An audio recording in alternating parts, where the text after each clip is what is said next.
Okay, we're good. Okay, let me just get Discord out of my way. Actually, real quick, can everyone say something just so I can hear everyone clearly? Something. Okay, Iris. you sound a little far. Something. That's better. Yeah. Irish wristwatch. Irish wristwatch. Nope. Okay, Not even gonna we're good. fucking try it. Toy boat. He sells seashells by the seashore.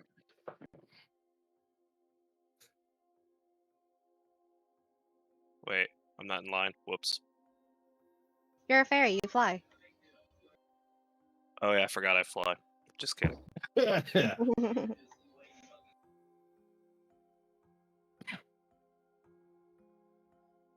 Okay, so after each and every one of y'all's very, very long journey, you finally reach the gates of Loredana. And as you follow the path through its twists and turns, you eventually get to the gates. And at the gates are a few guards, and there's a group of people off to the side, dressed in white robes with golden accents along the edges and little fancy embroidery around the hood area and the sleeves and towards the trim of the robe. And as each and one of y'all approach towards the gates a little bit closer, you would notice that one of the robe people was split away from the group, take a handful of travelers, and move forward into the city, while someone else will take the wagons or the horses, whatever they were on, and maneuver to the left portion. And glancing over to the left side, you notice far off in the distance a very large stable with a huge fenced-in area, and you will see like a few horses just eating some hay or just prancing around doing horses things.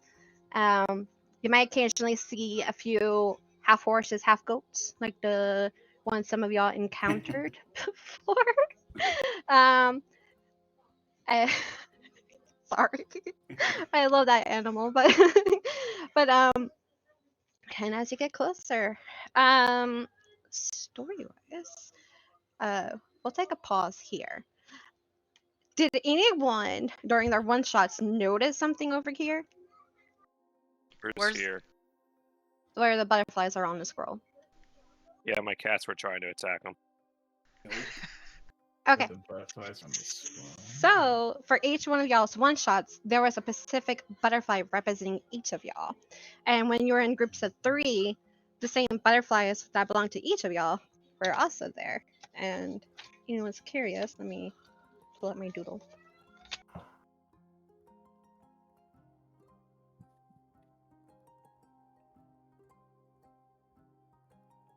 It's doodling time. Okay, so this one right here.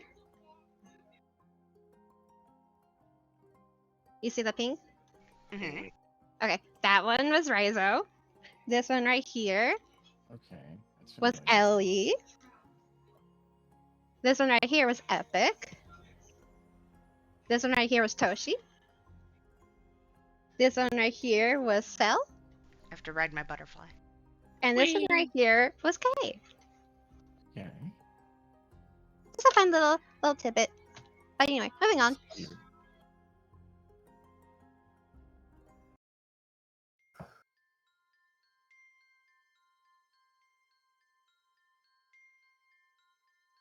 Okay, so starting with the first group, Kilroy, Dr. Evans Morris, and Aurelia, along with Glenn and Ryora, y'all approached the gates. Y'all were in line for quite a while, and you notice that it's approaching the time of the meeting. Approaching the gate, Ryora would pause the wagon with Glenn sitting beside her, and the guards will walk up. Guests or business? Are you merchants? Or are you here for the grand meeting? So he's directing that to Rayora and Glenn. Roy or England, but y'all can also speak up too. Kilroy looks up. The grand meeting, as it were. He looks over at you. Please hold up your bracelets. Upon this, how many people, like just an overall in the crowd, or how many people showing up? How, on average, how many people have bracelets? From what you gathered, quite a bit in front of you, but at the same time, you don't know how many people were before you. There is quite a bit of line behind you guys as well. There are some wagons that you can see that has lots of crates on them, indicating that there could be merchants or other dealers. Kilroy rolls up his sleeve and shows the bracelet. The guard would walk up to you, tug on the string, examine the leaves, and once he feels the bracelet kind of like clinks to your skin, he gives a nod. Riorio does the same, and he does repeat the same thing to her. And then she goes over to Glenn. Glenn shakes his head. Then he tells Glenn to get out of the cart, and Glenn would do as he said. And then he'll go over to your other two guys, so Dr. Morris and Aurelia. Do you have bracelets as well? I do. May I see it? Roll up the sleeve. Okay. And he reaches in, gives it a little tug, examine the leaves, and you'll feel the bracelet cling to your skin. He'll let go. You're like, okay, you're good. And he pauses over at you, Aurelia, and he kind of like eyes you, and especially at your wings. Watch out for this one. It's a dangerous fatty. You see Mary? the guard. You see the Where? guard put his hand on his sword's handle. Danger, you say? Not No. danger for real, but just in Nah. case. No, not danger. Do you Just- have a bracelet? Yes, if you put your sword away. He lets go of his handle. Alright, I stick my hand up. He reaches in kind of hesitantly, but then he continues his jobs, examine the three leaves, and then pulls on the bracelet itself, and you'll feel like tug into your skin. You might notice he tugged yours a little bit more, and it kind of like went even deeper into your skin a little bit. And then he'd be like, interesting. Ah! Okay, Does you? for the ones who have bracelets, please step out of the wagon and go over to the guys over there. And he'll point over to the group of white robed figures. You mind if I ask what it's about? The meeting. But like, what classifies of who was chosen? Sir, I wish I could answer that, but I just follow orders. You know, once the royals say what they want to do, it happens. What about the ones without bracelets? Well, the ones without bracelets, they cannot join you guys on your trip to the meeting spots. It's quite exclusive. I mean, and then I look at Glenn. Can he at least come inside the city? Of course, no one's not allowed to come into the city unless you're on a wanted poster or you've been like forbidden or like forever kicked out of the city. But no, he's welcome. Just he can't follow your group is all. Okay, understood. I'll head over to Glenn. Guess I'll try to find you after all this is over. My lord, do you think this is gonna be okay? I mean, look around us. Do we have any choice? No, but you know I never left your side. I know. But first time for everything, right? Okay. Take care of the young lad. I have Yeah. more faith in you, and instead of that And you'll see Glenn look over at you, Aurelia, instead of that flying bug. Flying bug. Where? The herd. Okay, my lord. I guess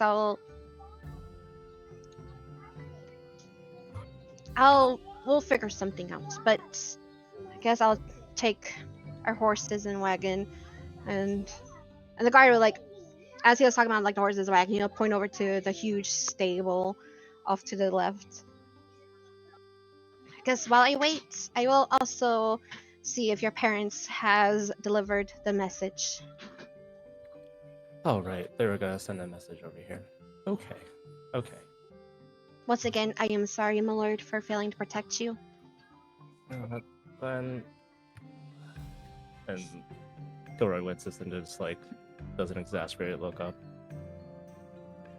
We were in there together, and honestly, if you weren't there, I wouldn't have figured it out. Dad, we've talked about this, like, for the past 12 days. Just stable, buck, and midnight. Enjoy the city. I'll try to find you. Knowing you, you're probably hanging out at a weapon shop, so. Yeah, that's the only thing he's good at. Excuse me, you flying bug! Or Soldier. She sticks her tongue out and just starts walking away. Guard speaks up. Okay. There will not be no roughhousing here. Now, please, there's still a long line. It's been a busy day. So many travelers and so many merchants are trying to come in here. So please, the bracelet people, go over there. Someone will guide you. Glenn, you said you may take the wagon and the horses over there. I'll give Glenn a hug around his waist, and then walk with Ori and the good doctor over to the attendant. Okay. You walk over. One of the cloaked figures. This one looks like Fediment, like has a Fediment.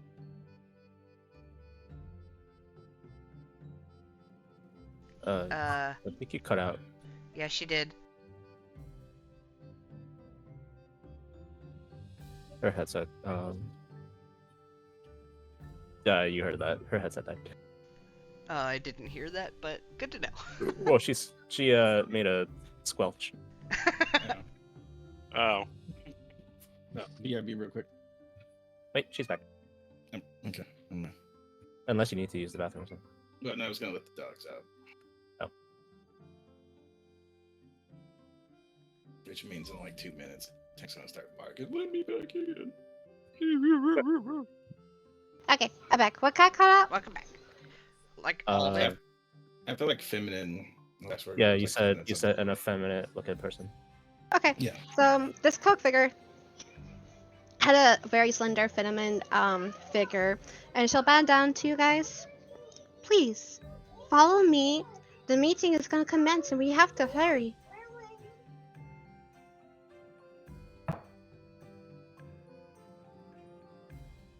I'll look at the other two and, present my hand forward. After you guys.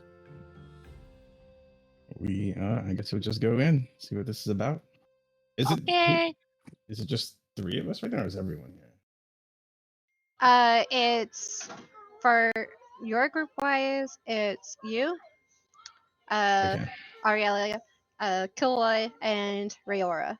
Okay, I just wanted to make sure. No, okay. Okay, and the lady will walk ahead, and she'll guide you through the city. And now over to the second group. Okay, so you witness the same thing. There's still a bit of people in front of you. There's still a bit of people behind you guys. But finally, you reach the gate, and during your wait in line, you also notice a group of white cloak figures with gold accents along the hood, the sleeves, and the trim of their robes are gathered in a group. And occasionally, someone will split away from the group and lead another group into the city, and you'll also see um, someone either from the group of people trying to go into the city, or someone else off to the side will take their wagon or horses, etc., and maneuver to the left part of the city. And you also see like the large stable with horses and half goats creatures. When it finally got to y'all guys' turn, a guard will walk up. Meeting or business? Are you merchants or are you here for the grand meeting? I do believe it is the meeting. Eris holds up her arm with the bracelet on it from the back of the cart. Do all of y'all have bracelets? Balin, Oh, go ahead. Follow of the five of us. Now, tilt my head towards Balin. He'll give like a small wave. Yeah, I don't have one. Okay, so I'm going to ask you to step off of the wagon. And Balin will step off the wagon, off to the side, still watching what's going on. The guy will go up to you to see you. Please, may I see your bracelets? Takes off the glove halfway and then starts rolling up her sleeves to show the bracelet she was hiding. He'll reach over, pull on the bracelet, examine the 3 leaves, and you'll feel the bracelet like tug against your skin. He'll give a nod. Then he'll walk over to you, Eris. May I see your bracelets? I present the bracelet. And he'll tug on yours, examine the leaves, and of course you feel the bracelet touch your skin. He goes over to Laura. Laura looks at him like a little hesitantly, but then she'll hand out her wrist with the bracelet on it. He'll do the same thing to her and nods. Yusa, may I also see your bracelets?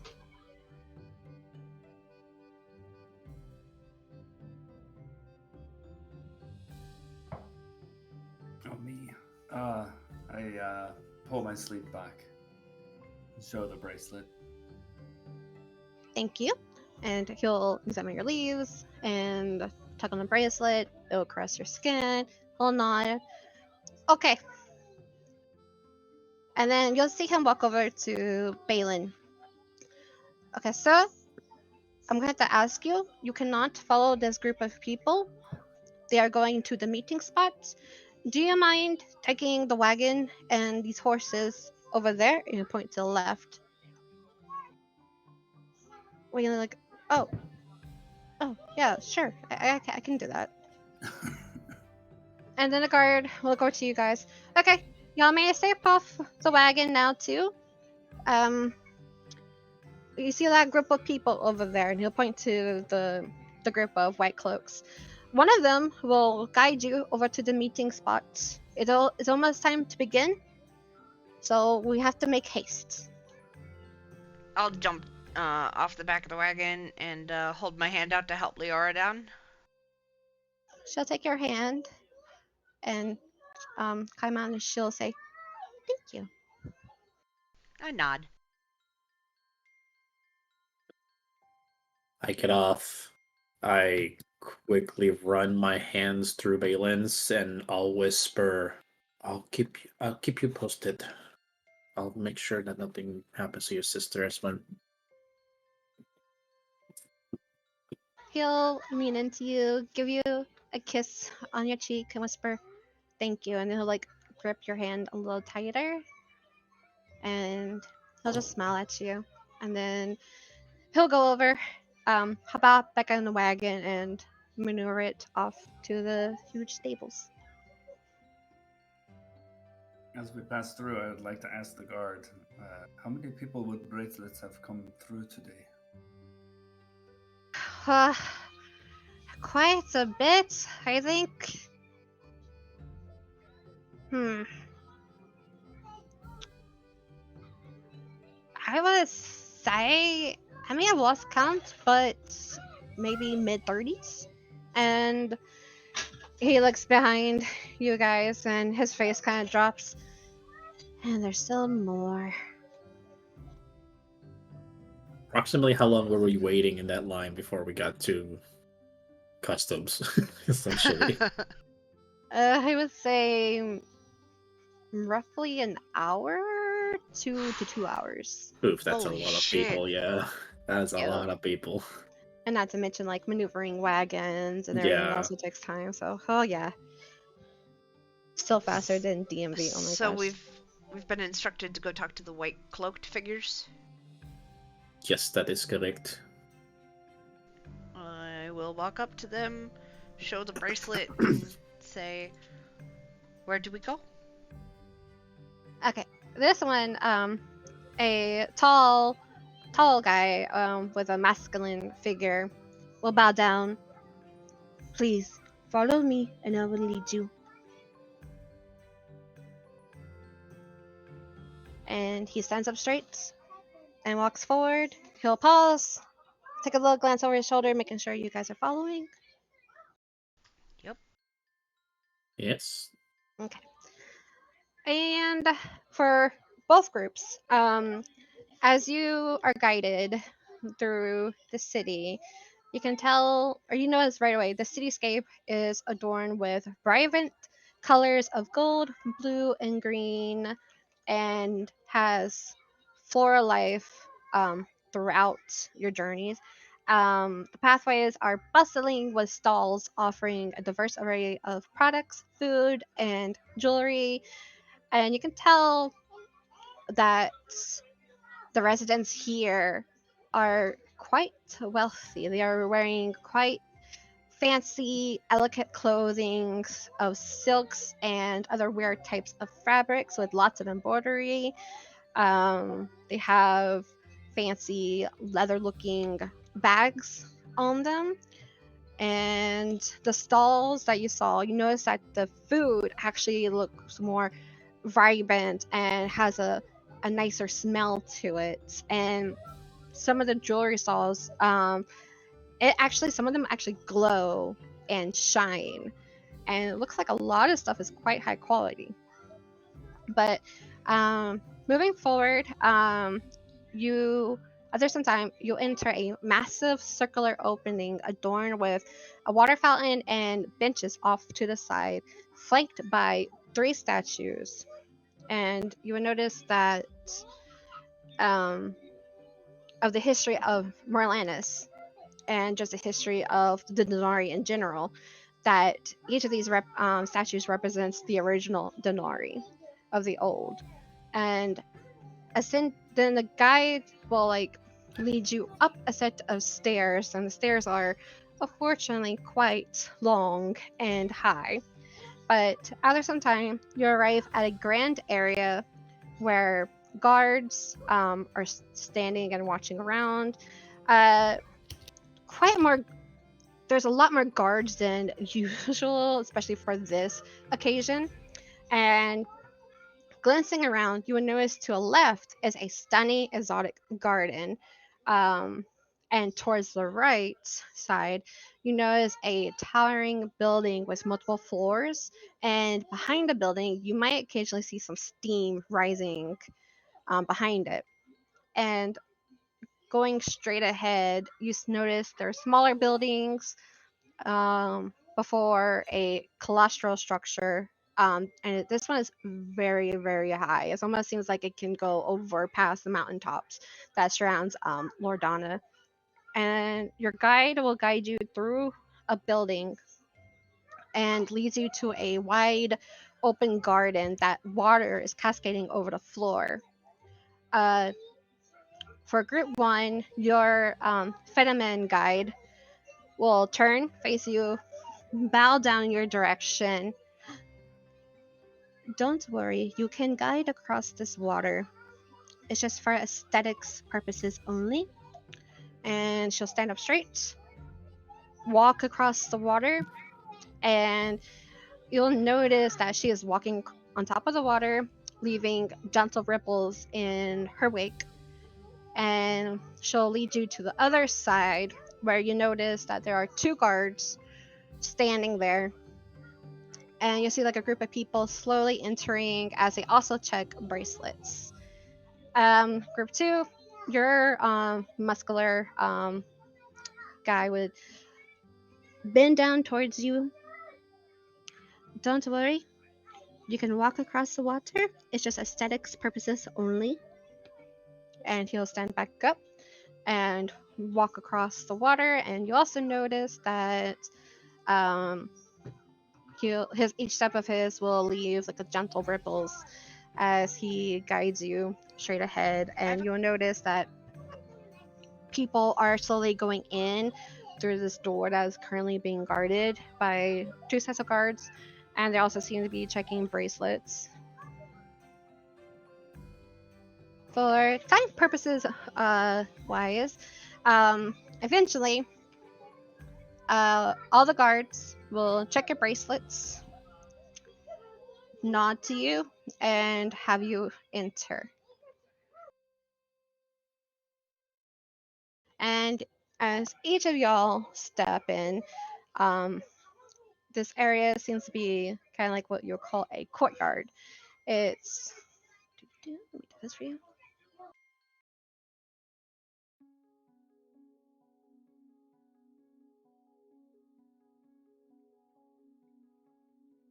Okay, so as you stepped in, you notice that this courtyard is quite vibrant with colors. Of course, there's still like the white walls, the white flooring, the blue, green, and gold accents that you can see along the rooftops and hugging the pillars.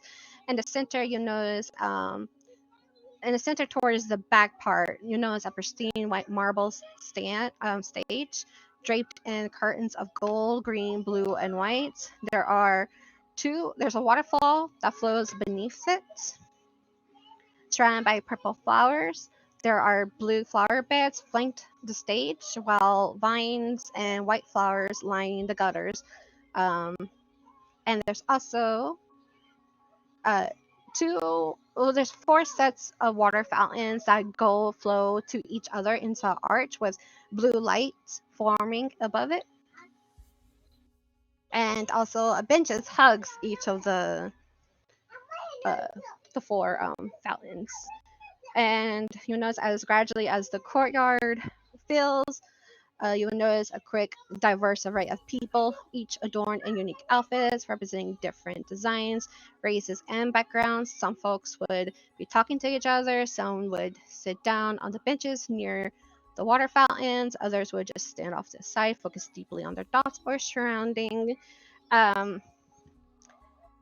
You will notice that one of the girls are actually sitting on top of where the water arch is in the air. And you want to do this? Is it the chick dressed like a pirate? Huh? So there's the chick dressed like a pirate. No, it's this one right here. Yeah, well, But yes. my point still stands. Oh, I thought you were talking about this one right here. Because this one's dressed as a pirate. So They could all be dressed like, it's the they're blue all one? dressed like pirates. They're all pirates. You're a pirate, Harry. Okay, and y'all can maneuver your tokens however you want to. Also, you'll notice where you guys came from, there's another set of guards along with 2 white figures with glowing crystals in their hands and one in the center of their foreheads. And you'll notice straight ahead there's another 4 set of guards, and on the stage there are 2 ladies with white hair and white robes with gold accents, kind of like the ones that guided you through the city to the specific spots. There are a lot more people here, by the way, but I didn't want to overload the scene. What? Never. Question. Yeah. How does everyone look? This may spark character description. Wait, can you repeat that? I said, how does everyone look? Because I don't know, I don't know how everyone's character looks. Should we Oh, describe ourselves or No, or we're should we gonna wait? get to that Okay. later. Okay. I have a okay, specific plan for that. okay. So I'm gonna pull Chi and Rhea off to the side a little bit.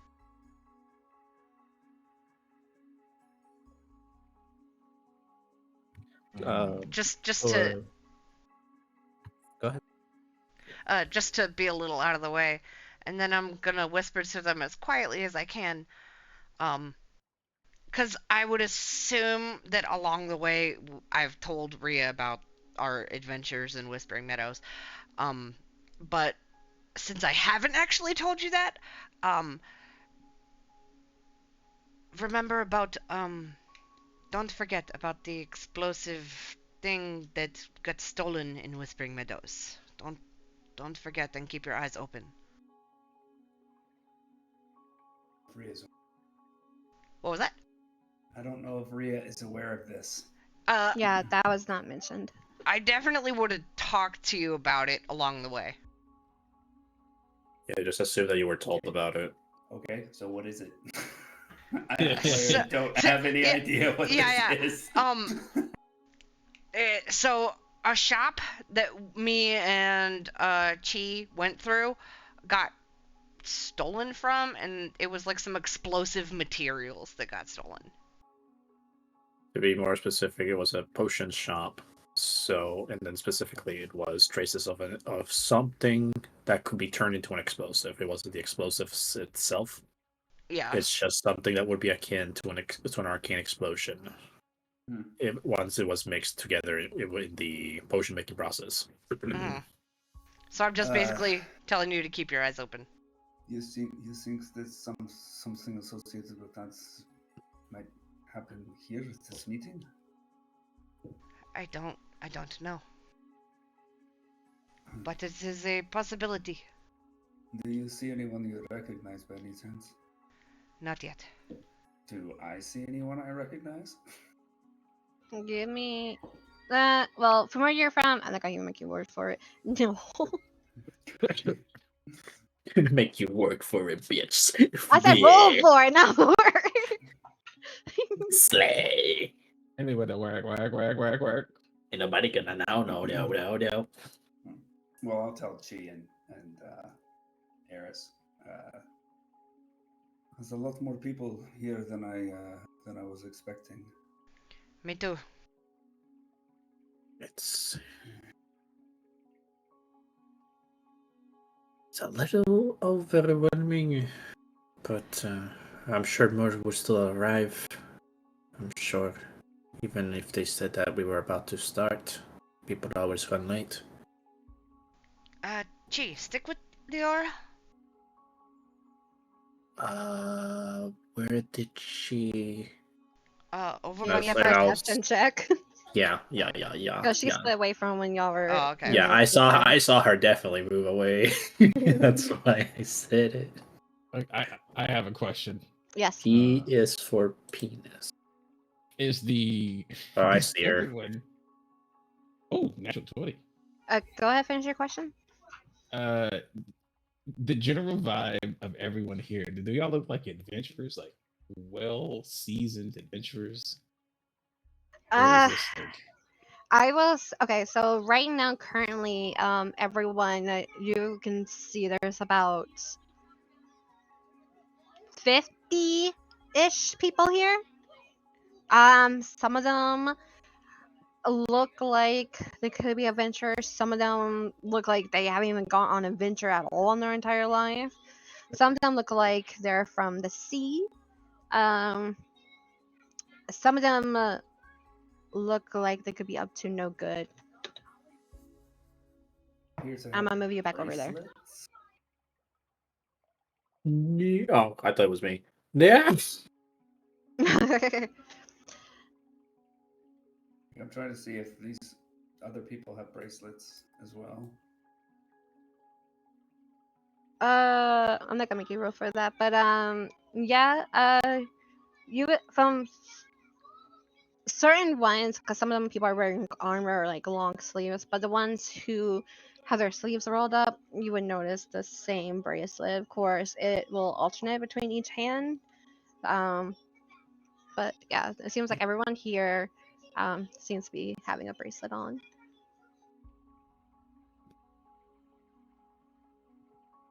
Kilroy, Dr. Morris, and Aurelia, do you guys want to do anything real quick? Kilroy would stay by the group of the four of us. Or do you still have forgot his name. Jared? Yeah, Jared. Do you still have Jared out? Yep.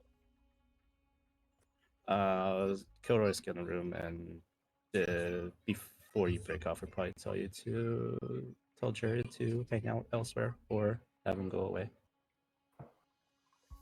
Why? He's just an owl. Yeah, but for some reason I'm getting the feeling that pets aren't exactly allowed here. Or at the very least frowned upon.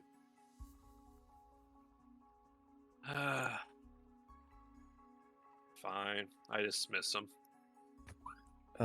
Rayora, have you been in here before? Have you heard? I mean, I know you come to Loredana for business sometimes. Yes. I've come here before for business to deliver goods and other letters to people, but I've never been up here. Like, did you saw the grand garden that was to the left? Jeez. Oh, No, it was beautiful. it was. But no, I never been up the stairs, up from the grand staircase that we went up. Only people of higher rankings are only permitted. I mean, just walking through the city, everyone seemed pretty wealthy. Seemed like the type that my parents would do business with and grandpa. If you guys would be looking at Ori, she'd be like looking back and forth trying to search for someone or something. Oh yes, give me a perception check. She probably would have snuck off and like be floating and flying in the air a little bit too.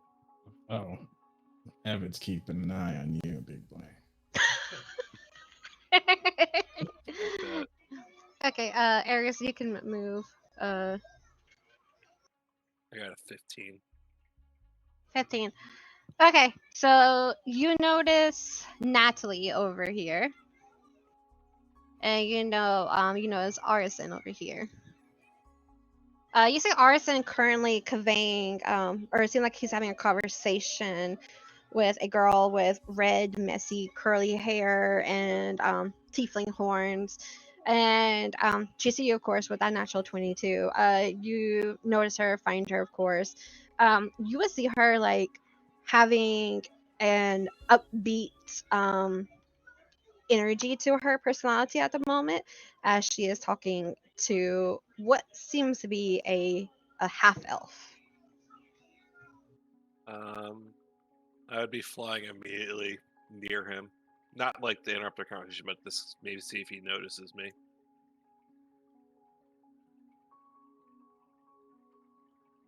Oh, Leora, I wasn't expecting to see you here. I haven't seen you since you left for Loonshell Harbor. How you doing? Huh? I'm doing good. My research is doing great as well. I've collected a lot of samples, and my book. And of course, she's like flipping through her pages. And she'll show the image that she tried to do of a figure with blackened crystals going out. I ran into some people on the way here, and I think there's might be new possible research to do. See, isn't this crazy? This guy said he encountered this humanoid with these crystals all over it. I never seen anything like it. And you'll notice that the long blonde hair guy would lift his head up away from the book, notice you approaching. Oh, hi there. Oh, I'm sorry. I did not mean to interrupt this conversation. I just wanted to stay close to my friend here. My name is Chisuyu. You can call me Chi, though. I'll present my hand to shake his. He'll shake it in a friendly manner, like, "Oh, very nice to meet you. I'm Orison. Oh, Uh, pleasure we is on mine. sorry. Pleasure is on mine. Oh, so you know Leora. Me and her share the same classes. Yes, we met when they were visiting Lone Shell Harbor. I'm a local. Oh, fascinating. And then she, you will notice a small figure with purple wings fluttering near you guys, and Orison would kind of get started a little bit. Oh, it's you. Hi, Aurelia. I thought I only told him to name Ori. Oh, hi, Ori. Listen, this is hard for me to remember. That's it. I'm making a sticky note right now. Nah, like full government. Fuck 'em. Yeah, but the government's out there. Oh, hi, Hi, Ori. Arson. Hi, Arson. I'm glad you made it. Yeah. It was a rough journey with, and he'll kind of like lean off to the side and point to Natalie. Yeah. It was stressful. Sake, who is Natalie? That is Arson. that is a very far point. Got it. Oh. Got Well, it. there is a long story between them, us three. That's. I wasn't asking about that. I just wanted to see who. You were Oh, okay. referring Oh, to. as a player, I thought you were Yeah. trying to. Oh. Okay, Yeah. okay, that makes sense. I did not do the voice, so it is not she talking. I gotta catch on to this. I'll get better, guys. I promise. Duck Hey, noises. it's day one. We're all right. Yeah, everything's fine. Nothing's blown up yet. Yeah. Duck noises. Yeah. She's still something, huh?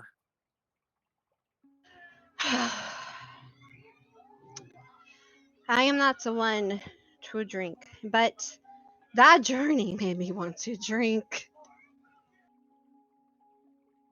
Drink? There's some water behind you. I forgot about what we discussed. You know, maybe I will. Would you mind having a drink with me tonight? Some water? Sure. No. You'll see tonight. Okay. As I smile a little, and my wings kind of flutter a little more than usual.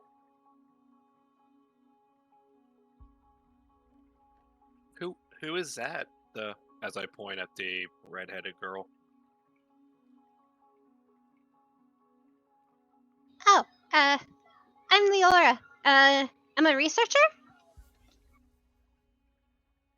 Oh, nice to meet you. As Ori bows. And I would say my name. My name is Ori. Wait a second. Your wings! They're so pretty! And you kind of see her probably like take her right hand and dig in her satchel, and she'll pull out like 2 vials.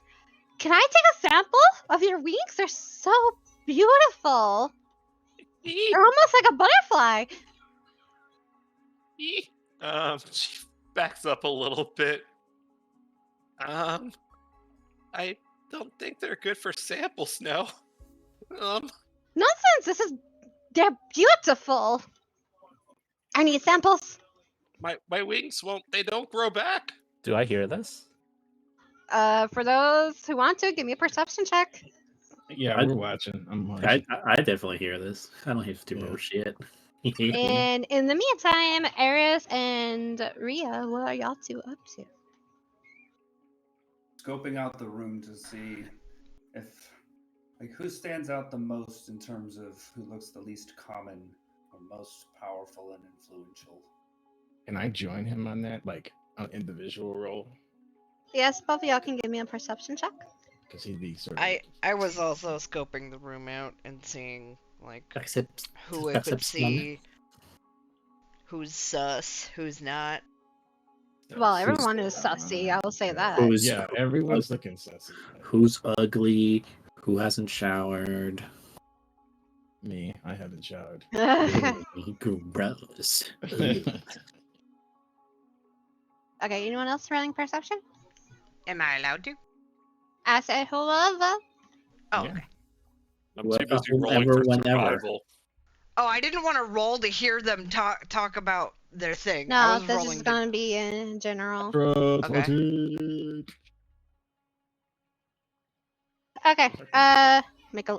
Yeah, what Rhea said, make a literally survival check right now against Leora and her battle test tubes. Okay, so everyone, including Dr. Everett Morris, I will say the people straight away that seem suspicious. You probably see a guy with long black hair wearing a black cloak. His token's not on here. Is like leaning against the wall. His arms across his body as he's leaning it, and he just seems to be eyeing each and every single person here. He's kind of giving off bad vibes. But not like hostile vibes, just like Which one? I do not like this. He's not on here. Oh, okay. Okay. Which corner of the room is in? What's that? He's standing right here. Okay. Like I said, I didn't want to bombard this place with tokens because it was lagging. Let's just say that. It's like really hardcore lagging. I'm good. Do your thing. But you would notice a small creature. He looks like a mixture between a dragonborn but also a hobgoblin. You'll see him like kind of do like a fireball juggling act trick, like right here. His token's actually on the board. Okay. He's a little cutie. Yeah, and you just see him like grinning, like doing like a side grin, kind of like just juggling. And some people are like watching him. Some people are actually like cheering him on. Um, y'all would notice in each of these corners right here. So there's two of them. This one on the left side of the map, and the one on the bottom right side of the map. You'll notice both of these have their hoods on, and their eyes are completely blindfolded. But you notice the one with the purple, long, straight purple hair. She'll have her two hands form a ball of light, and in the center of the light are a pair of eyes. And you'll see the eyes kind of just glancing around and seems to be just trying to take in all the details of the place. And then you may notice let's see here, what else? You would also notice this girl over here. She is leaning against the water fountain, arms crossed against her chest, legs crossed over one each other. She is completely frowning, and as she's glancing around, and everyone who did a perception check, go ahead and give me an insight check.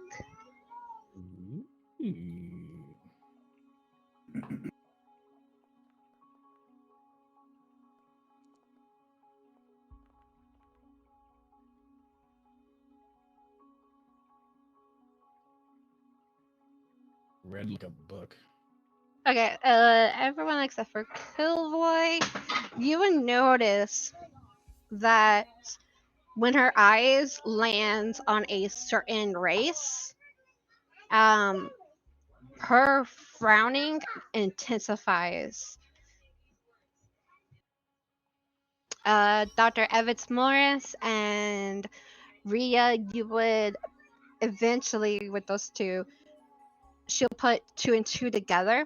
The moment she would lend eyes on a race that tends to have a longer lifespan versus the races that have shorter lifespans, she would be frowning more intensely.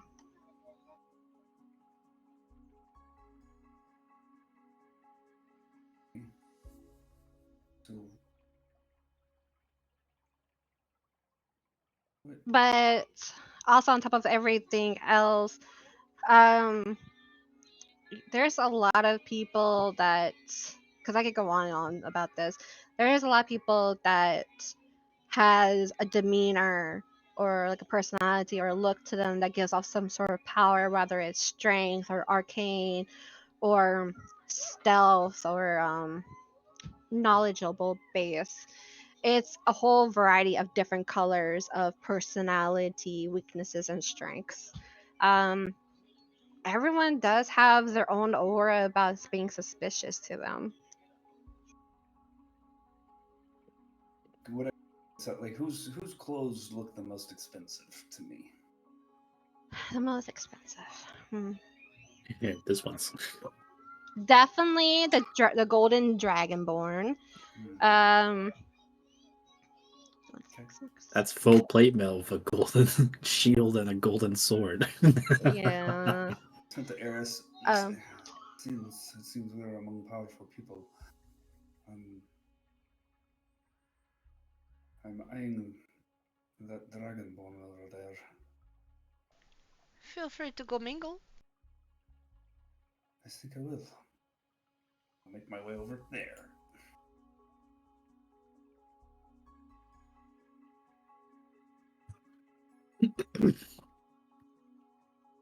Epic, you sound kind of low in my end. I don't know, it's just me. No, I heard it My too. bad. I think your mic dropped again. Yeah. I was leaning back. okay. Lay back. How dare you be relaxed? Lean back. Lean. Comfortable in this campaign? Hell no. So I'll try to get the person's attention and introduce myself. Hello, my name is Ria Isafat Aldemar.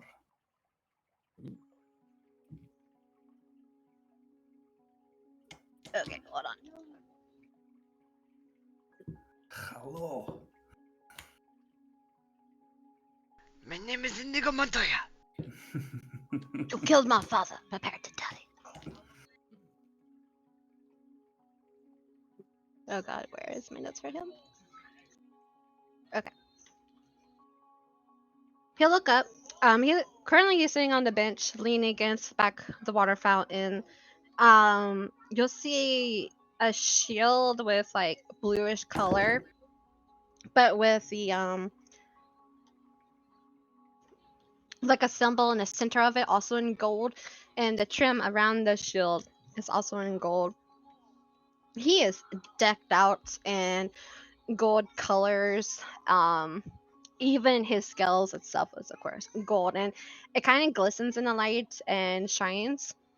He'll look up and he'll stand, put his hand over his chest. Well, hi, I am Kitix. It's nice to meet you. Were you summoned here as well? And I pulled out my bracelet.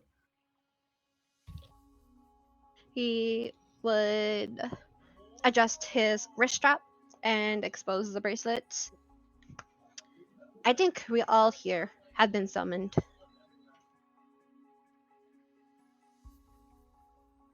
Where are you from? I myself am from Mountbank. I came here with several other people. Where are you from? I am from Kingdom of Savari. Isolari. Do you have any idea what this is all about? Uh, I do not, but I know a few weeks ago, the king and um, the Donari and two of his sons left. Huh. And they left with a small handful of army folks. I tried to apply, but they said my training was not yet there. I see. Hmm. And do you know any of the other people that are here? He glances around. Well, I think I recognize her face, and he'll point to the girl over here.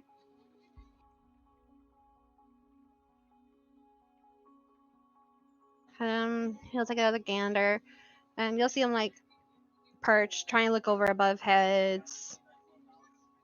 To be fair, it's kind of hard to tell right now. Yes, there are quite a few of us here.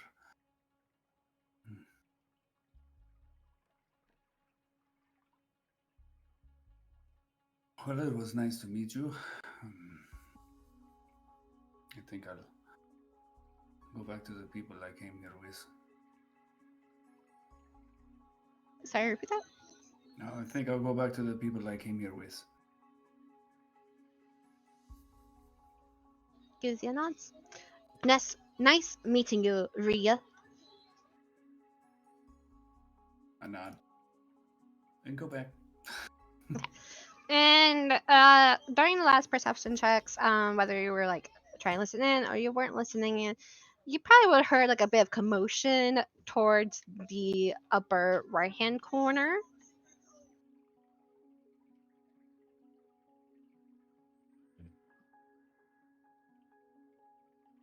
What?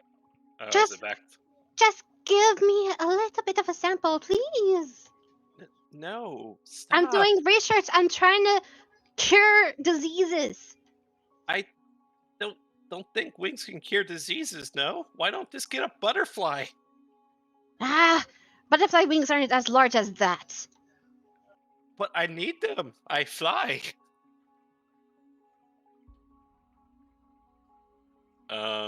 During that, here, how about this? Oh, Jared!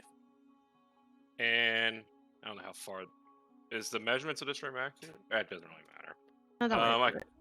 I call Jared right behind her, and I make him do. He does a nice little hoot right behind her. Hoot! She doesn't seem phased. What? Jared Uh, flies. if I remember correctly, Kilroy, you were trying to listen in, right? And Yeah. Dr. Evan Morris too. Well, no. After, depending on the kind of vibration, but after he makes his perception check, he's just gonna be like, well, after this commotion goes on, he'll say what he's gonna say. Okay. So Kilroy, you'll see Aurelia, seems to be like getting chased by a girl, and you also see Leoria with vials in her hands trying to get a sample from this fairy, and you also just see like a purple owl appear out of nowhere near Laura. Gilroy will nudge both Dr. Morris and Riora and kind of like motion with his head toward in the northeast corner. I think Ori's in a bit of trouble right now. Probably their own fault. Doesn't sound like it. And Gilroy starts kind of making his way to the crowd. Not this time anyway, Doctor. I would have been making small talk still with Aris and saying, basically going over, like, oh yes, Leora definitely has a curious aspect to her, but seems to sometimes control her a little bit too much, eh? I have stories for you.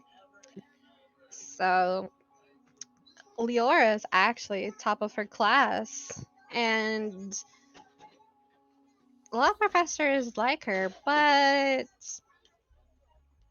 it does seem when she gets her eyes set on something, it's hard to have her break free of it. It was actually one of her professors that she was close to, actually decided to mentor her and sent her over to Linshell Harbor. And he'll look over. Go ahead. I would have just responded, I can definitely see why, given her research subject. He'll turn around and be like, oh, Leora! No. Uh, uh, she's a friend. Don't harm her. Ori would be like right behind her, like right behind him, like hiding Lehman like a shield. Ori, what's going on? You're done now. I didn't. What do you mean done now? I didn't do it. She wants my wings. Ah, just a sample. Kilroy will look at this blonde gentleman that just kind of came in between them, and then this redheaded. I guess she is. However old she is. This redheaded lady right here. She's a halfling, right? Nope. Oh. Her horns aren't. I'm pretty sure she's a Oh, tiefling. I didn't. Oh. Oh, I didn't click on her picture. Okay. She's a tiefling. She has horns, but she doesn't have a tail. Oh, sorry, still some tall there.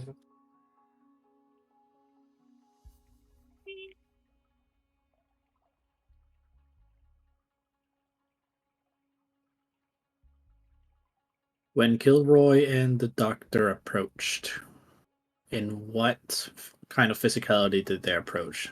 Was it just like intrinsically, like see what was happening, or is it more of an aggressive approach? Hmm. Doc is no More- way offensed by this, so he wouldn't be. He's probably enjoying it, having a smoke. Yeah, more he's- like seeing what's happening. Yeah. Investigating. Okay. I'm going to get close to Leora and go. Probably not the time or space to be doing that in what looks to be a courtroom, Leora. Give me a persuasion check. I'm good at those. Oh boy. Oh boy. I actually rolled well. I'm mad. Hey, Hey. You'll see her slowly put her test tubes away, open her book, and scribble a note. Must get wing samples. And she'll close it, tuck underneath her arm. Kilroy sees her writing in her book, and I don't know if she catches his eye, but like if she looks at him and kind of like out of the reactionary glance as somebody staring at you, Kilroy just like do like a slight grin and just kind of nod. Turn back to Ori. I think you're okay now. Come on, why don't we just get back to Briora? I mean, it's something that should be noticed. There's not a lot of fairy folk around here. Yes, I apologize for my friend. She just gets a little too enthralled by mysterious and sudden potential candidates for her research. Admirable. I definitely respect that. We're in the city of researchers, after all.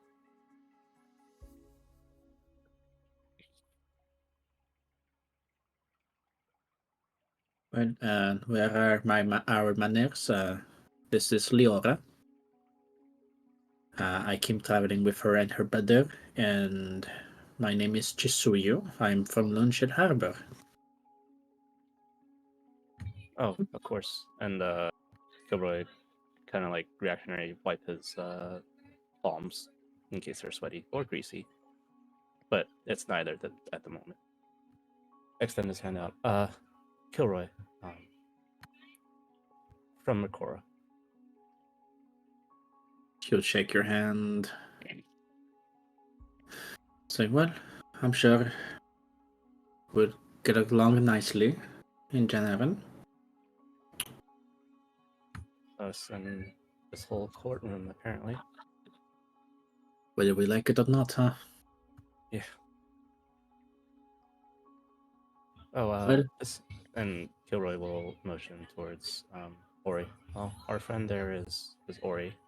You can see she's She's her. She's got the wings. I think she called herself a fairy. And this is Dr. Morris. Dr. Morris, pleasure to meet you. The pleasure is all mine. I've never actually met up close with someone who's a doctor before, just practitioners. A practitioner of hematology myself, and a cleric of the Lady Bayas. The second you said hematology, you could have sworn you saw She's ears twitch. It's like, if that's the case, I might need to talk to you a little bit more in depth. Then I might have some questions. But it may be some other time. Then Oh no, for sure. he's gonna kind of like look. Not only it's gonna like look back and forth with you and Karl, he's like, look, there seems to be more than enough capable people around here. I wonder if there's a way of getting out of this. I'm going to guess Loredana and those that run it didn't call all these people here for nothing. What if there's a choice? Maybe. I told you about that, and he's gonna kind of be low towards you. I told you about the kid. I need to get back to. No, I understand. I guess we'll see in a few moments whenever this meeting starts.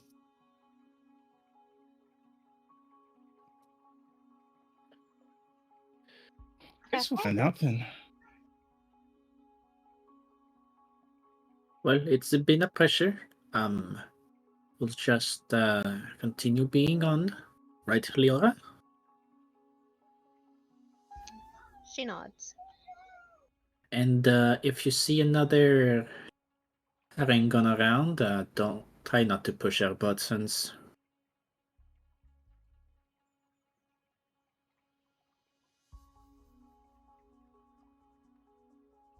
Okay.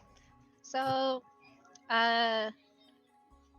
you see roughly like more people start coming in, and then eventually, people stop, and while you guys are continuing waiting, each and every one of y'all might have got a bit of gossip muttered, and I'm gonna pull people down one by one real quick. Not my knees. Oh yeah, My leg. starting top of the list.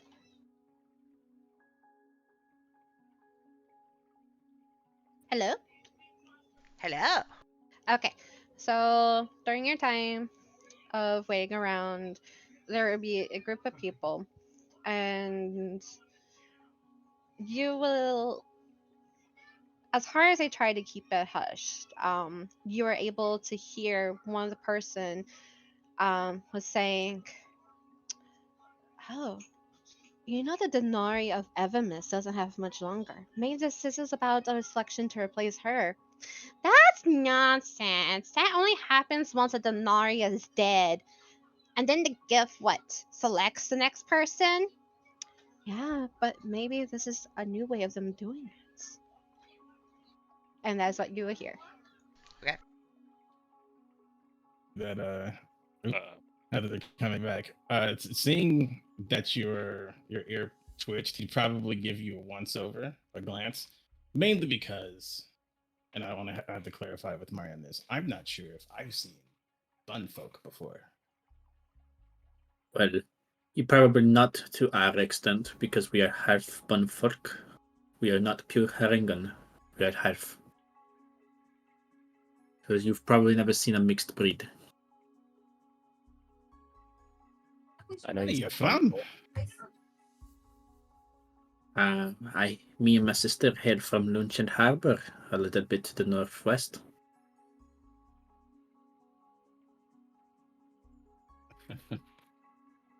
I've never been there myself.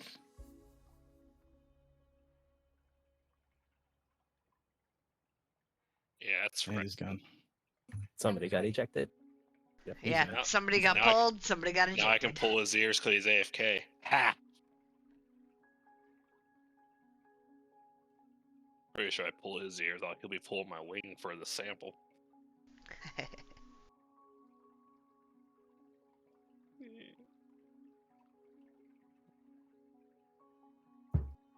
was very close to putting her to sleep.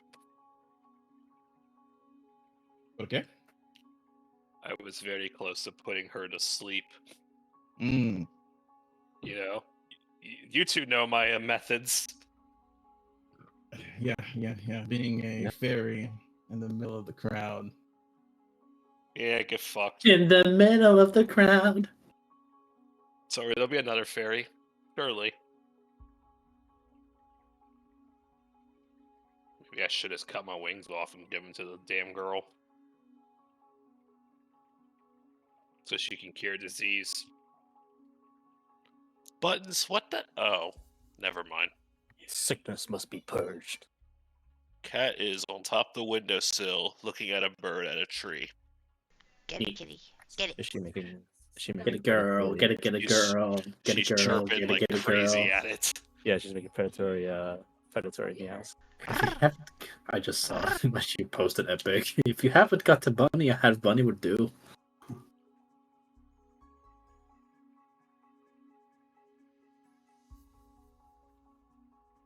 She's like, I want that bird. Come here.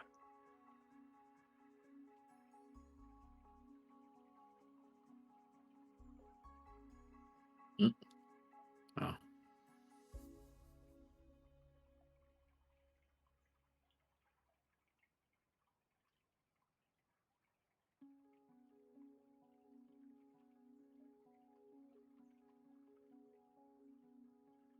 Yes, Buttons, I know there is a bird outside the window that you want to either hunt or see. Doc's dead. They failed a history check, so that means they have lost part of her history.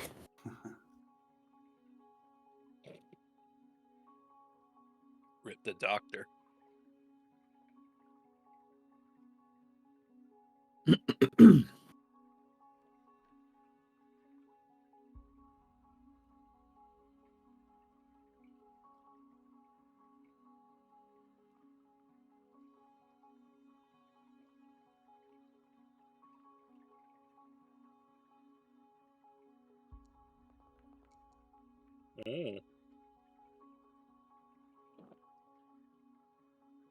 Or warrior, but a brilliant scientist.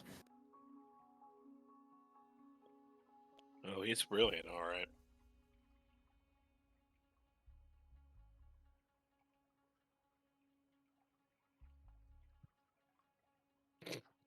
That bird is totally taunting the cat.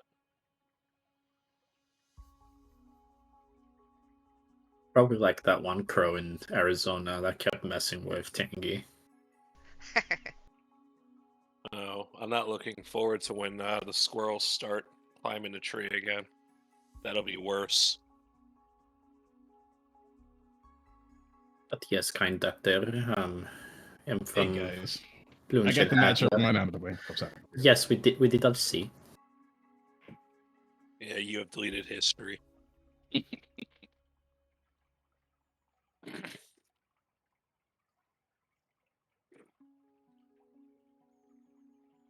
Fuck. I forgot to ask about Bun Folk. It's okay, I already gave you the freebie you needed. If you've Yeah, ever true. seen them, who knows? I've never seen any other, technically. Well, I may have a question for you. If we wind up sticking around. I would be delighted to make company with somebody as esteemed as you seem to be, Doctor. Esteemed. Just a traveling cleric. Doing the best I can.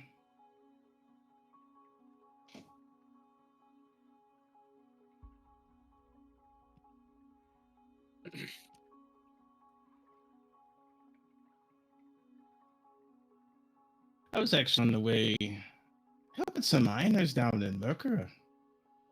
Actually, holding some supplies down there when all this kind of started. And then I got sidetracked with another disease/curse.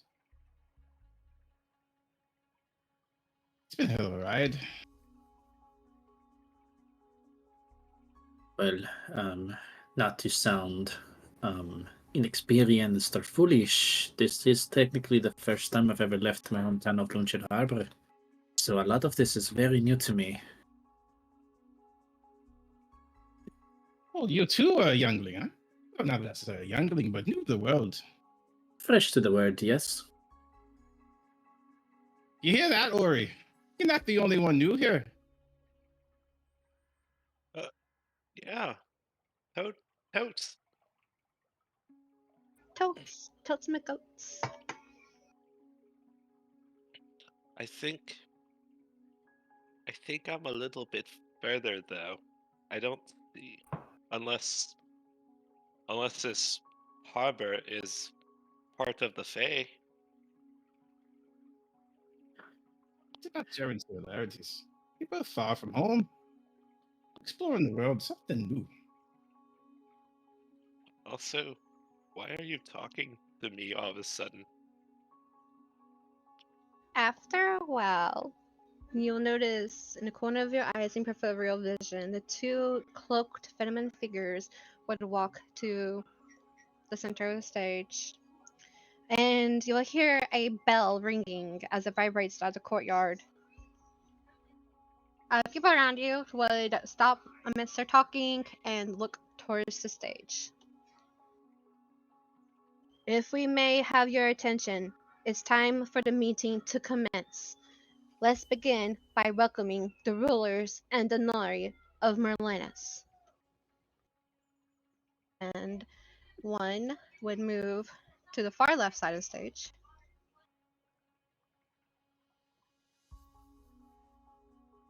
Please welcome King Wathari and his two sons, Princes Thaddeus and Prince Alistar, with their Donari Octavian from the Silvari Kingdom. And a guy with salt and pepper hair adorned in gold, various fabrics wrapped up in like a long robe, would look amongst the crowd, give it a nod, and move towards the left portion of the stage. Followed by two younger. This tool, sorry.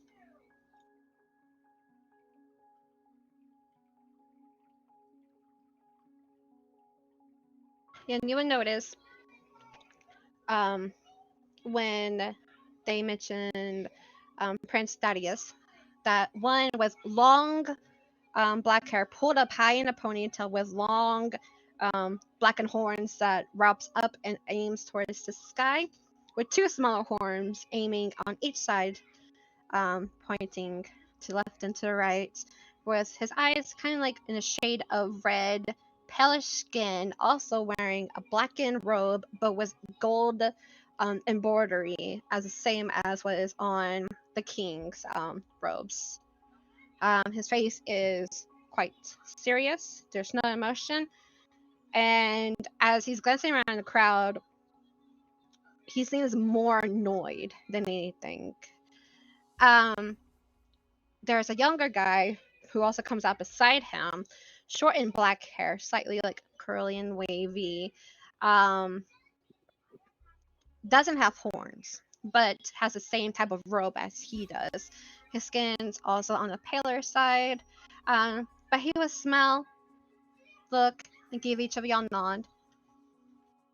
And then behind the green curtain would come out was a dark-skinned guy, long white beard, and long white hair pulled up in the back.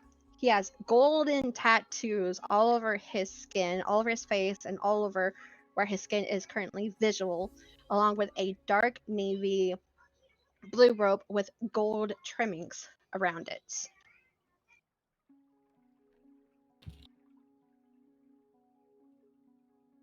And you'll see some people amongst the crowd bow down and then rise back up. The other white cloaked figure will move to the right portion of the stage. Also, welcome Queen Zelona and her daughter Princess Flores with a Denari Pathra from the Evamus Kingdom.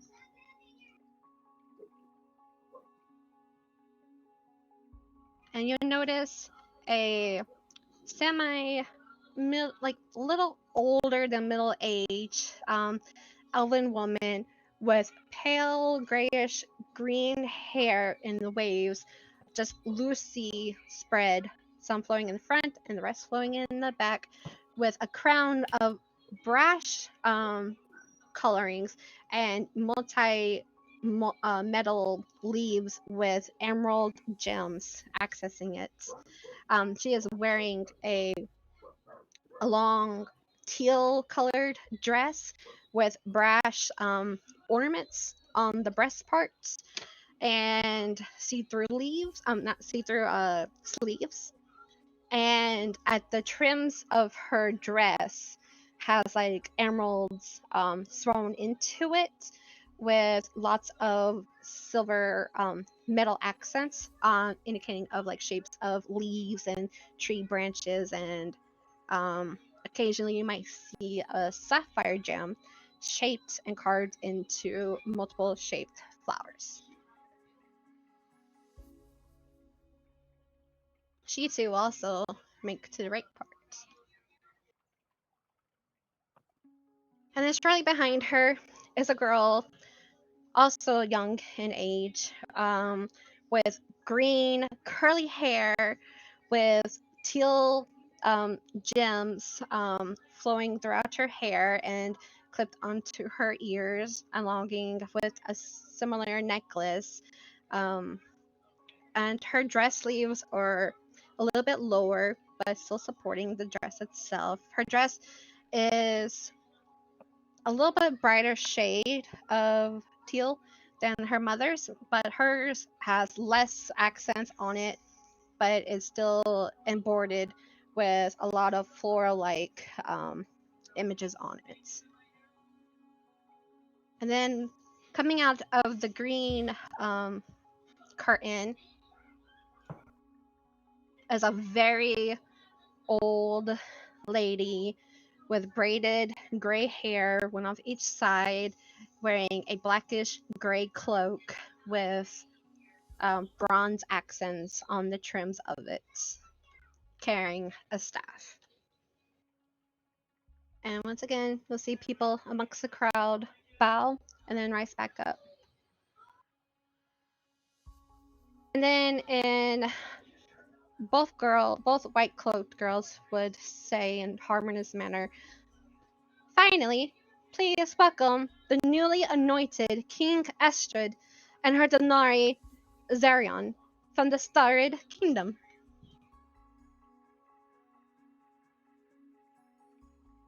And coming out of the white curtain, purple wavy hair with silver crowned with gems of purples, pinks, but also whites, with an opal gem like accent dangling in front of her forehead, wearing a choker with various gems just floating around it.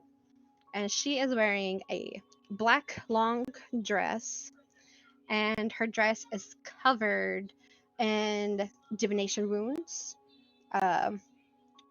white crystals, and you might also see constellations all over her dress. And as the light beams down, occasionally a bit of a gem would like sparkle brightly as if it was a star in itself on a night sky. She has a sad facial expression to her as she makes her way to the front portion of the stage. But when she reaches the front part, her eyes will glance around you guys with a sad manner. And unlike the other kings and queens, she actually bowed down with her eyes closed for roughly seemed like a minute, and then she'll rise back up. And when she did that, you of course will hear like a little bit of muttering echoing amongst the crowd of you guys. And of course, following slightly behind her, a guy in a similar cloak as the ones that you all came across on, with golden accents on the hood, the sleeves, and everything, with pale skin, his head partially covered due to his hood, appears and just stands a few feet behind Queen Estra.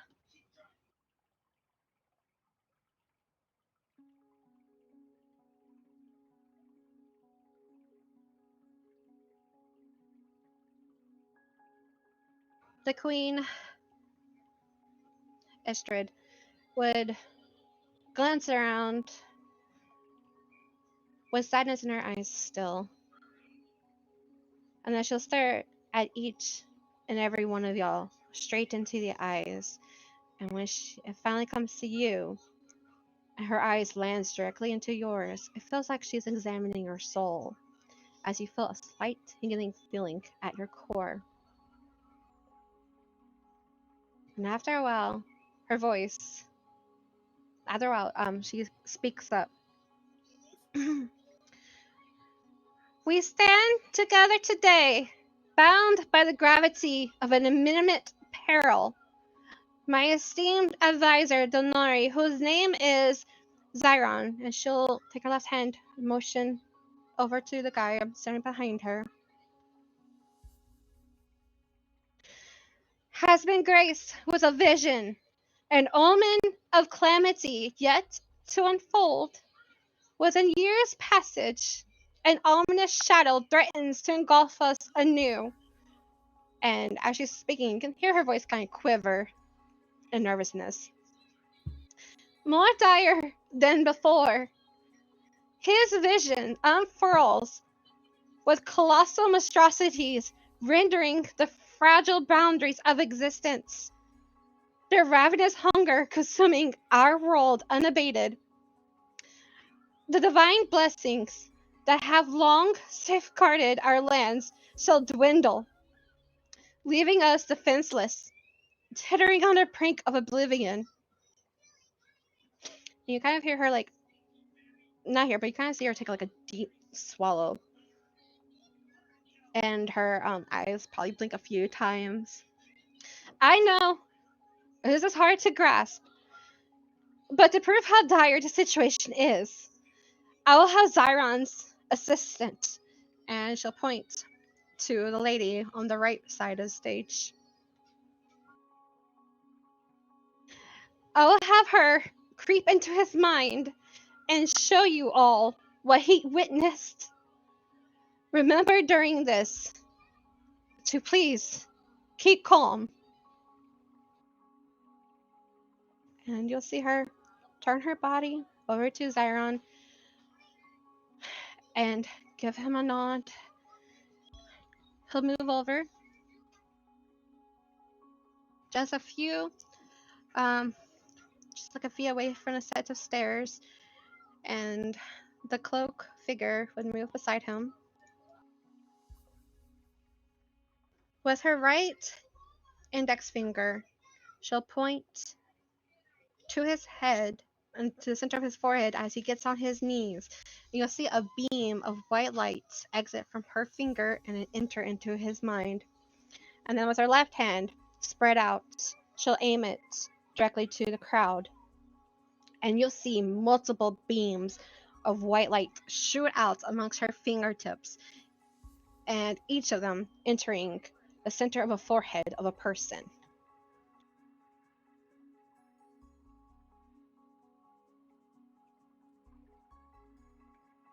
And as the line of light connects to your forehead, your eyes begin to grow heavy, and soon your vision fades. And after a while, you feel like you're able to open your eyes again. And when you do, you notice your body feels cold, as if it's engulfed in icy water. And looking around, you're surrounded in darkness with grayish smoke floating about. And then slowly, a faintest fiery glow will appear, and soon your body feels like it's on flames.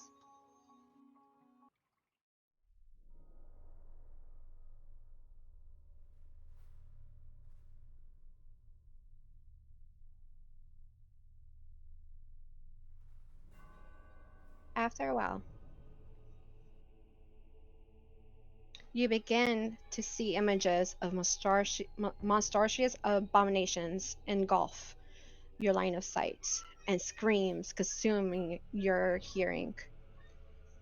The first creature you see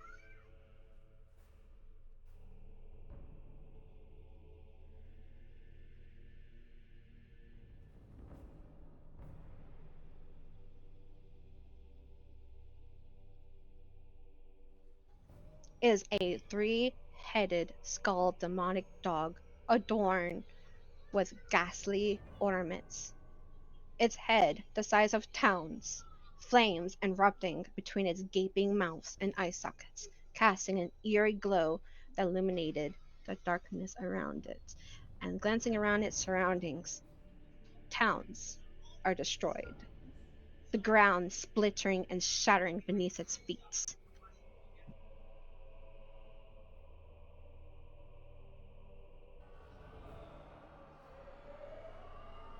And after a while,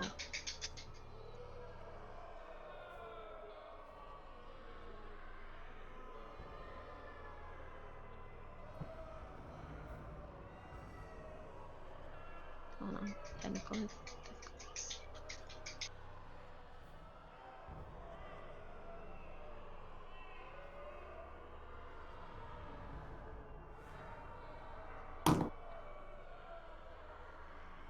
And after a while, smell of salty waters comes to you as you see a colossal demon, its form obscured by the blackened tendrils that flow and wrap around its body. Countless heads, each with gaping jaws, adorned in its monstrous frame. The tentacles snake out from all of its directions and snarling large ships and snapping them into pieces. And all you see around it, along the ocean, is nothing but flame, blood, and scrap pieces of ships, and even occasionally trees and chunks of land.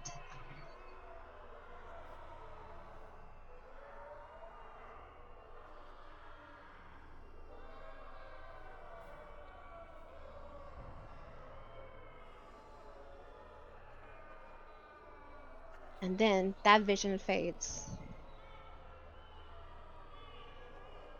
And next thing, you feel strong winds bashing and whipping you across your entire body as you see a writhing, inky appendages of a floating black smoke, its tongue lashing out with malice intent, its vast form stretched for miles, casting a shadow over the land as acidic blackened droplets flow from its body. And the moment it touches land or anything of it, you see it disappear into a blackened acidic state. And slowly, that vision fades.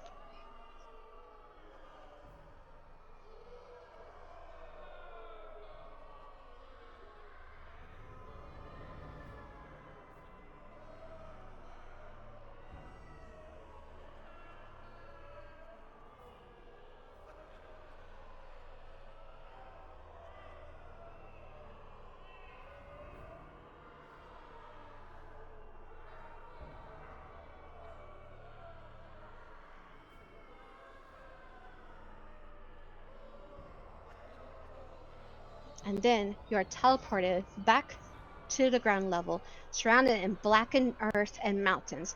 Looking around at the tallest mountains, you see a gigantic, multiple-legged demon, its steps crushing the kingdoms beneath its feet, leaving naught but flames and ruin in its wake. Its malevolent presence loomed over the land like a harbinger of apocalypse, as mountains, kingdoms, and everything that touches in its wakes gets crushed. In the final vision, you see. Yeah, it didn't show? No, there's not. Oh, there it is. We just did. Yeah, I'm having a little bit technical difficulties with this shit. I don't know why. Hey, stop moving. Okay, moving on. He's here. Fight him. Roll initiative. Okay. And then finally, towering over all, stood a demon of phenomenal size, its form twisted and grotesque. Massive curling horns reached skyward, eyes blazed with infernal flames, and lava oozed between its razor-sharp teeth. Spikes adorned a monstrous body, and with each earth-shaking step, the ground beneath it turned to ash and death. As you watch this demon, you notice that it's staring right into your eyes as you feel your core burn, your stomach twitching and twisting in pain, your mind screaming, and eventually you feel your bones slowly get crushed into what feels like a million pieces. And then you hear a man's voice mutter a single word. Wake! What was the word? Wake. Okay.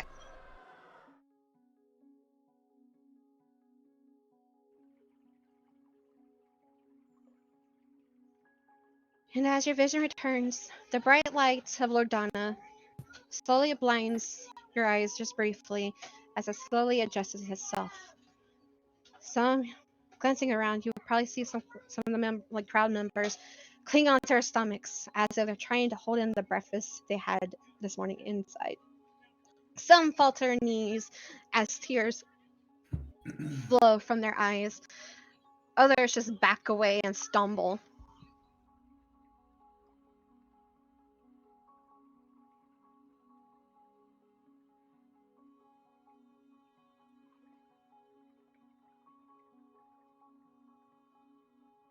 Peace out, everybody.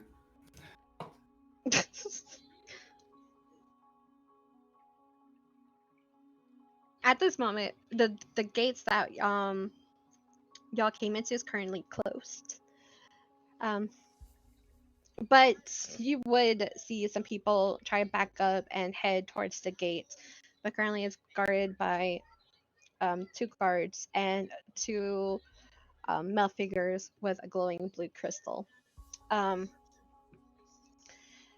and then with a quivering voice,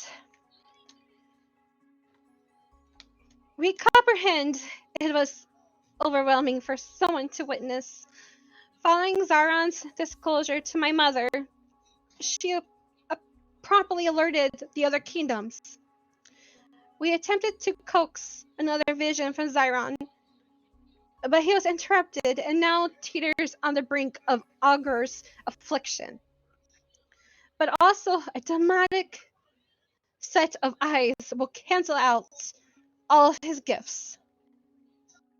Consequently, and she paused and her voice would quiver a little bit, my parents, the reigning queen and king of Starry Kingdom, resorted to divination magic for insights. Sadly, and for those looking, you'll see her put her right hand to her lips. Take a moment as well. Sadly, they fell victim to the affliction and are currently undergoing treatment. Amidst their attempts with magic, they gleaned only one crucial revelation. The final demon in Zyron's vision was none other than Asmodeus himself. After exhausting all other options, we turned to our last hope. I, as Zyron, was utilizing the Aurora Luminarium table to identify individuals with the strongest spiritual cores. Upon locating them, we promptly dispatched letters leading to your summons here today. Your robust spiritual energies mark you as potential Denaries, entrusted with the vital task of averting the impending catastrophe looming over our world. And you will see her demeanor is getting very quivery, and you will notice the king of Silvari put his hand on her shoulder, just nod, and she steps backwards.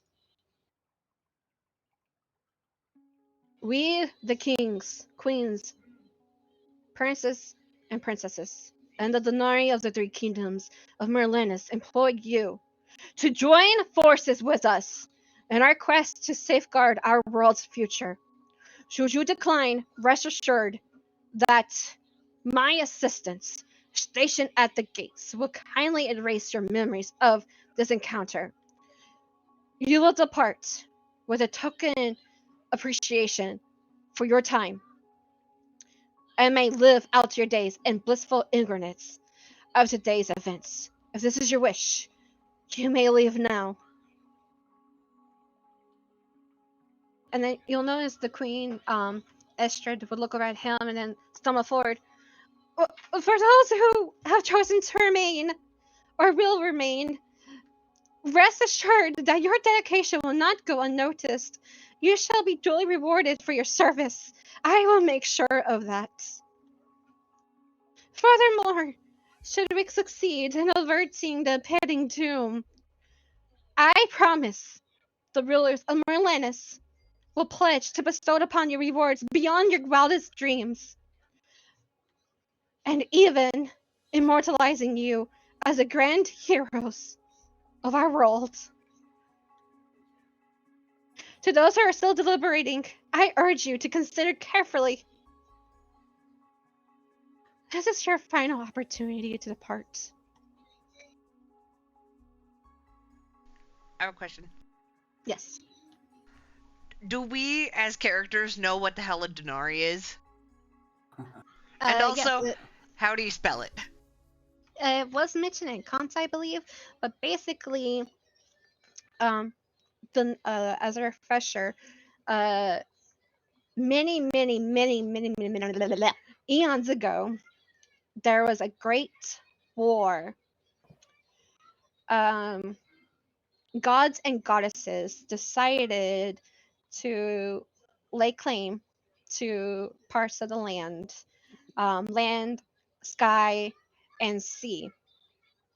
And eventually, um, those who have a chaotic mind, per se, ended up overruling rulers of certain lands, and eventually hell broke out loose. Demons, demonic entities, and such like was consuming this world. And the gods and goddesses who are in goodwill and good faith, decided to take a portion of their power and select a hero per se. And that person became a Denari, and I will type it out soon. I'm done. And thanks to the Denari and the blessing, they were able to push away and kind of cleanse. And when a Denari's time expire, okay, they die, the entity who granted them power will select another Denari to be granted.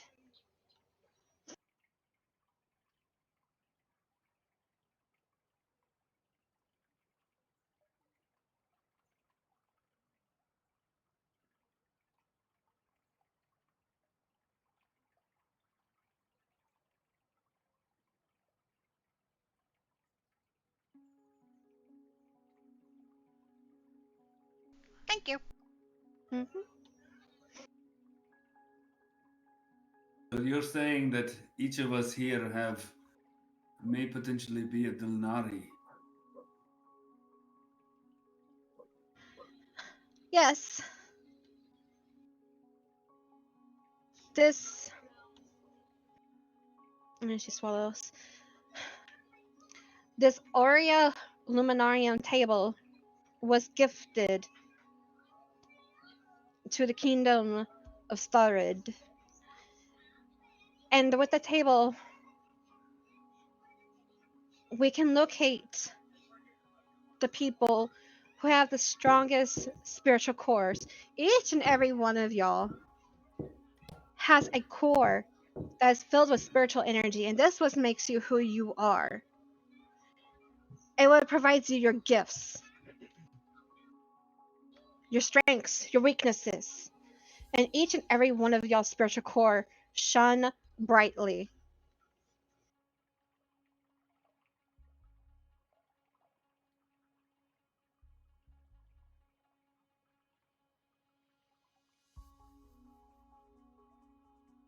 And if we pledge our assistance, are we bound forever to this quest?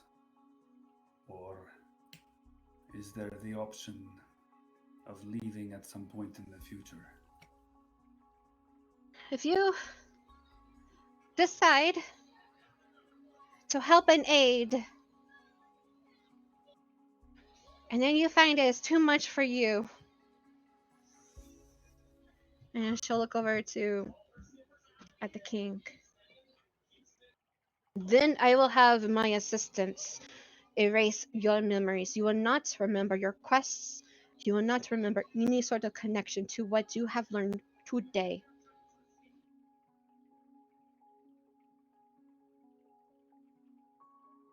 Take a step forward and try to get in line of sight with Estrid. And then drop to one knee.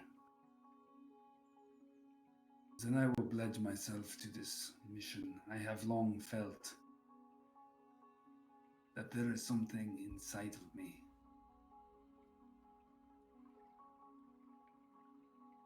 If our world truly be at the brink, then I, Ria Isafat Aldemar, will help in whatever way I can. And I bow my head.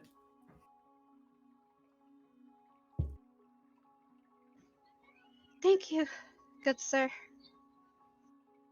And then, as you were doing that, the crowd was like spread out to make sure like you had like a clear line of sight with her. During this time, you would hear the doors open behind you, and the guards would move out of the way. And then the two guards, with holding a blue glowing crystal, will step in.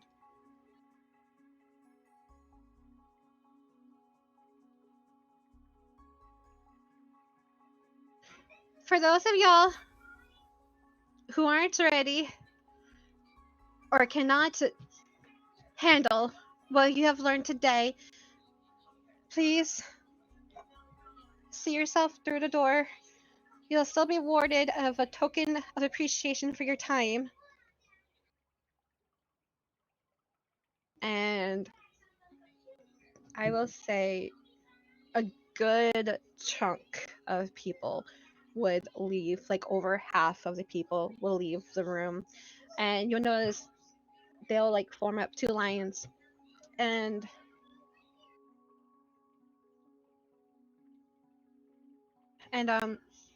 you notice the guy is holding the blue crystals with the blue crystal glowing in the center of their foreheads would put the crystal to the center of their foreheads, and you'll see like a light just circle around their brains, like their heads, and they'll dissipate, and then they'll be handed a sack of a heavy sack, and they just leave. And this will go on until no one leaves. Are y'all accepting this cause? You have to decide now? You're asking all of us to pledge to fight a, a god.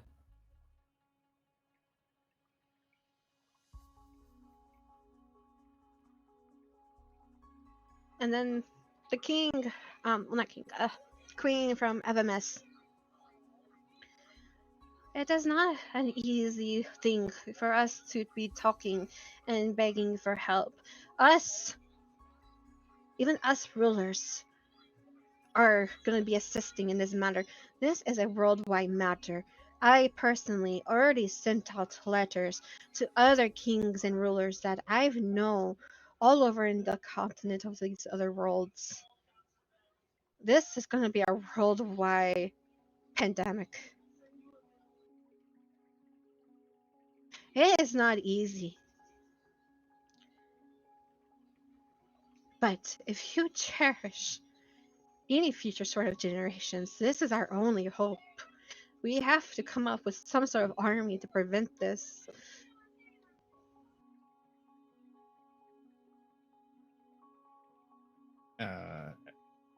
Dr. Morris speak up and be like, what exactly is your plan of attack here? Just the army? Or what information do you know? Where do we start? What are we doing?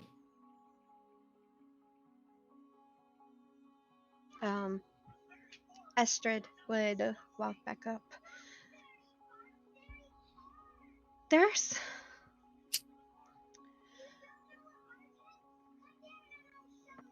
and she'll kind of look over at the Naria of the LMS Kingdom. She'll shake her head and walk forward.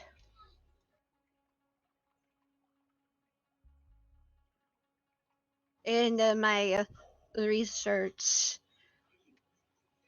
through many ancient records, I have come across a potential cure to get rid of Zaren's divination blockage, per se.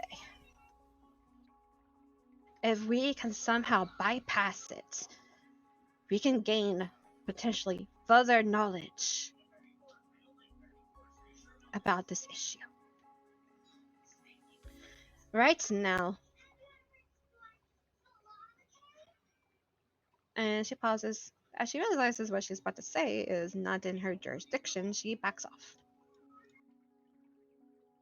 And the queen will speak up.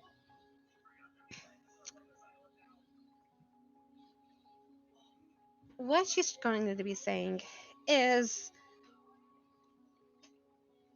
our plan, like she mentioned, we should get through this blockage, and then hopefully Zyron here can do his best to provide us further answers. Right now, we're in the darkness, just like you all are.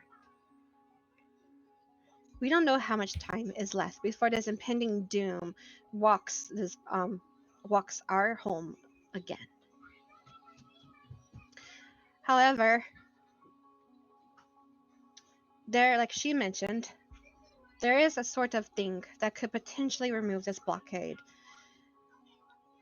There will be more information about this.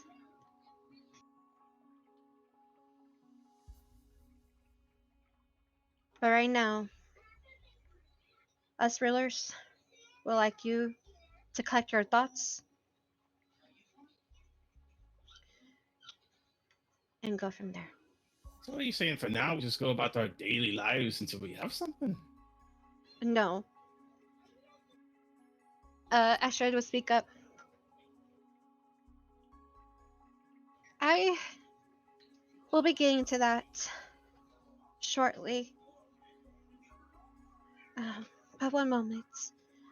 And she'll look over and get close to the king, and you can tell that they're having like a quiet conversation.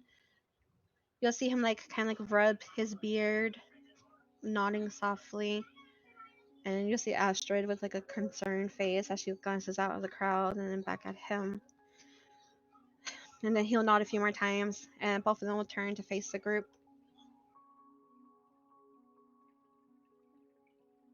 So, we understand that y'all may require some more time to process these thoughts. We appreciate that y'all are willing to stand around and not leave right away. So, I'm sorry.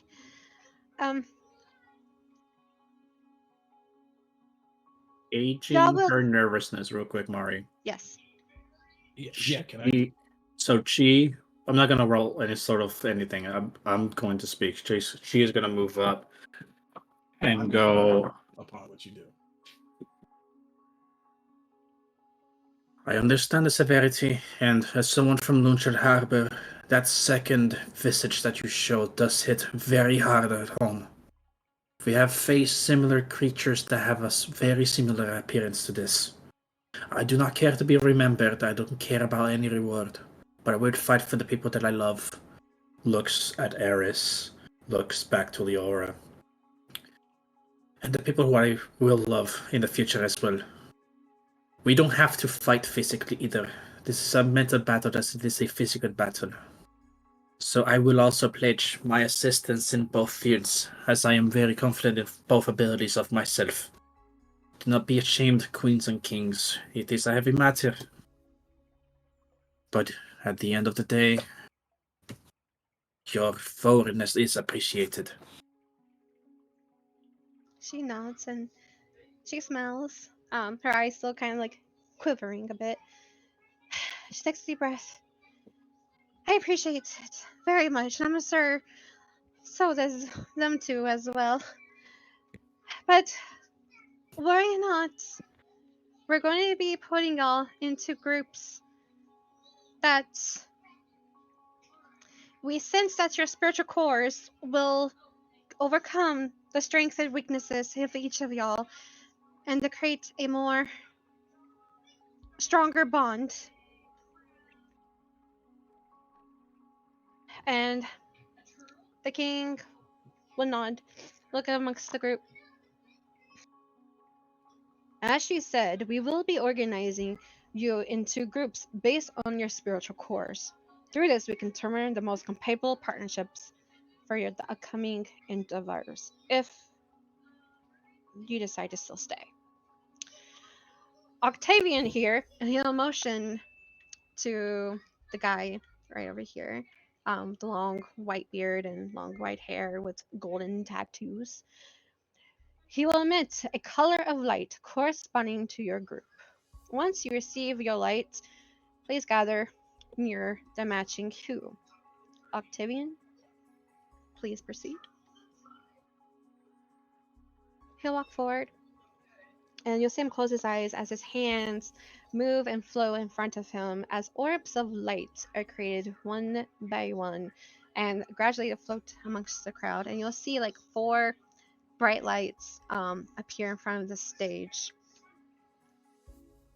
You'll see like a reddish gold on the left, a greenish blue, a pure white, and then a purplish silver.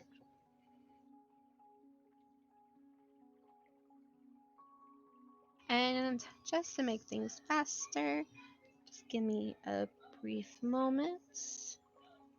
Everybody close their eyes, and if you see a flashing light inside of your brains, that's the one.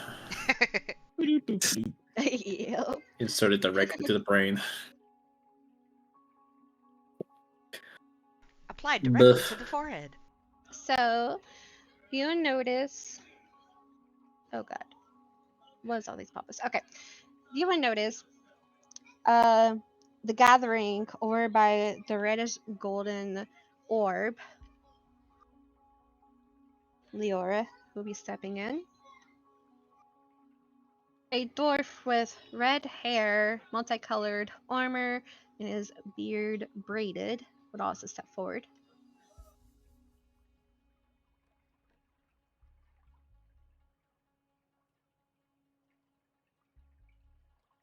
The girl with slick back hair with red and tattoos would go over there.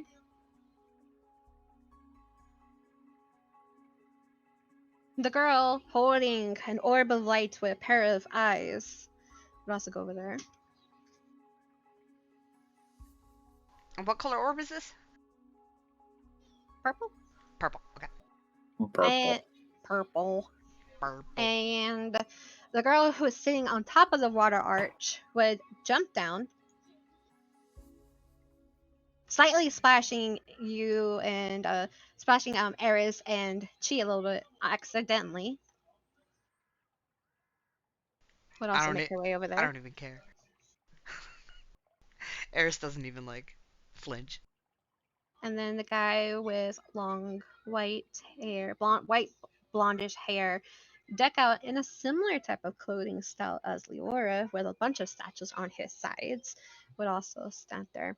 And then with the group with the greenish blue,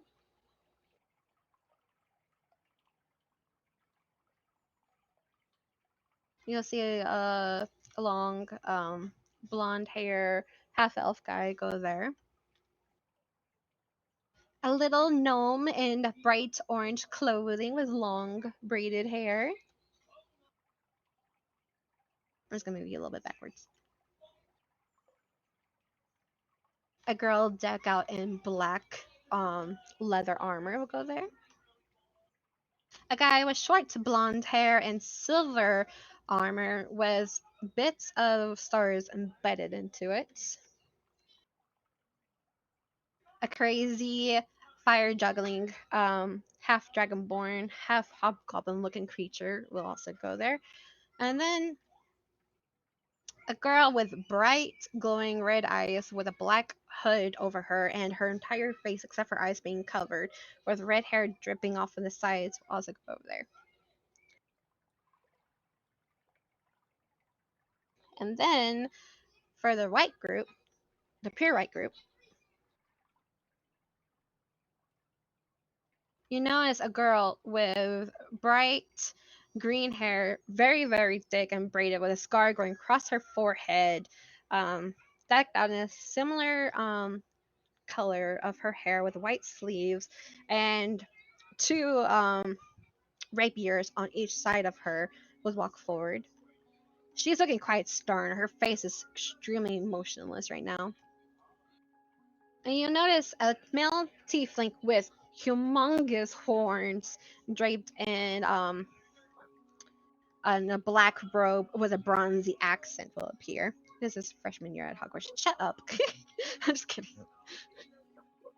Uh, and then you'll see a dragonborn that everyone probably saw because he's shiny and bright as hell. Will also go there.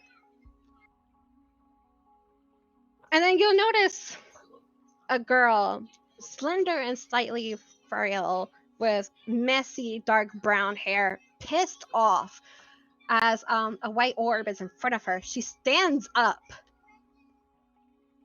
Tell me why that us people with shortened lifespans also have to fight this war.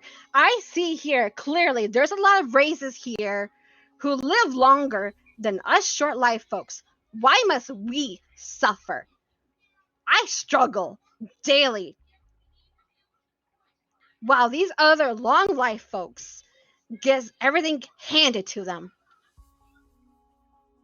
You have a shorter lifespan. That means you have less to give.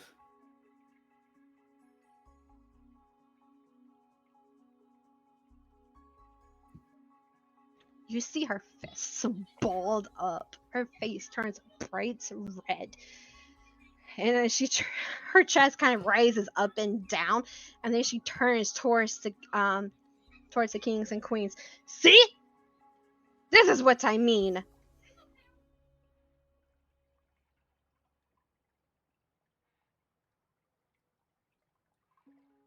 And then you'll see the queen from Evames turns to face her.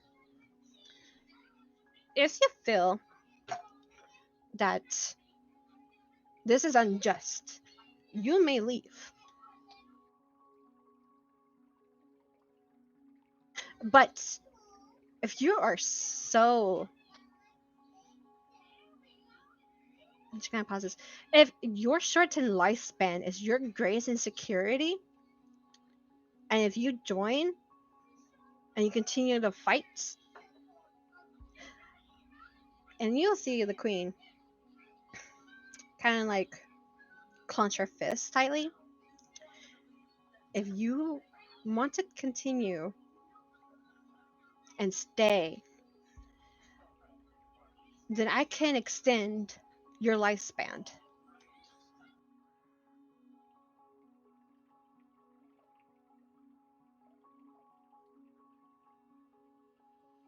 And you'll kind of see the girl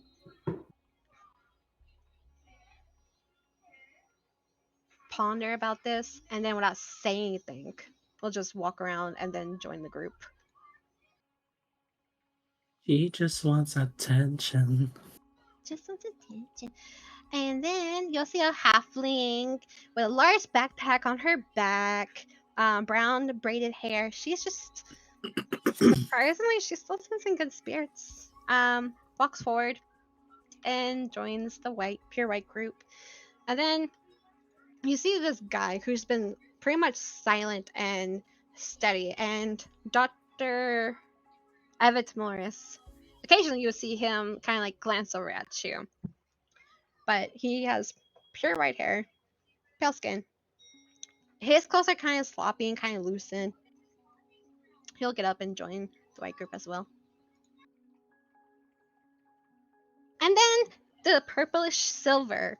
You guys will be grouped together. Oh god, I ran out of space. Here, I'm gonna put y'all here. Wait, I thought purple silver was the left group. No, it's right. It went from red gold, Oh, okay. from left to right, reddish gold, green, pure white, and then purplish silver. Okay. Oh, okay. Yeah, I had that wrong too. I had them as purple. And then let's go one by one. Describe your characters. Who wants to go first? If no one says, I will say. Okay. I can go first. So see a halfling. He's about 3.5 feet tall. His hair's kind of messy. He has in the picture, his goggles are on his face, but he has goggles kind of tied, and on top of his forehead, kind of holding back. You could tell that like if he didn't have his goggles there, his hair would kind of be like getting in his eyelids a little bit. Yeah, he's a halfling.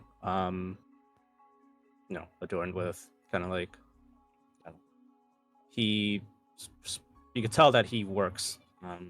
That he was an apprentice at a blacksmith. If you look at his hands, he's got gloves on, but you can kind of see at his fingertips like kind of like burn marks from working at the smith, or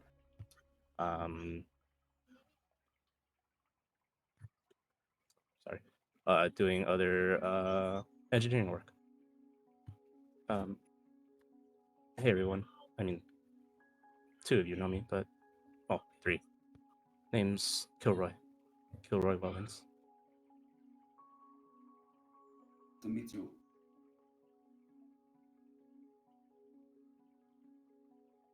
That was he looks at you, Ria. That was bold of you. Brave, I guess.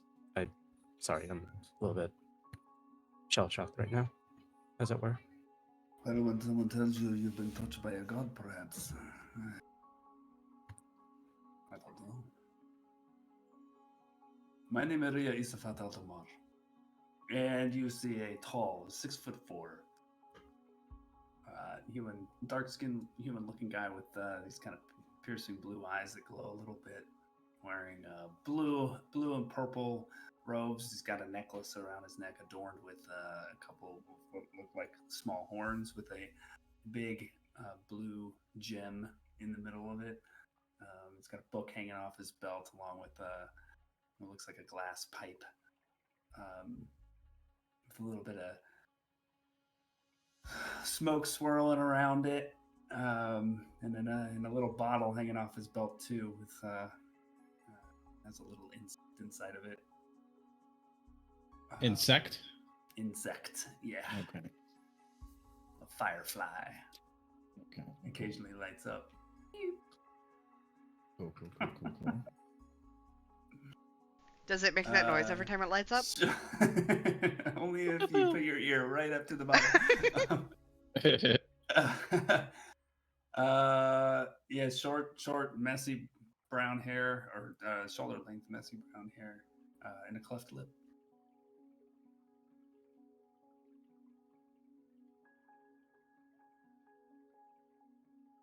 Okay. I'll go next.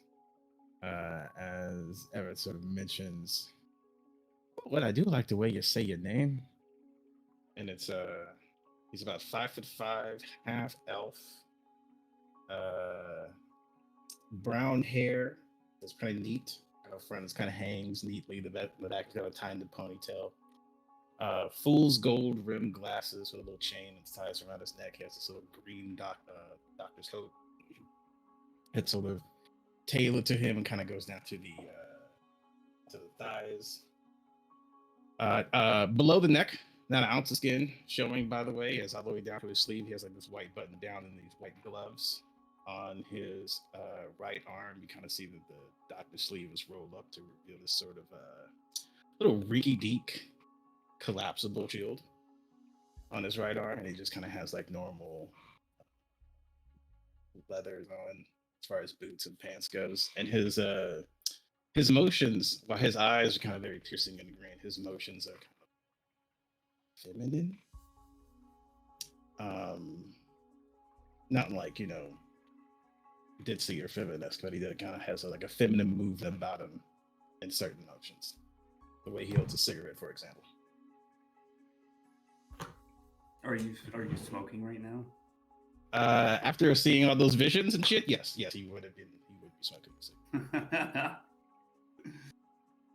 I will join you.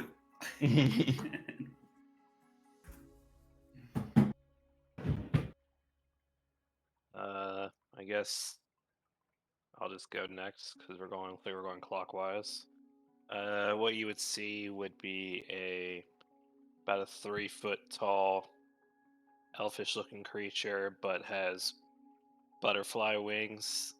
If you would know of the fairy race, that's what she is. She has brown hair, quite long, braided, or not braided, but like this kind of straight and goes down her sides and her back. And she has like a purplish, like, robe garb thing she wears. She also has like a little purple thing wrapped around her left arm that goes up to her hand, with the bracelet being on her right. And you would see a couple spell books on her, one that's kind of wrapped up with chains and whatnot. And known as introduction time, she would call back her friend. She would say, "Oh, his name is Jared," and he would let out a big hoot.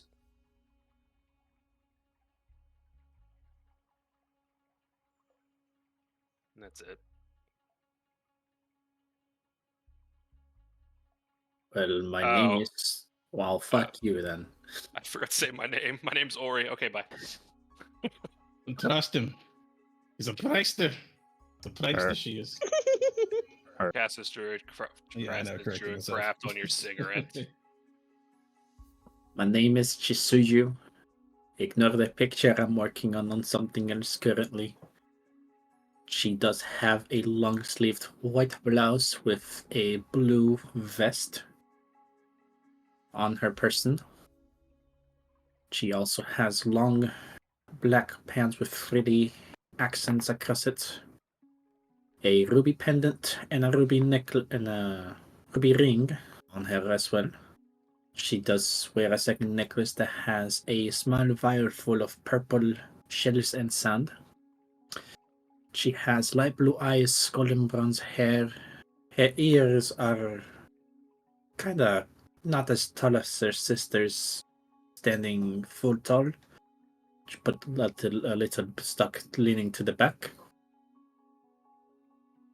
And I believe that is it, and she is wearing as her weapon a interesting, kind of mundane looking rapier, but a very elaborate sheath to it, and a buckler on her other arm.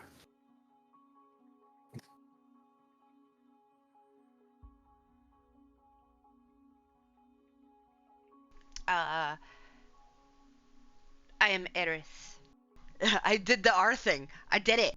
I'm Eris. It is now our thing, sister. No! Okay, she's a tall, thin woman who looks to be half Harengon, indicated by the long rabbit ears atop her head, which match her long chestnut brown hair. They're currently kind of in a back position, like agitated. She has deep green eyes and seems to keep a very stoic expression on her face unless she looks at the other half Harrington girl beside her, and then her expression would soften. Underneath a mauve cloak with a hood, which is down at the moment, she wears a white shirt underneath a leather corset and bracers, black pants, and leather boots. She wears a necklace with a small vial of purple sand in it. She has a quiver with crossbow bolts that hangs off her belt. She looks to be pretty heavily equipped. She's got 2 daggers, one on each hip, a rapier off her left hip, and a crossbow on her back.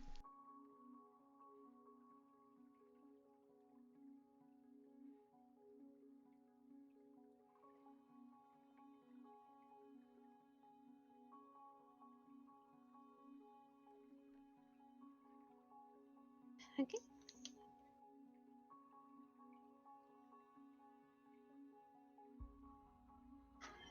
Noted. Thank you, Octavian.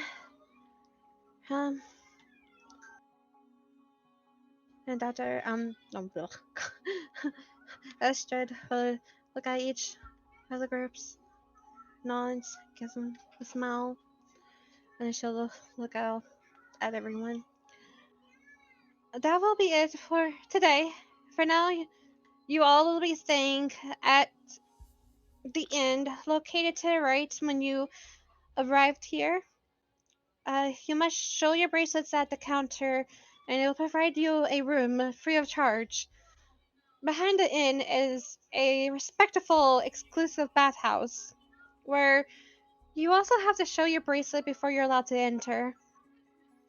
And tonight, there will be a grand feast here, held here, so use this time to settle in, come back, and let's use the banquet to get to know everyone better and your teammates. And tomorrow, around the same time, we shall hold another meeting here where we shall answer all your questions and concerns. I asked King Rotharian here to give y'all a full days to think about this. So, because of it, you have to stay in this area. We can't let you go just yet and risk alerting everyone. This is a private matter at the moment until we're able to figure more stuff out. And tomorrow, during tomorrow's meeting, if you still decide to stay, then you'll have to answer an oath. And if you decide to not to stay, then like many others today, you will have your memory wiped, and you will not remember what you have learned today.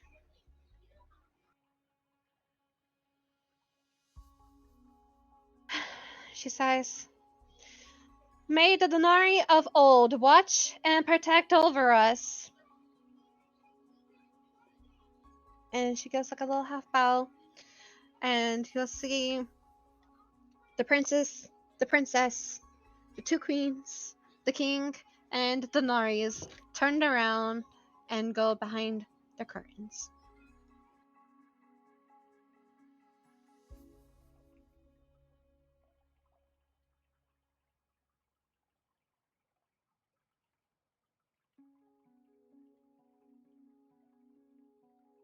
As she's finishing her speech, Gilroy will turn back to the rest of the group.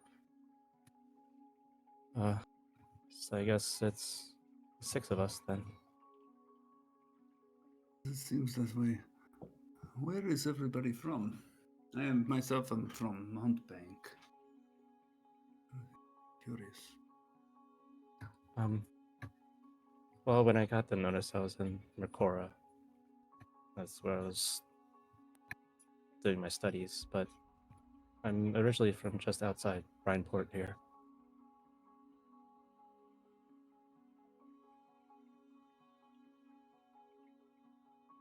I'm from Isabel, but I've been traveling around Started Kingdom for the last 30 years now. I'm from far, far away. Sounds As mysterious. Oh, I know all about where you're from. Do you now? as you may have already heard, my sisters say we are from Loonshell Harbor.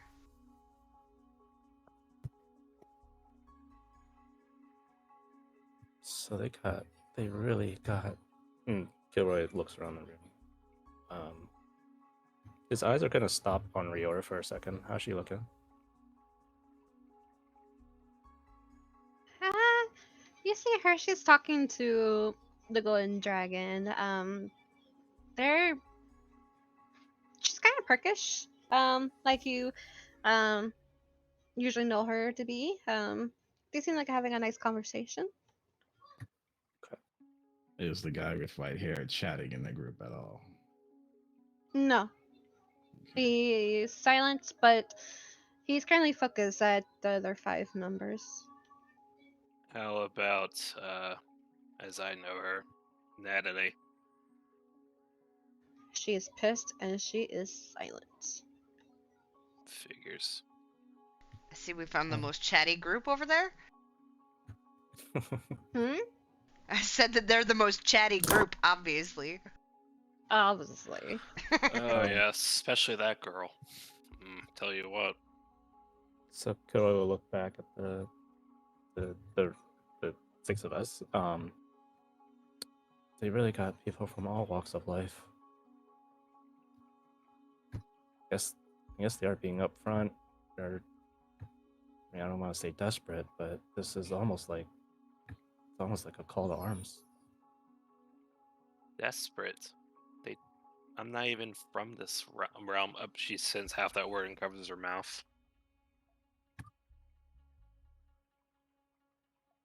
The guards by the entrance.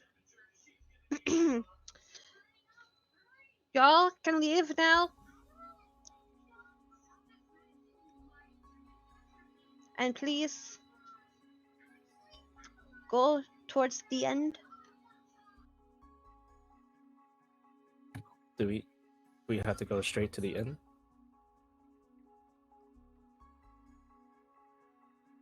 They look at each other and then look back. Well, maybe not straight towards the inn, but you have to stay on the grounds. The blockade to go to the rest of the city of Loredana will be blocked for the safety of the other civilians Um, and the protection of the information you have gathered here today. well, for those of us that came here with companions that didn't have bracelets, and Gilroy will glance at Riora and as well as wait, no, he wasn't there for that. We'll just glance at Riora. We have a companion that is not part of this hut. Can we just get word to him that we have to stay here for the night? As you're saying that, a girl with a white cloak with golden accents would come forward. I can deliver the message. Just tell me their names His and name the is message, and I will locate them. Glenn. He's however tall he is. Silver armor, blonde short hair. And just let him know that Kilroy and Riora have to stay within the what do you just call this? The castle grounds. And that we won't be able to see him tonight. She nods. Anyone else in your group? Yes, can I send a message to the same guy? Why, sure. Tell me your message.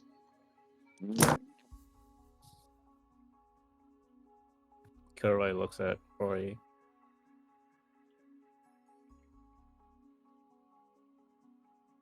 What? He started it.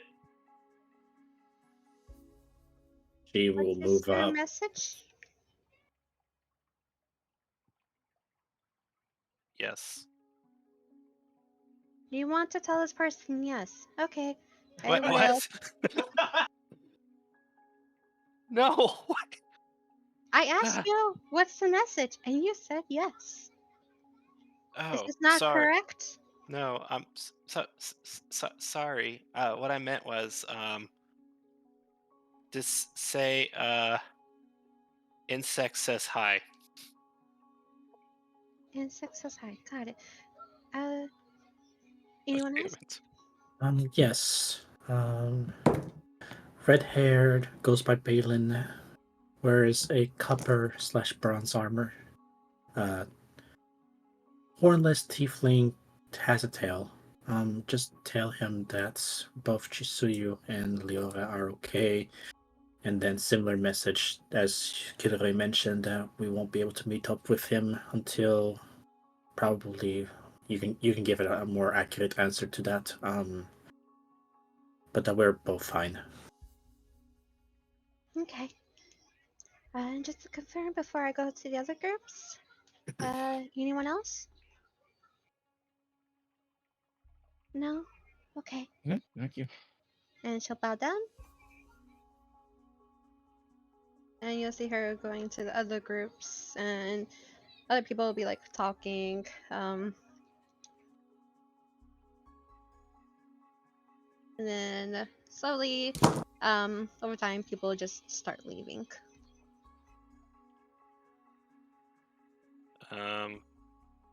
Do I see, I always forget him. Erican, or how do you pronounce his name? Harrison. This Arison. Do I see Harrison. Arison leaving? Yeah. When he's leaving, I walk up to it and say, "Hey, do you have a moment? Very quick." Uh, sure. Did you still want to drink water tonight? I think I'll be drinking more than water tonight. Well, I'll join you if you still want. Sure. What time?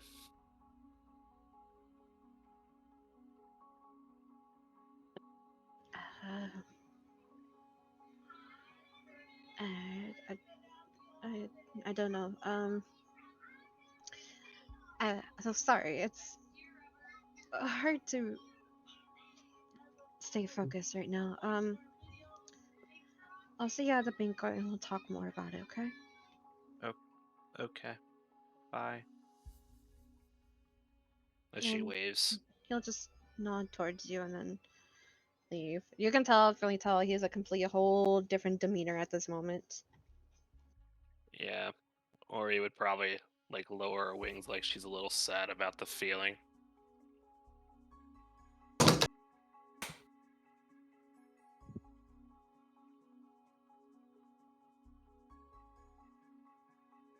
If everybody's leaving, I am also leaving. Okay. Is ask one of the I guess people at the door is does this inn have a name? Yes, it's the Celestial Retreat. It's quite exclusive. So only people with rankings are allowed to stay there. And of course us. And of course, y'all.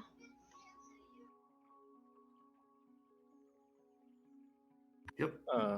Kilroy, is Rayora still like chatting it up with her group or the No, everyone pretty much is gone by now. Kilroy would have tried to catch up to Rayora if we're all kind of leaving. Okay. Hey, Hi. how are you doing? I'm not gonna lie, I'm a bit numb. Doesn't feel real, to be honest. But I'm okay.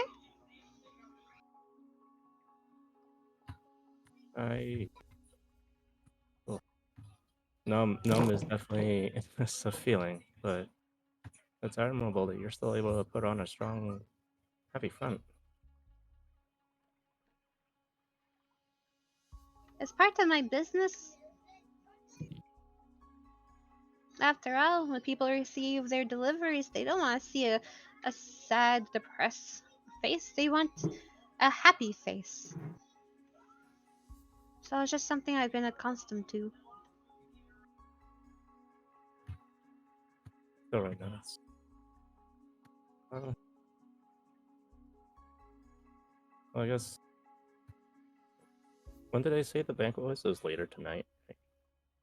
Or is Yeah. it tomorrow? Tonight, specifically, they'll say just in like a few hours.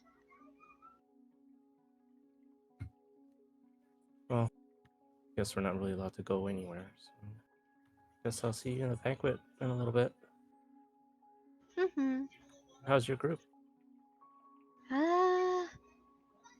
Well, the tall guy with white hair kind of scares me. He hasn't said a word. I don't appreciate the curly hair attitude, but you know, everyone's different. The girl with greenish blue hair, she just turns out she's a captain. So I might have lots of conversations with her. I'm curious what it's like. Um, the other two seem to be friendly, so um,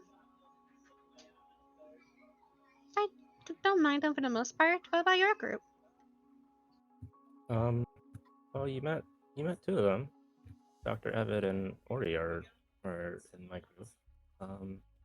The other three, let's see, there's two sisters. Both buns. Haringen. Haringa, thank you. And then the other one, Ria, is the one that first stepped forward and pledged his services to the cause, I suppose. Yeah, I thought that was quite brave. I told him that. Well, I said bold, but yeah. And he said it's good to know that you were touched by God, or something like that.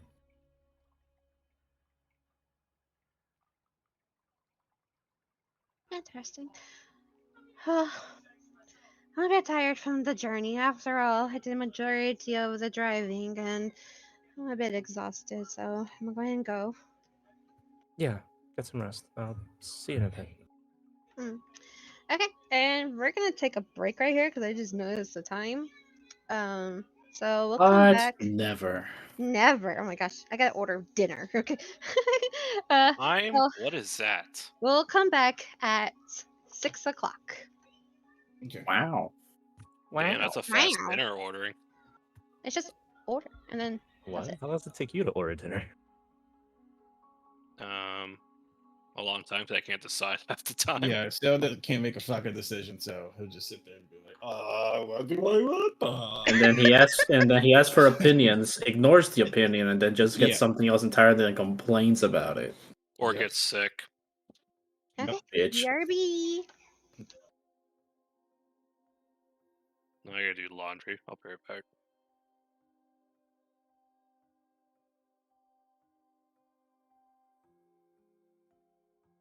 I won't be shamed if I get Ellie to also roll her eyes. Ours. I'll roll my eyes Yes, you instead. roll your eyes as you roll your R's.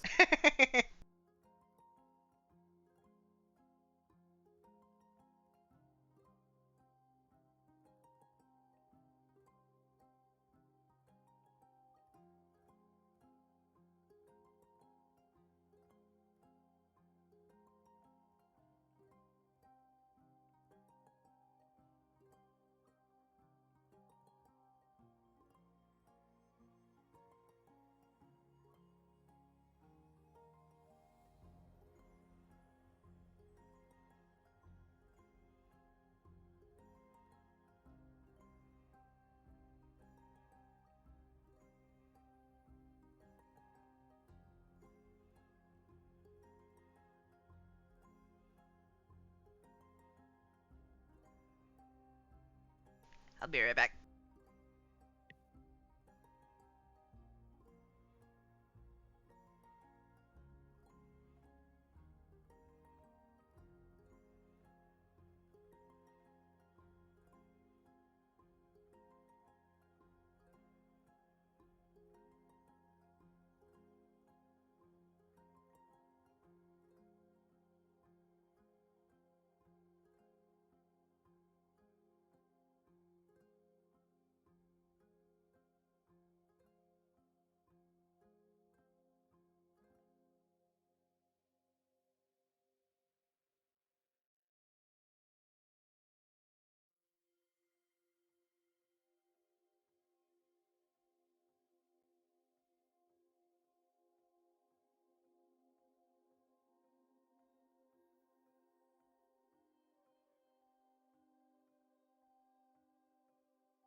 I'm back.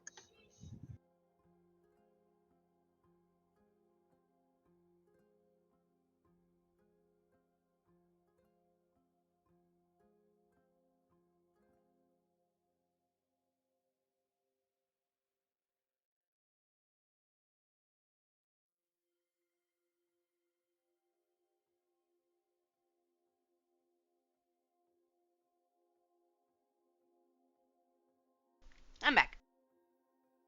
Welcome back. Thank you.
Dark noises.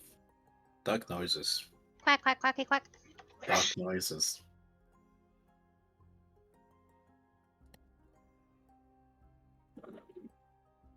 Dog noises, brother.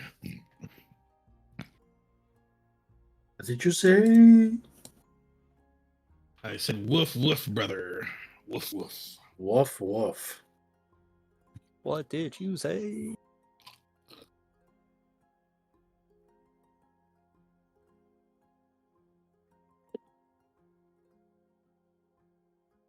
I have to say, guys, Mm-hmm. we seem like a well-rounded, level-headed group so far.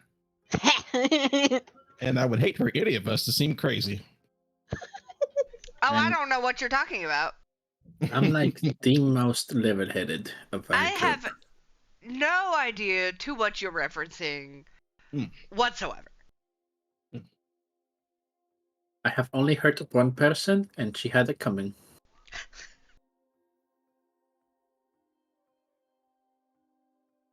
True story.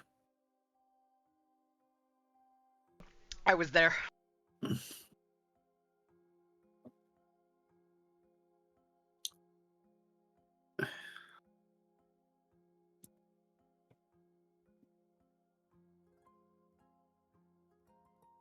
Okay.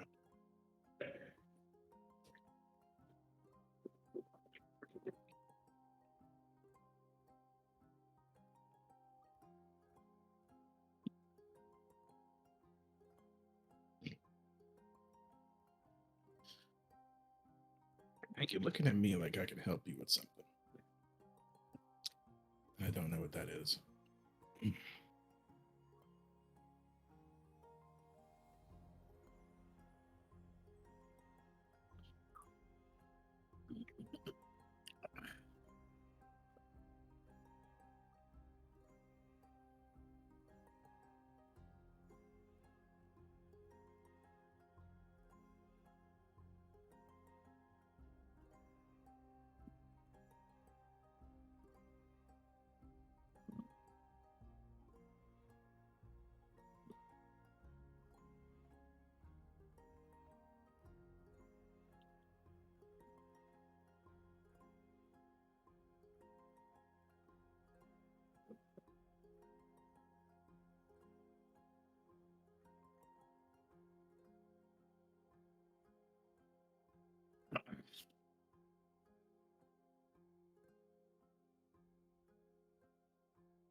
Oh, excuse me.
Okay, who is all here?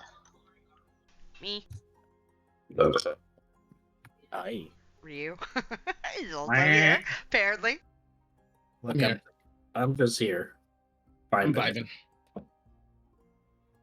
Watching. Uriel and Ori? Are both muted.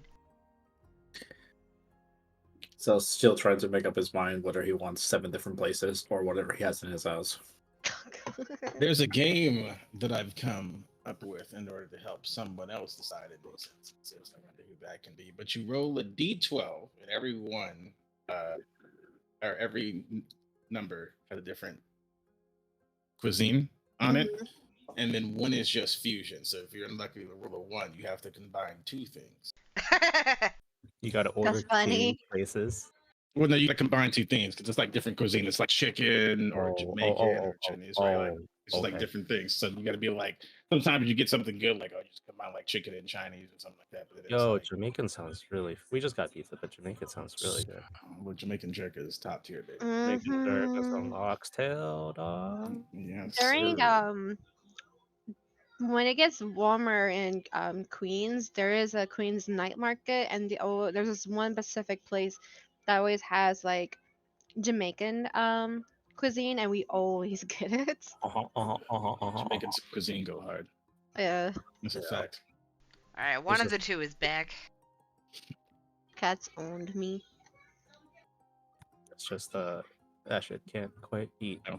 that level of spice. Not even like spiciness, just that level of spice just yet. So What She'll did you get? try, and then pizza. Pizza? we were talking about We Jamaican. were talking about cuisine. Jamaican food. Oh. Yeah. I was like, the girl Welcome- can't eat pizza? That sucks. Well- Welcome to the conversation.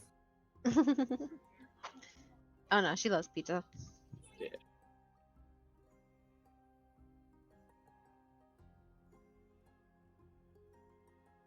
Okay, once Ria gets back, we'll start back up.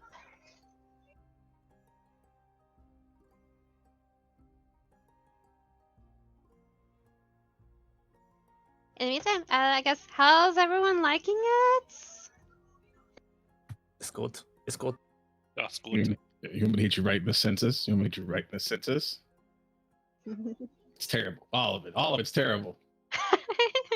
That No, it's campaign, I'm having a spa day and my bay is not there. How is that fair? I mean, Yo, you I can't wait fucking- to find out if this is a public bath or if it's private. Girl, you and I both know it's gonna be a public, and both you and me are gonna be in way opposite corners. Uh-huh. Yep. Well, you will not be seeing one doctor there. Fuck that noise. Wow, you are so different from the other character you just played.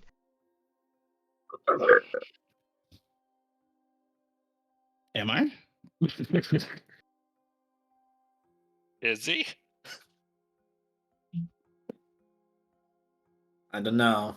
The first innate instinctual thing they did whenever they were feeling stressed was pop a smoke. Just because it is not openly drugs, it is still a vice.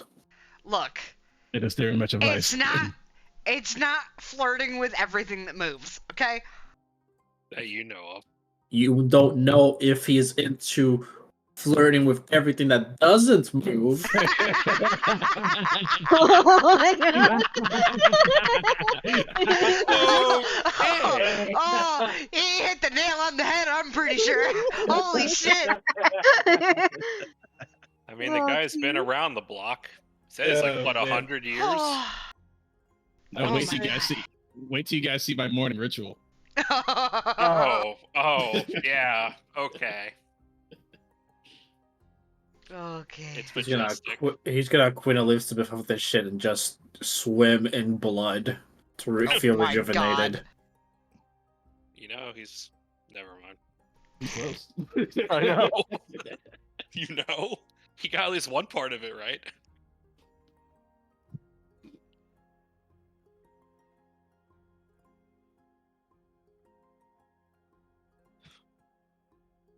Oh. I should probably buy cat food before I forget. Because they Yeah, won't so- forget. They won't forget. No. Just like Tank always reminds me. Oh no.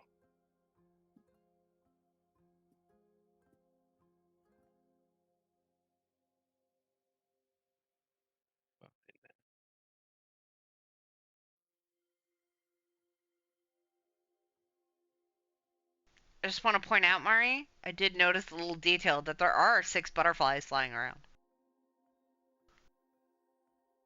Yeah, good job. I noticed.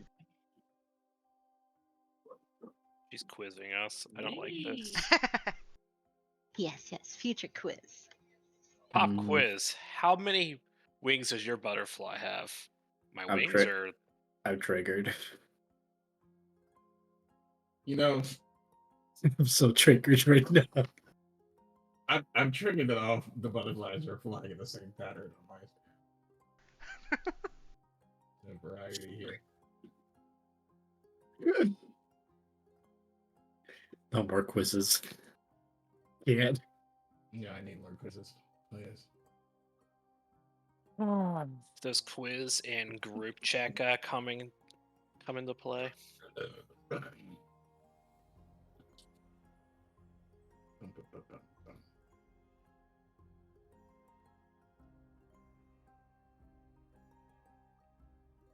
We waiting for Epic to get fully back, or? Yeah, you can message him, see what he's doing. Right He's on mobile right now. Yeah, but- he's on mobile. He said he was. I don't know. I see. Are you tending to those doggos? He says, "Don't wait!" Exclamation mark. Yeah, he's got the doggo probably. Mm-hmm. Hey, little wave is just doggos.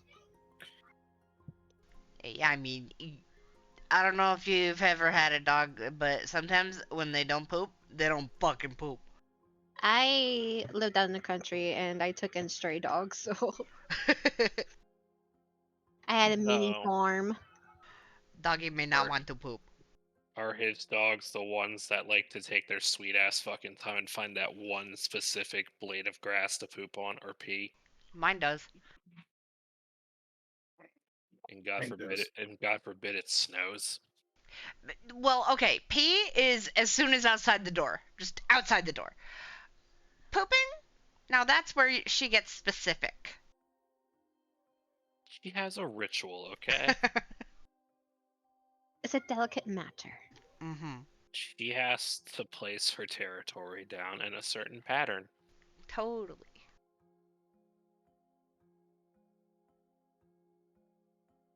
No, you're in air jail now. That's a wrap for you.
Bitch.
I'm back for real now. Been waiting. Welcome back. Well, get back.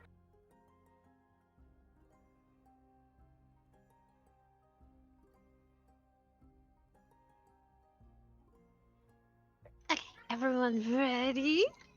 Mm-hmm. Ah. Perhaps. Okay, before just to tell like which scene for me to go to, is everyone just gonna are people wanting to not Straight to the end. straight to thank you. Yeah. I Because I want to know what's our living situation. Yeah, I'm just going to the end. To the end. so what kind of a place is this? Is it pretty open? So from what you can tell, that this place is pretty high up. It's the highest peak in Loredana. It has a huge tower that, from what you can probably tell visually, goes beyond the height of the mountains that hugs Loredana. Um, and there's like smaller buildings in front of it. Um, and over to the left is like a massive resort to garden, and of course to the right is where you have the inn and the resort, and then you have that long set of stairs leading down towards the remaining parts of the city.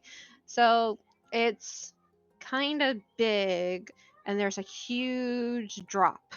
Like if you avoid the stairs, there's like a huge drop that is kind of dangerous. So there's like railings across the edges, and when leaving and following like the path where y'all led to, you would see like a lot of guards just guarding the set of stairs.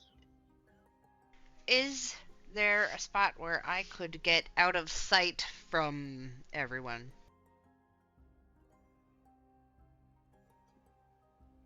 Might be hard because there are guards posted everywhere. Okay. I'll go to the inn then. Okay.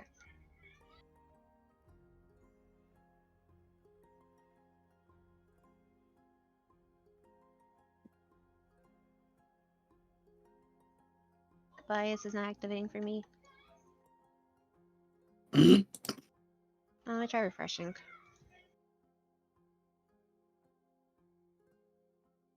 Refresh.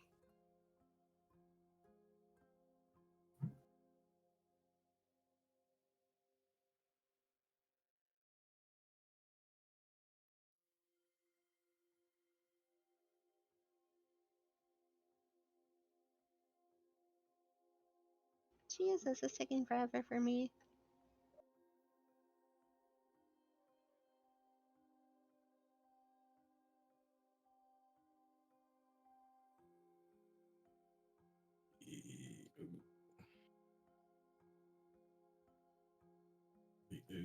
Sorry, I'm stuck on the loading.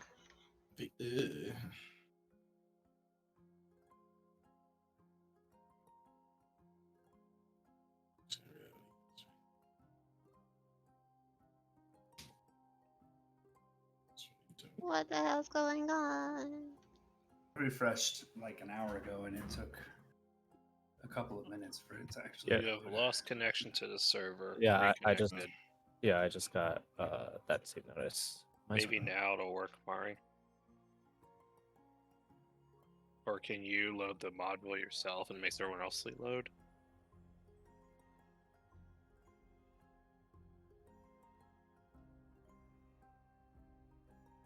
The tokens are much more responsive, it seems like, right now. Yeah, mine are working. Working fine.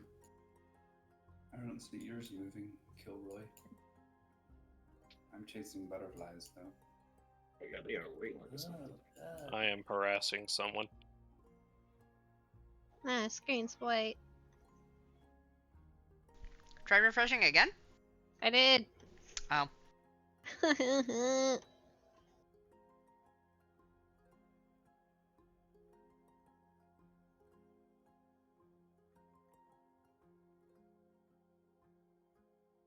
Quick new shortcut found. Control click measures distance without having to select the distance tool. Hey. Control click. That's Need to remember that. that's useful. It's very useful. Yeah, you can chain it.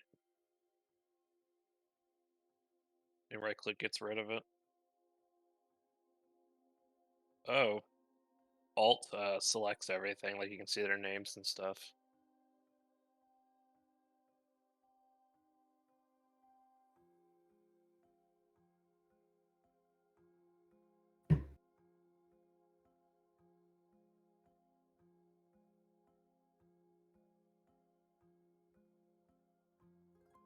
I see what you did there. Dick butt. Mari would be proud. What happened? Nothing. Nothing. He's Pierre, You'll stop see. it. Pierre, stop attacking the butterflies. Ugh, I'm just gonna close out this thing and make a new window. Yeah.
Oh, now I see like a giant blue circle. I mean, yeah, that's all there was a giant circle. Yeah. Yep. Nothing to see here, folk. Oh, it works now. It's okay. I'll see it on the recording. Yes, you will. Delete it. Okay. Never. Sorry about that. I have no idea what is going on. I'm having a little bit of technical difficulties on my end, hence why I was so upset about the visions of the old because I made that scene so good, and then it took forever for the fucking towels. But anyway, moving on. Okay, you guys arrive to the celestial retreats. It looms majestically in halls adorned with pristine white walls and floors, evoking a sense of ethereal purity. You see blue flowered plants thrive, while golden accents shimmer along the walls and pillars, casting a slight divine glow. Plush couches beckon, and mirrors are scattered amongst the place. Um, and there's off to the side a polished bar with multiple elixirs. And nearby are you hear an enchanting melody of a piano being played by a skillful hand. And you'll see a lady with the basic attire of a black and white suit walks up to y'all, and you see like a lot of people are scattered amongst this place. Some of them are going up the stairs, some of them are sitting on the couches. Hi, are you here for a room for tonight? Been all assigned rooms, perhaps? I was actually wondering if we would all be staying in rooms close to each other or something like that. Oh, you have a bracelet? You're okay. And she'll see like some of y'all with some of your bracelets exposed. Okay, in that case, um, your rooms will be together on the same floor. You each have an individual room though, and no charge for your current stay for here.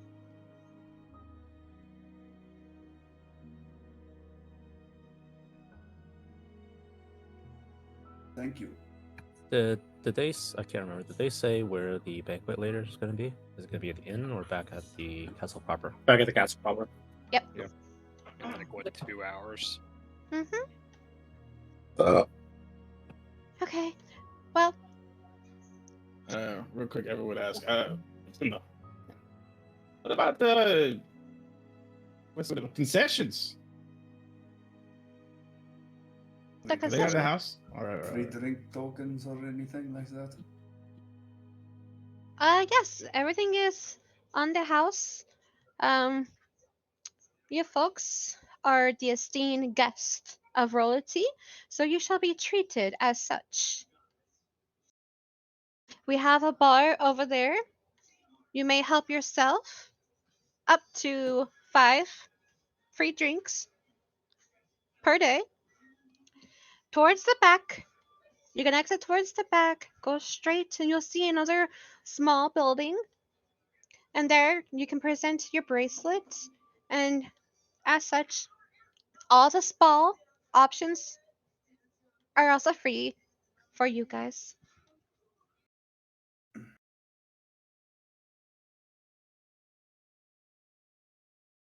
Would anyone like to get a drink? A drink? A water? I Not definitely water. will. I mean, if that's what you want, then sure.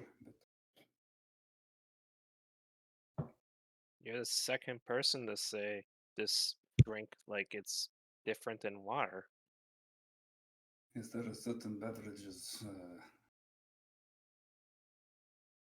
that are other than water? Sorry, can't hear you.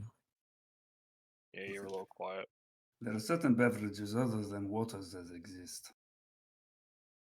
You know this, yes? Yeah. We have like this green stuff that has bubbles in it. But it makes you feel funny after. Like your senses get numb. That's a good kind of drinks then. Master told me to stay away from them. He says I'm crazy enough. You have a master other than yourself. Yeah. Where are they? Uh, probably cleaning up a mess I made at the uh at the place he's at. And this master does not have a bracelet, is that correct? Let's repeat yourself. I'm sorry, I couldn't hear you. This master of yours did not get a bracelet, is that correct? No, but Ah. he supplied me with the stuff to get here and teleported me. Well, there you go. I think you have reason to believe, or that bracelet gives you reason to believe that maybe you are more important than your master. You can't. And I start walking over to the bar. I'm going with. if it's all the same, I would like to quickly get rid of my grime. I will join you guys later. Yeah, same. I think after everything. I just need a little time to decompress, but I'll meet you guys at the bar. Sounds good.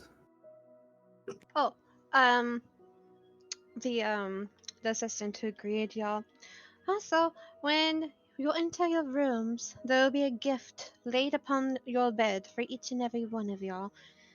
I think it's an outfit for y'all to wear at the banquet, if I remember correctly.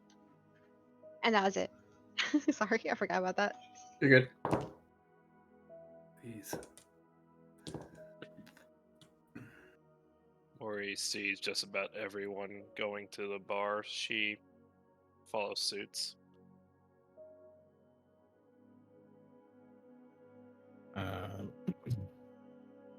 Abbott will be heading upstairs. Yeah, I think you So- missed friend. It's about a 50-50 split currently.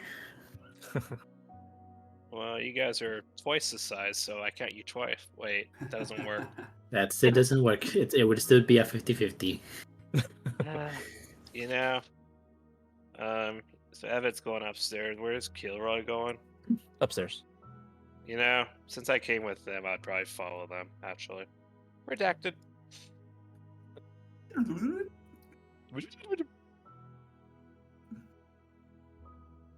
Okay, we'll start with Rhea and Eris. Walk up to the bar. The bartender. Ah, yes. What would you like to drink? Do you have a bold red wine by any chance? Well, certainly. And he'll go under the counter, pull up a wine glass, give it a good double scrubbing, cleaning, look at his shelf of wares, goes to the tallest shelf, pulls out a darkened wine, and pours it into your wine glass and slides it over. I'll have the Enjoy. same. Well, okay. And he'll also do the same. Pour a second glass, slides it to you. This wine right here came directly from the Kingdom Evermess. Its berries has been specifically ripened to a certain state and fermented it in a special way to pool the strongest of flavors. Please enjoy. I down the entire glass and hold it out for more. Cheers. Before I drink, I look up and say, I do not consider this a gift as I am making a great sacrifice. Kind of look around. And then I take a sip.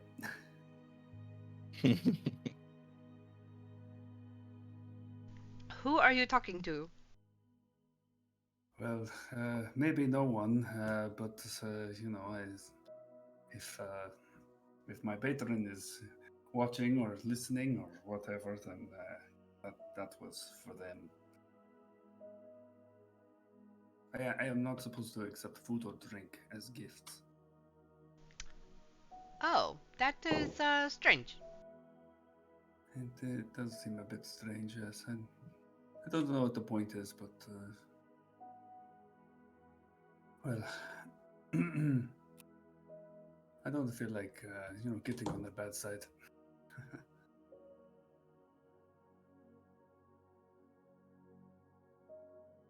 I don't blame you.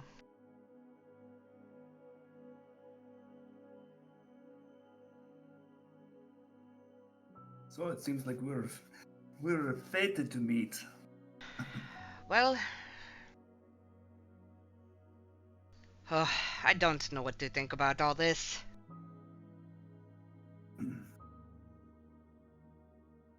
You I were, feel pretty good. well, To be told by someone that I am more powerful than I think I am. That's something.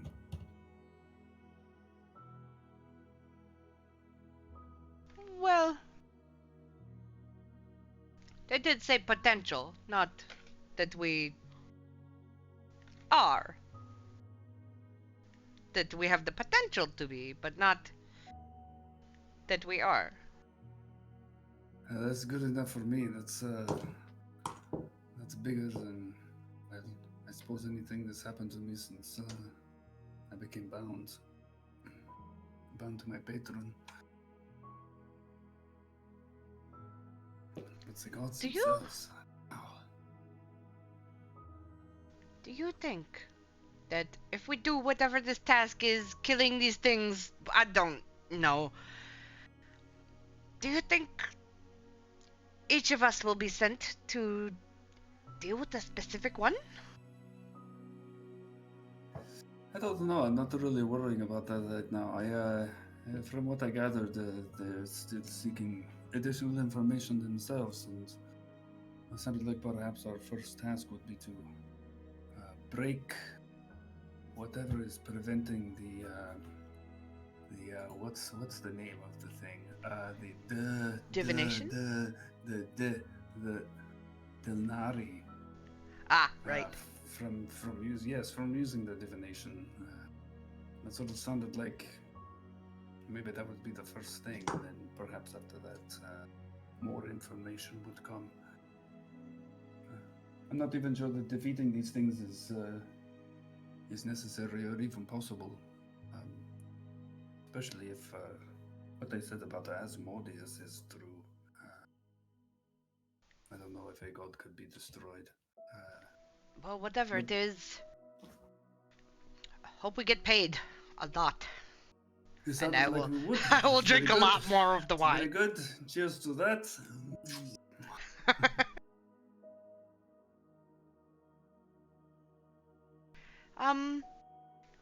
I just wanted a quick drink. I think I need to go see my room, and then I will head to this bathhouse. Oh, you're going there. Yes, I don't know what to expect. We will see. Oh, okay. I'll go to the room too, see where we are all, and Yeah. maybe join you for a bath. All right. Good one, Head Reeves. upstairs.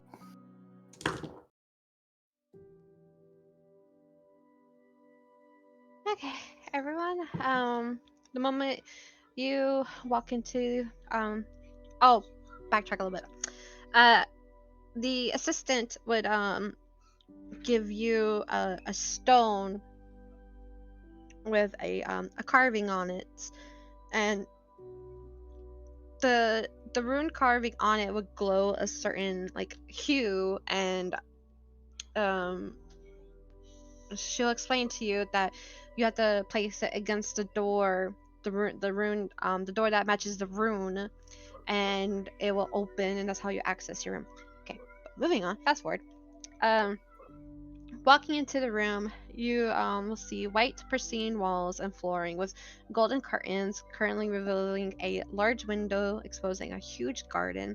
Scattered amongst the room are various planted floral and green with gold accent pots. Glancing around, you notice a large bathtub nestled in a corner, surrounded by candles and various labeled glass bottles. On the other side of the room is a large king-size bed adorned with silky blue sheets. At the foot of the bed is a white rectangular box wrapped with golden lace bow, and tucked in the lace is a semi-large green leaves and a single blue flower, and it was a folded note. What does a note say? Okay, the note will say, inside this box is your attire for the royal banquet. Please wear it and feel free to personalize it using the nearby mirror. Simply envision your desired design. Adjust colors or add accents as you wish. However, refrain from altering the fabric. We eagerly anticipate your presence tonight.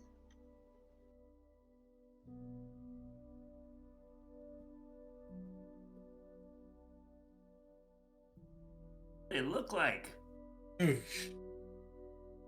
So for the guys, it's a regular suit, and for the girls, it's a dress. But as players, y'all can think how you want to pizzazz it, and then as you make your entrance to the banquet, then you can announce your design. So, you said you can't alter the fabric. What color fabric is it? You can. Okay, so currently it's just everything is just plain white.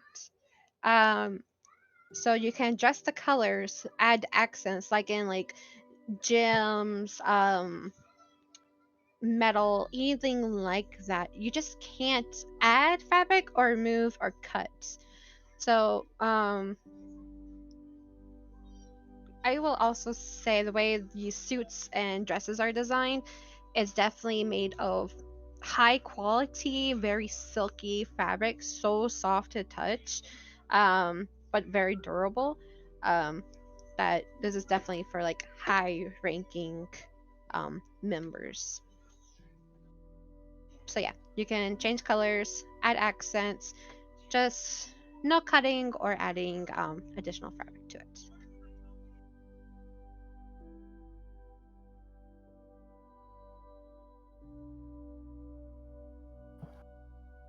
Okay.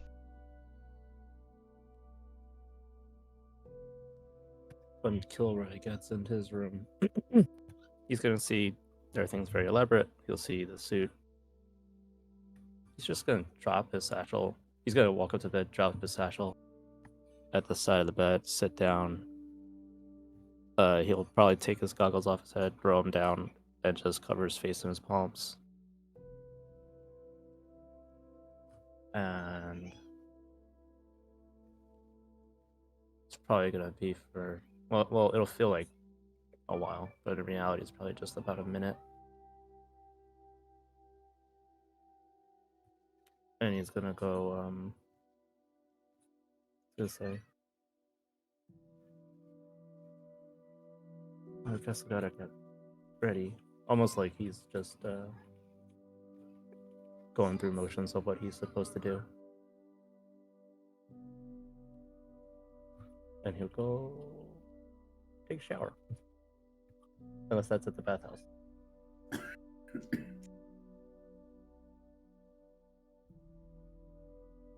Well, no, there is a very large bathtub in your room. It's gonna peek inside. Does the hotel have soap, etc.? Yeah. So, taking closer at the bathtub, it has lots of candles and labeled glass bottles. You'll see one labeled perfume salts, another one labeled shampoo, another one labeled hair softener, another one labeled as body wash, and you also see like a glass bottle with like a little spritzer at the attached to it.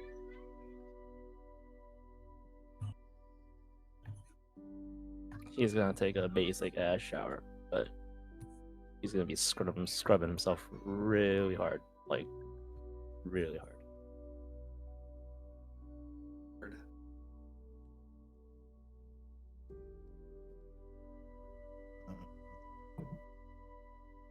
Probably the same note with Evan. Gonna head up to the room, put down his bag, and then immediately start pacing back and forth. Eyes kind of dart around in the room, thinking. Even though for a large, luxurious space right now, everything just feels so tight. And so he's gonna kind of walk back out of the room and see where Chisuyu went, or which one Chisuyu's room is, because he wouldn't have known. Chisuyu's intention was to go to the bathhouse either way, so we can just say that as soon as you left, she would have also started leaving at the same time.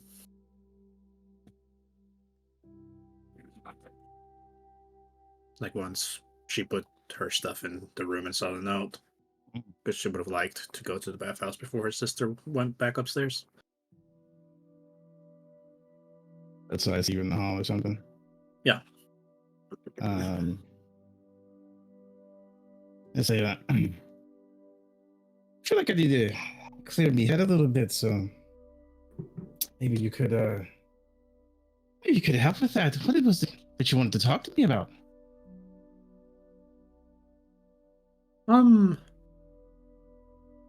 She looks left and right, looking for her sister to see if she's already starting to go upstairs. Probably doesn't still see anything. So she goes, well, you've mentioned a couple of things that piqued my interest. Because back home, my mother, she's in a pretty bad state when it comes to her health. So I wanted sort of a second opinion in case your expertise would catch something that what we have tried hasn't. Yes, some of the symptoms. Or the, causes exactly everything you know. I'll try my best to help. Let me pull up when we last talked about this. Like, is it sort of a coma? Is she? No, it's no coma. She's awake and aware. Unmedicated. She has slight muscle spasms and overall permanent lethargy, as if there's always something bothering her, and it seems to be pulmonary in nature. As if she isn't medicated, the muscle spasms grow a lot worse, and these masses of what the best I can describe as green pus starts growing out of her body and connecting to each other like veins, but it does not match her actual veins. We don't know what it is, and our attempts to have it subdued are only that, attempts. She needs to be almost 100% of the time almost fully medicated, or else the symptoms would just come calling back within a few hours/days, depending on the severity of the last medication that she took.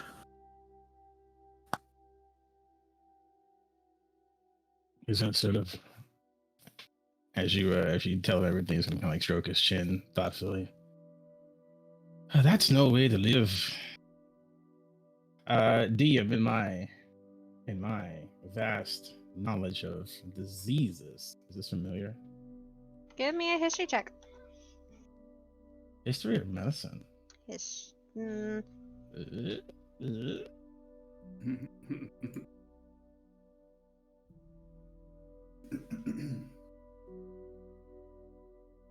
Fuck it. Give me medicine.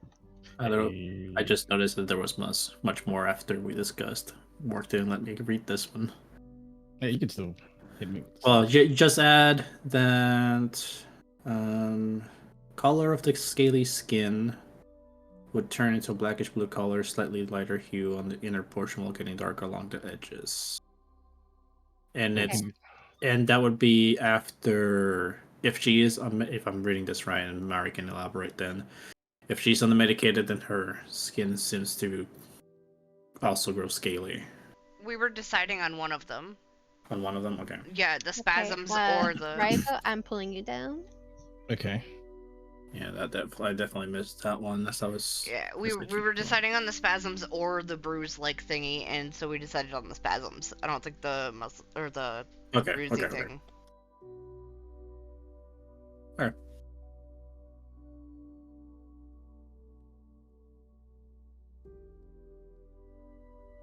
This whisper has been brought to you by Kilroy's Marvelous Goods.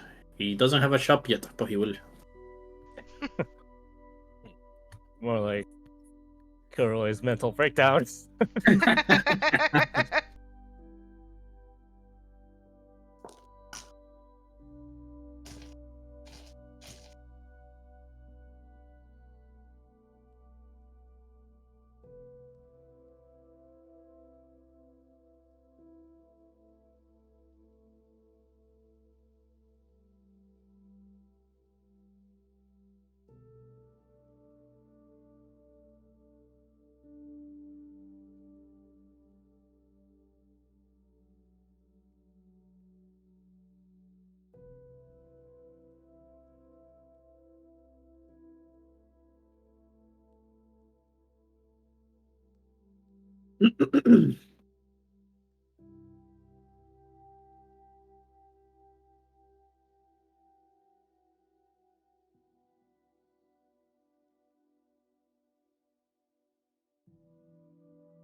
Wow.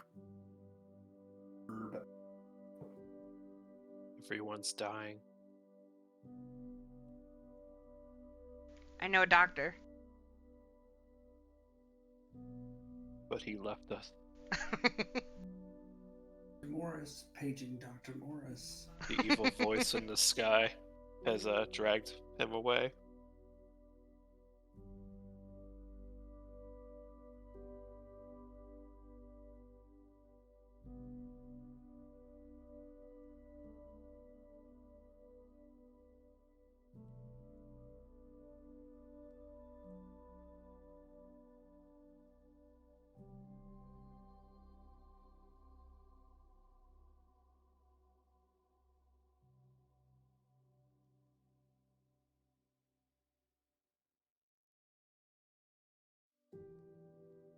Okay.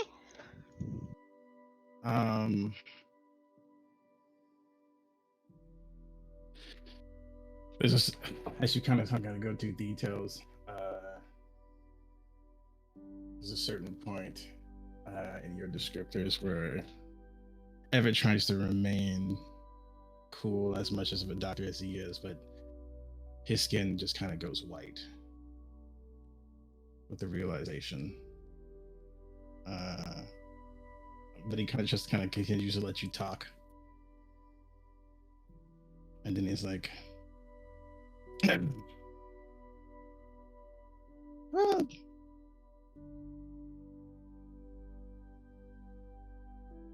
you know, truth be told, these kind of things, they have their issues, and sometimes we gotta find the cure in other ways. You know, you gotta look at things differently. And that's something I think people have to look at a little bit differently. Though I'm willing to put some work into it.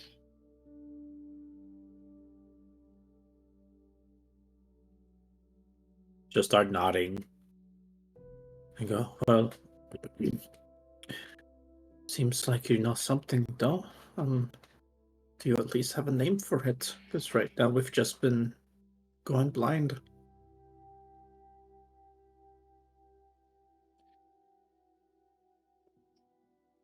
I suppose you'd want the truth.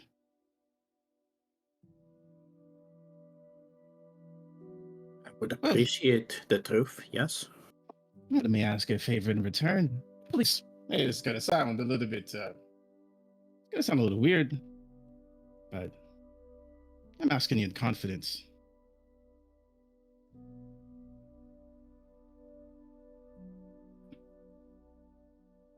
In order to get a little bit of a better understanding of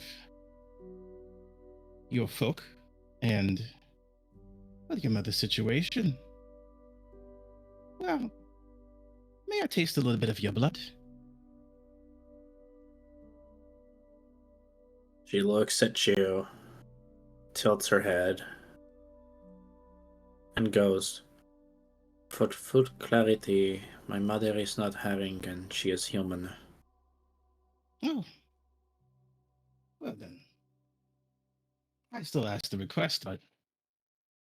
As long as I are you not pulling my leg, are you actually being 100% honest with me that what you are about to potentially reveal is actually true? 100%. I can guarantee it. It's called, no.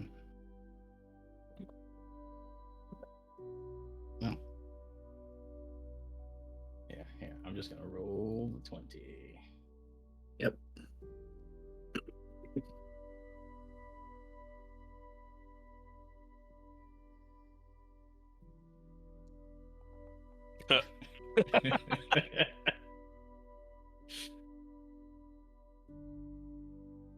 Seems believable.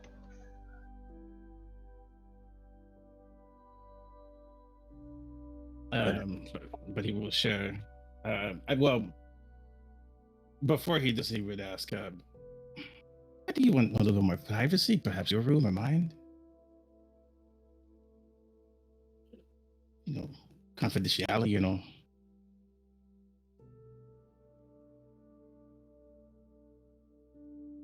look down.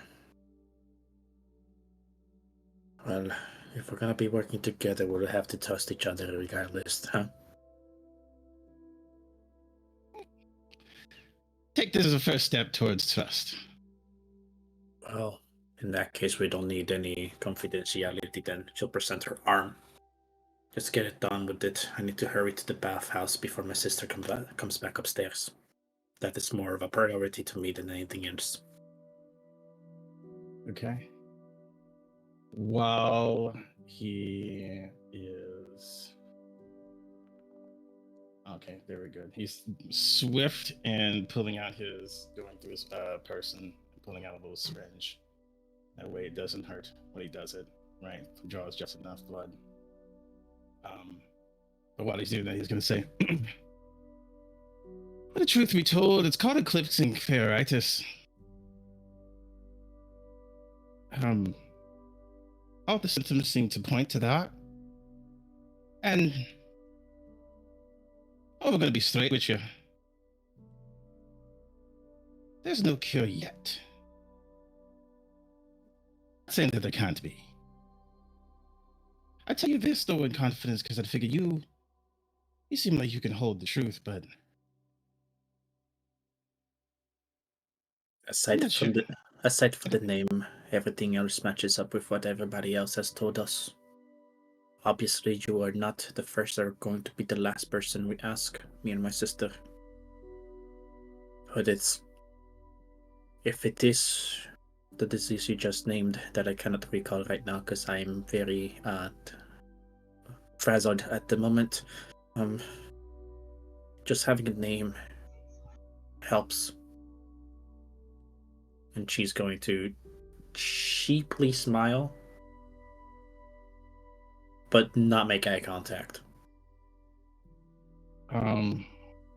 He's gonna say, perhaps if we have, come across her, I could be of service. No, yes, I was about to mention that. Like, if our travels got us closer to Loneshield Harbor, I would have definitely pushed to at least stop for the night, not only to see my mother, but for you to have a proper viewing, so to speak.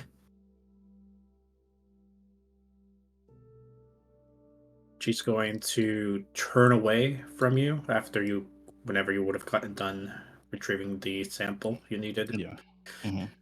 She's going to quickly rub her eyes with her other arm. And without saying anything else, she's going to start dashing towards the bathhouse. Just before you depart, he'll do just kind of normal doctor, sort of like a comfort nod and shoulder touch. And that sort of like, I don't know what to say. It's been a rough day. And then, let you bounce off. And then he's going to go into the room. He's going to take off one of his gloves. He is going to release the blood vial, or the blood on his hand, and then he's going to lick it. He's going to essentially just get a sense of your anatomy, right? He's initially just going for your anatomy, and because he's never really seen or treated too many your type, and if he's going to be on this team, then might as well get to know that. He also knows, which I could just choose two random things to know, like either your dexterity score or your current hit points or your constitution. So I'm just going to choose your dexterity and your constitution, or your hit points. So for the dexterity, would that be the modifier or the full total? Let me specify.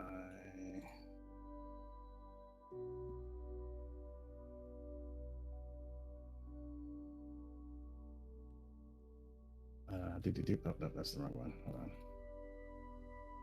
on. Dexterity score. Okay, score 17. Hit points are 27. Current. Okay.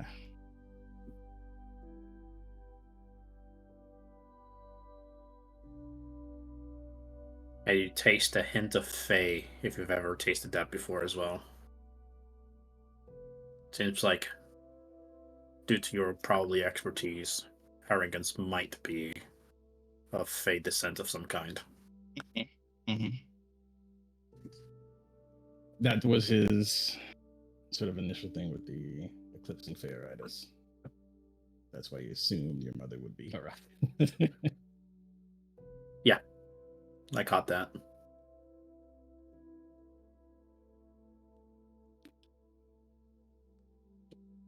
Okay. So who is all going to the bathhouse? After I go to my room, I will. Yeah, I'm not going to the bathhouse more than likely. I'm just gonna stay in my room. Okay. So who is all staying in the room? Everett staying in the room. Or are you staying in her room? You were saying something, Kay? I was saying Kilroy would stay in his room. Okay. Okay. So the other three.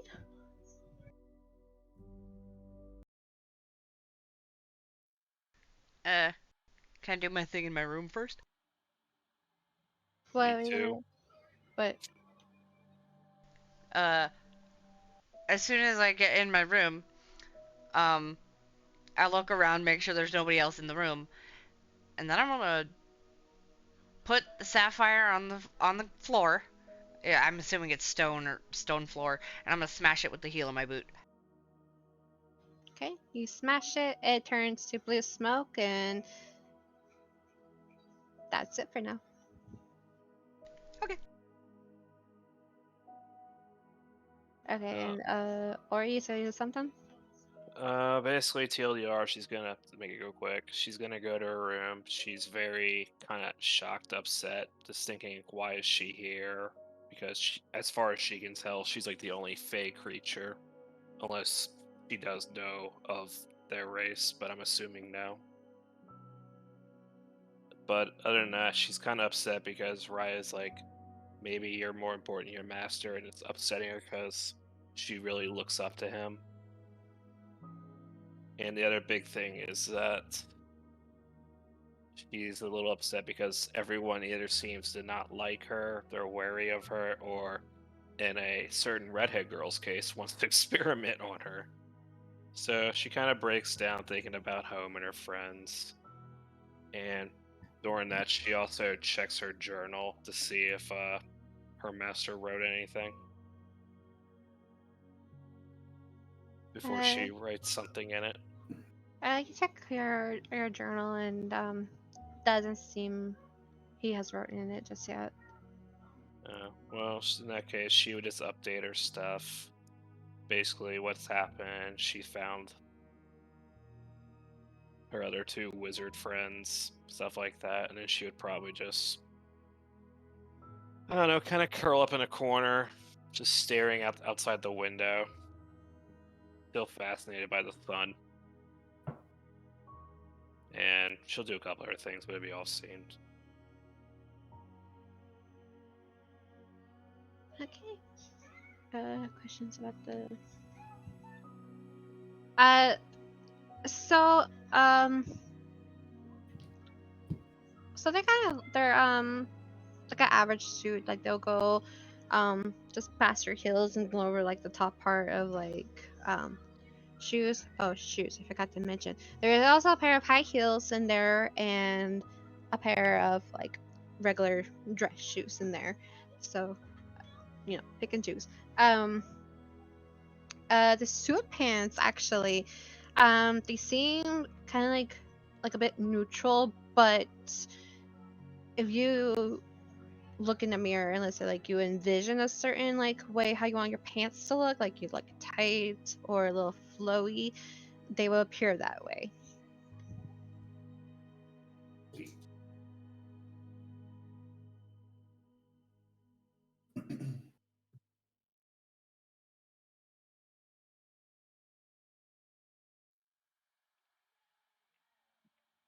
Okay, and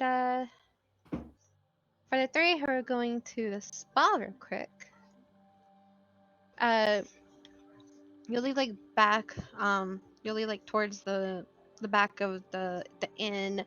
You see like a little small little garden separating the two, and then you go through the entryway of the Celestial Springs. Well, the Celestial Springs bathhouse and spa, and glancing around, you know, it's just like a definitely quite luxurious retreat nestled amidst like a garden, and there's also like tranquil waterfalls too, and inside of it is a bit hard to explain. It's definitely like a sum of all of like the three kingdoms mashed together still. But the walls and floor aren't as white. They're more like stone, but still quite pristine and smooth. Um, there's still like gold accents along the edges. Um, there's different floral colors around, and there's like small little waterfalls like nestled at the entrance, and the same type of style as the person who greets you at the end. Um, this guy will come up to you in a suit. Well, you're here for a nice relaxation. Mm-hmm.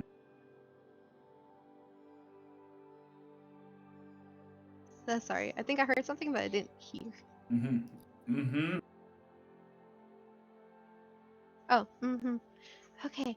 Well, we have the healing pools, the steam chambers, the sonic sanctuary, the massage pavilion, the aromatherapy gardens, the relaxation lounges.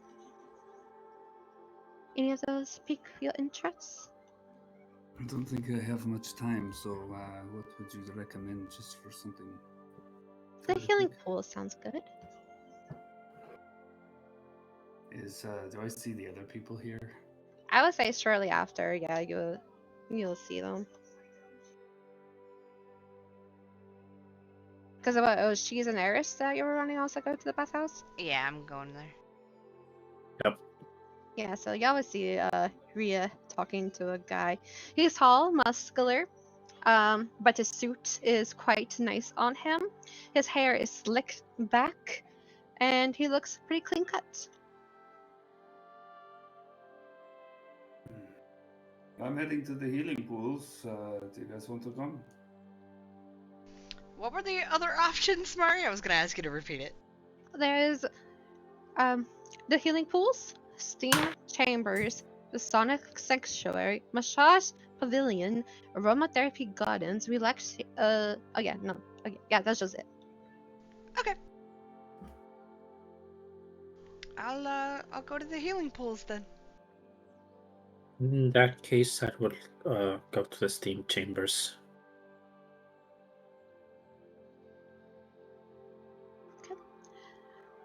Okay. Hold on. He'll look at you really quick. Are y'all have the bracelets, or are y'all just stopping by? I hold up the bracelet.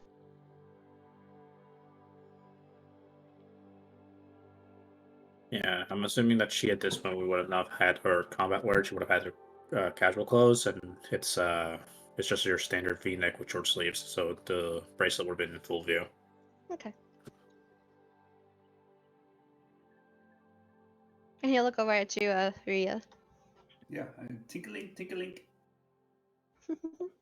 Okay, just had to make sure. Okay, everything is on the house, and he'll pull out like pristine white pair of swords. He'll hand you a pair of swords, Ria, and to Eris and Chisiu, you'll both get like a little croc top and a pair of shorts. Here you go. Um, these are only if you feel uncomfortable being exposed. But don't worry. If you go inside the waters and come back out, they will be waterproof. And feeling them in your hands, they're quite silky and softly. Like if anyone ever had like bamboo fabric, it's like that. Okay. So going to the healing pools, are there other people there? At this moment, actually, no. It's pretty, it just seems like it's just y'all three so far that came. Okay. But I'll be seeing you guys later. I'll go to where I want to go and catch you before we leave to the banquet. Later, Chi. She'll smile and wave quickly and then scamper off. You know what, Rhea? I think I might go get a massage. Very well. Have a nice time at the healing pools. See you in a bit. And I will take a dip in the healing pool and relax, and that's it. Okay. So the healing pool is basically like a nice hot spring, like a hot bath. It's quite relaxing, especially since it's just you in there. Pretty peaceful, pretty quiet. It almost reminds you of the hot spring back at home, but it seems to be missing that magical tinge from before. But nonetheless, it feels quite good. And Chisiyu, you went through the steam chambers. So your steam chambers, it's like brightly like purple. There's like purple lotus flowers just floating. Seems like the floor is covered in like a few inches of water.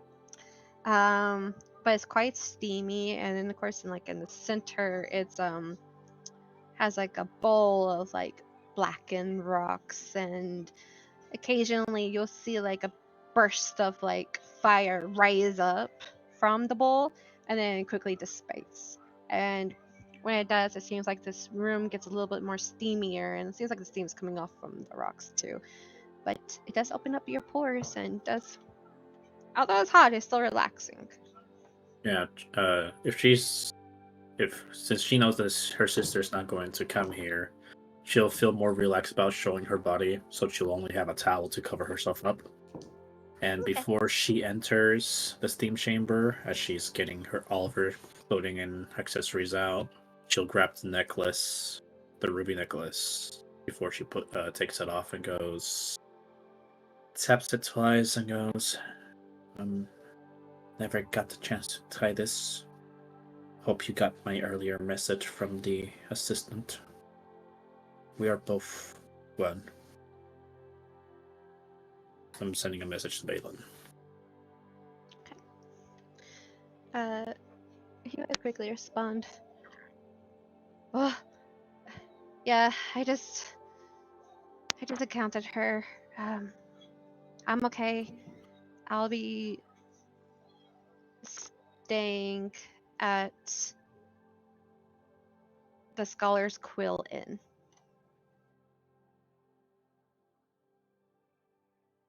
And that is that.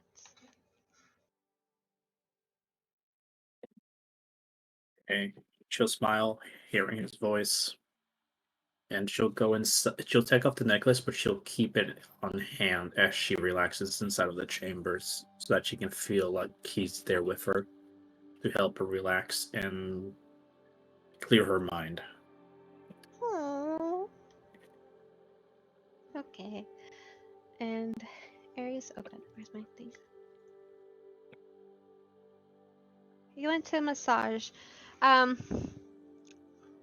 a a person in like feminine figure looking down the floor was like hear you approach and like she's gonna like bow down, not looking at you in your eye. Are you here for the massage? Yes. Would you prefer a muscular touch or a more feminine touch? I have no preference. We cannot choose for you for your esteemed guest. I guess male. Well, okay. And with her head still down, she'll open the door, and you might see a feminine figure bow towards you and also leaving a male. He's currently shirtless, quite muscular, wearing a pants with a little rope string tied up around his waist. You'll see him grab a nearby bottle and pour like what you can tell is oil on his hands, and he's just kind of like massaging it in.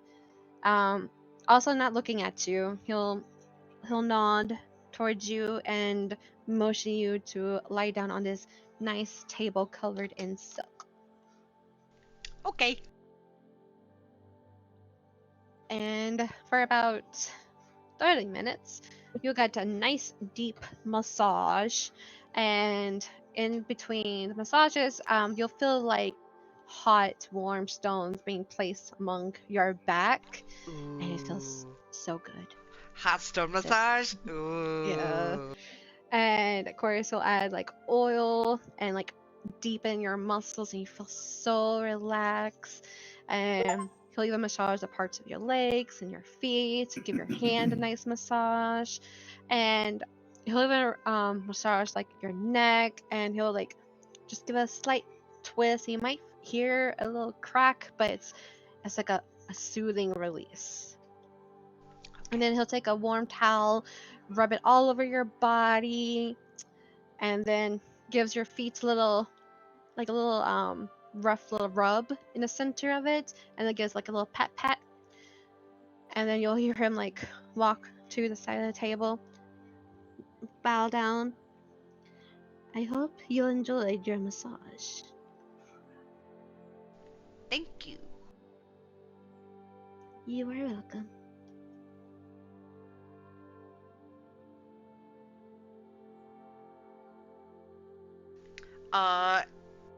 After that, Eris will probably go check and see if Ria's still there in the healing pool. Ria, will you be there? Half He hour will later. respectfully apply. Would you still be there a half hour later? I doubt it. No. All right. Didn't I spend that will. long in there. I will go back to my room then.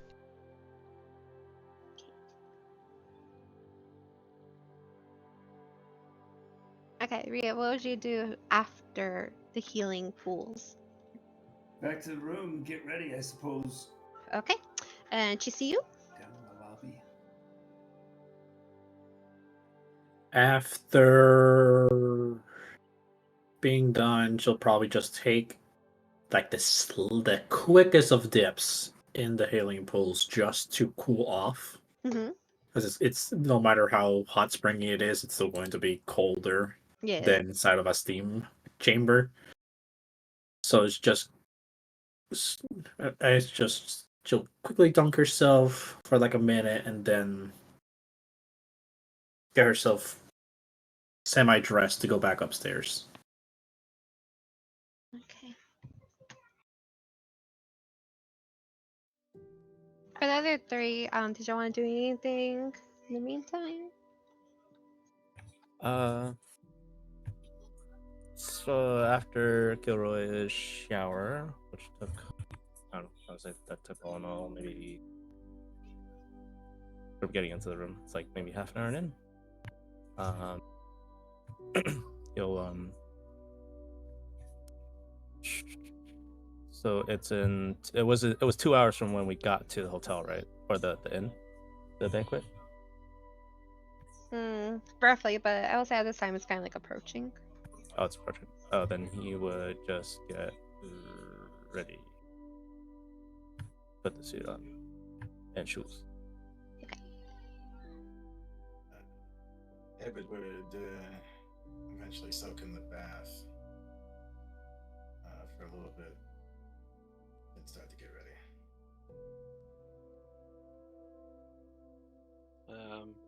Ori would probably just take a shower and start to get ready as well. Reluctantly, probably choosing the dress and heels because she's not really one for, I guess, wealth. Okay. And the other three, y'all get to your rooms. I'll just get ready. Same. I would say about when it hits like 20 minutes till the banquet comes, you would heard like a little probably see like, well, by your bedside is a little nightstand with a bell at it, and you probably heard like 20 minutes before the time of the banquet, it'll go ding ding ding ding ding ding ding ding ding ding, and then you probably hear like a little voice coming out in a neutral tone. Banquet will be in 20 minutes. They are robots. Oh my god. Go to the lobby. Wait for the other peoples.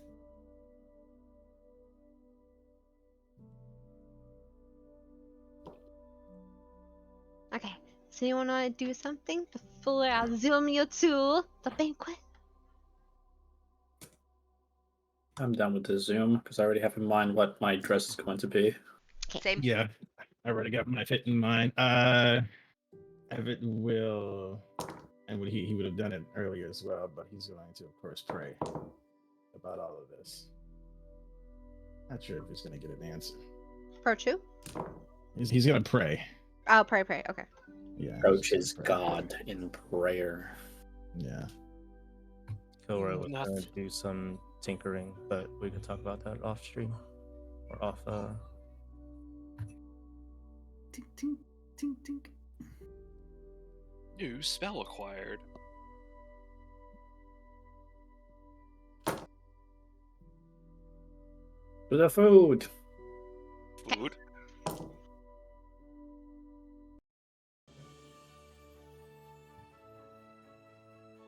Okay. So you leave the inn, go back into basically like the kingdom's buildings. Even though it's not kingdom, but some guards will tell you oh, please go this way, and they'll lead you down into a separate building, and someone there will guide you along these long, massive, twisting hallways with various rooms split off to the side, and it'll lead you into this massive banquet hall. And of course, it's grandeur with white walls adorned by intricate gold accents, majestic marble pillars. At the room's focal point towards the back is a very long table that you can definitely safely assume that it awaits for the royal guests, while an adjacent open area features a lively band, and there's like an open space area in front of the long tables and off to the side of the band, indicating like a nice little dance floor. There's tables covered in pristine white cloths adorned with vibrant floral arrangements, overflow with an assortment of delectable delicacies and exquisite drinks. In the midst of the elegant setting is, you can also see a serene water feature towards the back, complete with little fishies just floating about endlessly.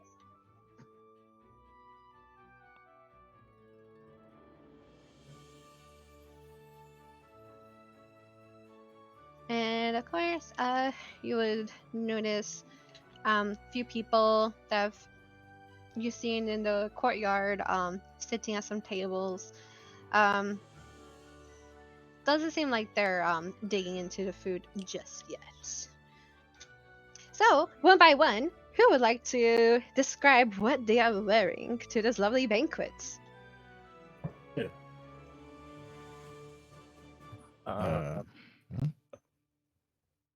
Roll you for it. Roll initiative. Okay. The D20 has been kind to me today. Not so kind now. I guess I'll go first. Kilroy walks in. Considering he's always been kind of uncomfortable in situations such as this. He wears standard suit, so it's like, standard 3-piece. His vest is a wine red, and his cuffs are French cuffs, and you'll see anybody looking to see cufflinks in it. The cufflinks are square, and in it is also, it's wine red, but in it you'll see a W with kind of vines wrapping around the base of the W. And you'll also have a wine red tie, and he will have his hair will be slicked back with hair product, and his goggles will be around his neck. And his shoes would also be wine red. So black jacket, black pants, white shirt, wine red accenture.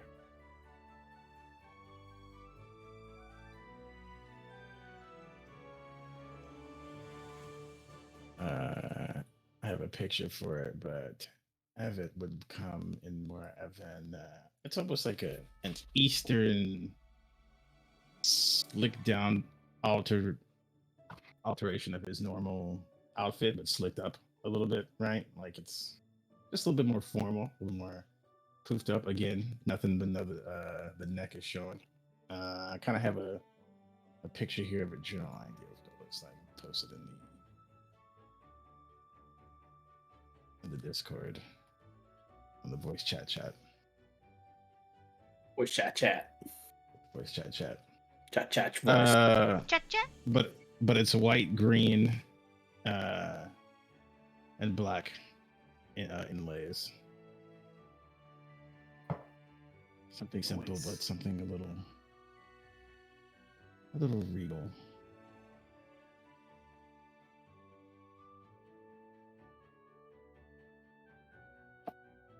Ria walks in with the suit as it was, except for the color, which is a kind of a grayish blue, but there's this smoky pattern all over it. With a white shirt underneath, and the pants are bigger, so they kind of billow a little bit. They're kind of like wide, sort of bell-bottomy like pants, and wearing the same boots I was before. I strut in like I'm the king of the world.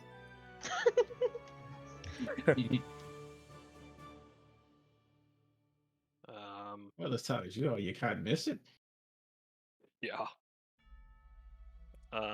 Ori would walk in, kind of similar to what her color scheme is of her default, but it would be a little more, what's the word? Kind of like the same like pattern as her wings, like the same like glow effect applied to it, with both of the sleeves being a little bit longer to kind of cover up to her arms, and she have like little majestic little flower patterns, kind of like she would probably think of from the Fey realm, as little, like maybe on her shoulders or like little straps or something, and her heels would have like little flowers on the ends of them.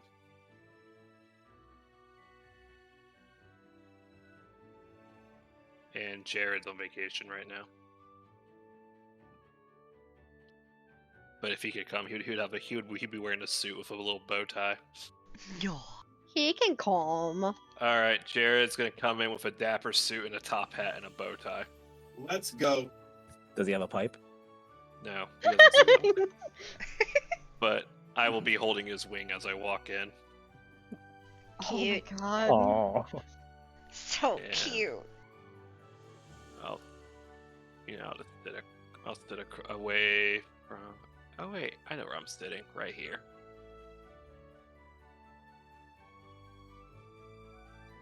So Cheese voice dress is now purple, and the top half is just like a solid pastel purple. But as it gets towards the skirt area, it starts to alternate between purples. And for Eris's recognition, it looks like the sunset of Back Home's beach. And then on her heels, the centerpieces are purple shells.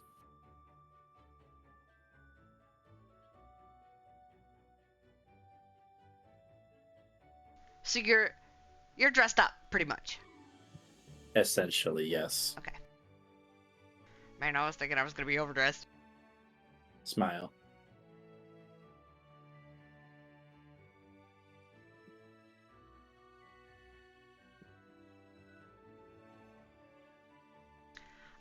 So I come in and I'm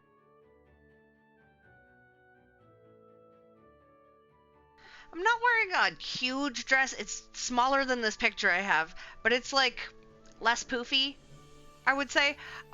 It's a lot sleeker and slimmer. And it has a here, I'll just post the picture. It has a little poofy sleeves a little bit and full sleeves all the way down to the wrists. Very, very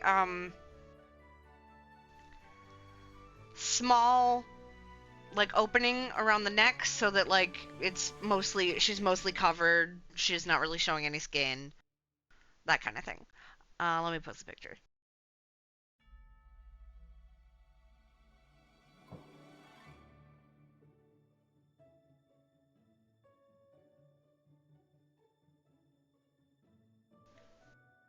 And it is a deep burgundy color.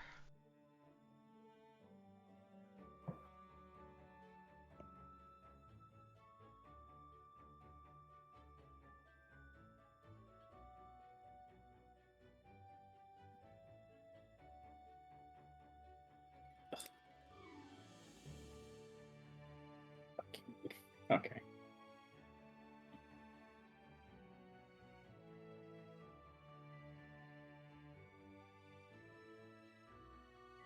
Aw, I loved it all. Okay, as you sit at the table, you notice like the other three groups are at their own table as well. Food nicely spread out with like of course like I mentioned, there's a banquet table in the center with other lovely assortments of goodies. Not too long after you guys are situated, you would hear a bell towards the direction of the long table. And the same person or like the two girls that you saw before on the stage with the white cloaks and short and white in hair, excuse me, would bow and then rise back up. Please welcome in the rulers and the Denaries. And I would say about half of people at this table would stand up and face towards the long table. All at this table, only Leora and this other guy, similarly clad with her, and the nice dwarf would stand up. I was just mentioned here. The girl decked in orange would stand up. Arison would stand up, and the guy with short and blonde hair and silver armor would stand up. And at this table over here, the Dragonborn would stand up. Rayoria, the halfling, would stand up. The captain would definitely stand. Well, she could definitely give some captain aesthetic, but the captain would stand up. actually, the only two at this table that actually stay sitting is, of course, the girl with the wacky curly hair and the guy with the white hair. Would any of y'all be standing or sitting? Kilroy at the announcement would face the door and stand. I'd It would also stand. stand. Yeah, Evan would stand.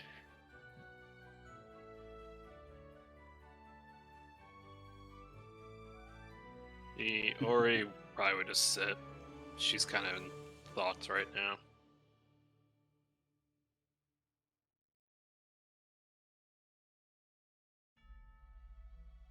Okay, Ria, would you be sitting or standing? Yes, same as Kilroy. Okay. And then, the girls over by the lawn table, would bow towards the lawn table, and you'll see one by one.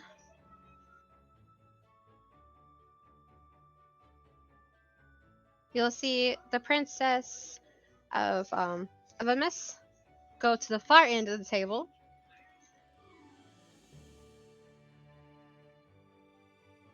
And the queen of Evamus will sit beside her.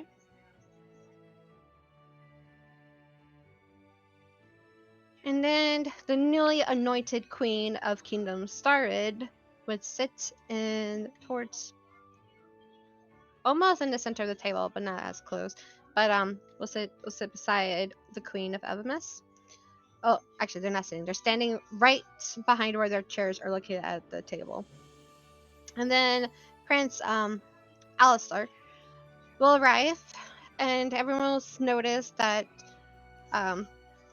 Queen Estrid will turn towards Prince Alistair, and they'll both smile at each other and give a slight bow, and then face amongst the crowd. And then King Rathorian will stand beside Prince Alistair. And then you notice there's a empty chair besides the king, and one of the girls clad in white robes would slowly approach the king, and you'll hear them have a brief discussion. And you'll see the king shake his head, and the assistant will bow, walk back up to the edge, facing the group, and the other girl clad in white robes will also face towards y'all. They'll both bow, and then they'll move to the side. Please welcome in Princess Flores, and they'll point to the first one who arrived. Why will my ping work? Oh, here we go. Bing, bing, bing, bing, bing, bing. Thank you, my little assistants. And welcome King Zelona. And as you know, welcome Queen Estrid. Welcome in Prince oh my god, what is wrong with my brain? Alistair. Welcome King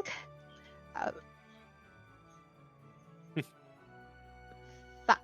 I just remembered I actually did change his name. Okay, redacted. His name is not King fuck. Rathorian. It's Queen Valerion. King fuck. King No, fuck. I remembered I changed Valerion. his How do you spell name. Valerian? Game Yeah, of yeah. Thrones? Fuckeeion. Okay, that sounds good. Oh, okay. You know that works. Fuck. I'm sorry. So it's not Rothari? No, I fucked it all up. That's a long ass name. We just had a How- big time warp, and everything's been Octavius? redacted. Who was Octavius? That was the old Oh. drow. I'm assuming drow. Drow? That's he's a Dinar, but we'll get there. Yeah. Uh-huh. Okay. We're talking about the old man or the K-pop singer? K-pop. No. Well, K-pop, Yeah, Alice is K-pop. Oh. I finally got the Oh, yeah. the name of the Yeah, we got the K-pop guy right here. That's actually, you know what? Thank you, K-pop. I don't know. I forgot his The name. K Prince. Keep saying I'm pretty sure- Alistar, and I keep thinking you can't milk those. I'm So pretty I'm sure a- all of my names are mixed up. Oh, mine are gone. I only know this Okay, one here, because it's here. her daughter's name. I'll do this. She's typing them all. Astrid or Astrid? Yeah, I know. Estrid. Astrid? ESTRID. It is Estrid. Estrid. sounds With the close E. enough to With the Astrid. E. A and E. I and have and then a E. story for that, so hold on. Okay, is this from right to left? Was close. From right, yeah, from right to left. Right okay. to left. Okay, okay.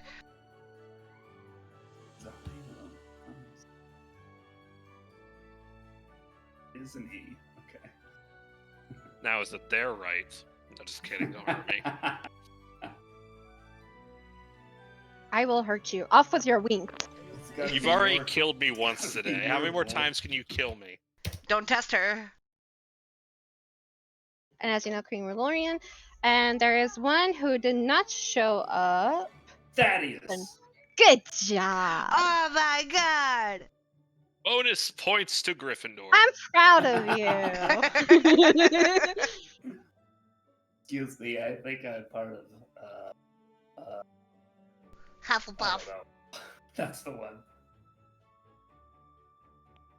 Okay, and then the clockwork figures will motion towards a table sitting in front of the fish tank. Basically, we'll just say, even though it's like, it's like it's in the wall, but anyway, basically, please welcome in. Let me get my shit ready. Sorry. The Denari. Oh my god, Delori. Oh my god, the Denari of Evamus Kingdom. Pathra. Welcome in the Nunnery of Starred Kingdom, Zerion. And please welcome in the Nunnery of Isobel Kingdom, Octavius. Oh my god, why can't I select you? There we go. And I also typed these names out for you.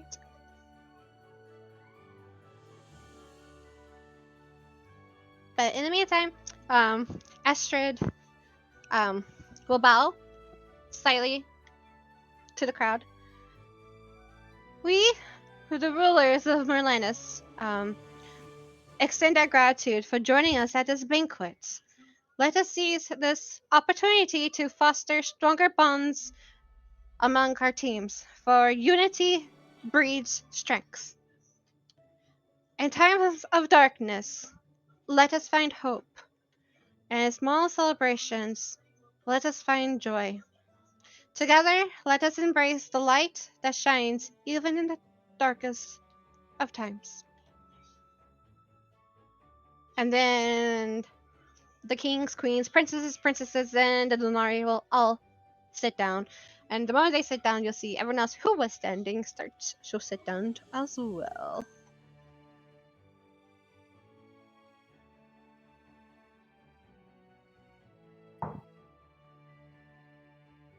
Lead. Yep, following the lead of everybody else, sitting down too. There's one you all's already sitting.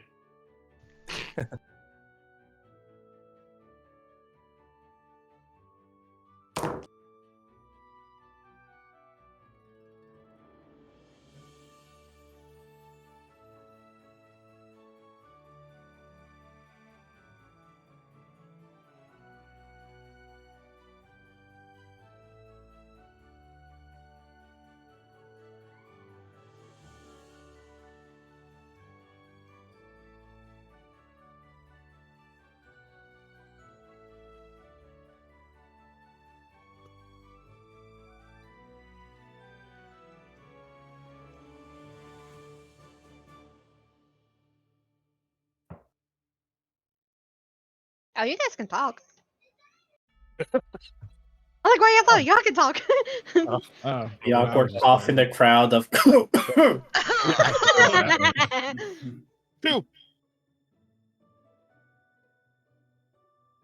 I don't know. She will whisper into her own table and be like, "This is still kind of awkward having They would kind of just look at us.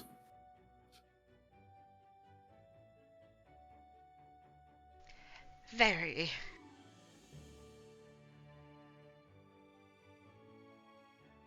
You know, I still don't know why I'm here. I'm not even part of this world realm. Well, that's not correct. Technically, out of the planes are part of the same world. It's just a matter of divisions and portals and all that stuff, but we're part of the same. Are you from the Feywild?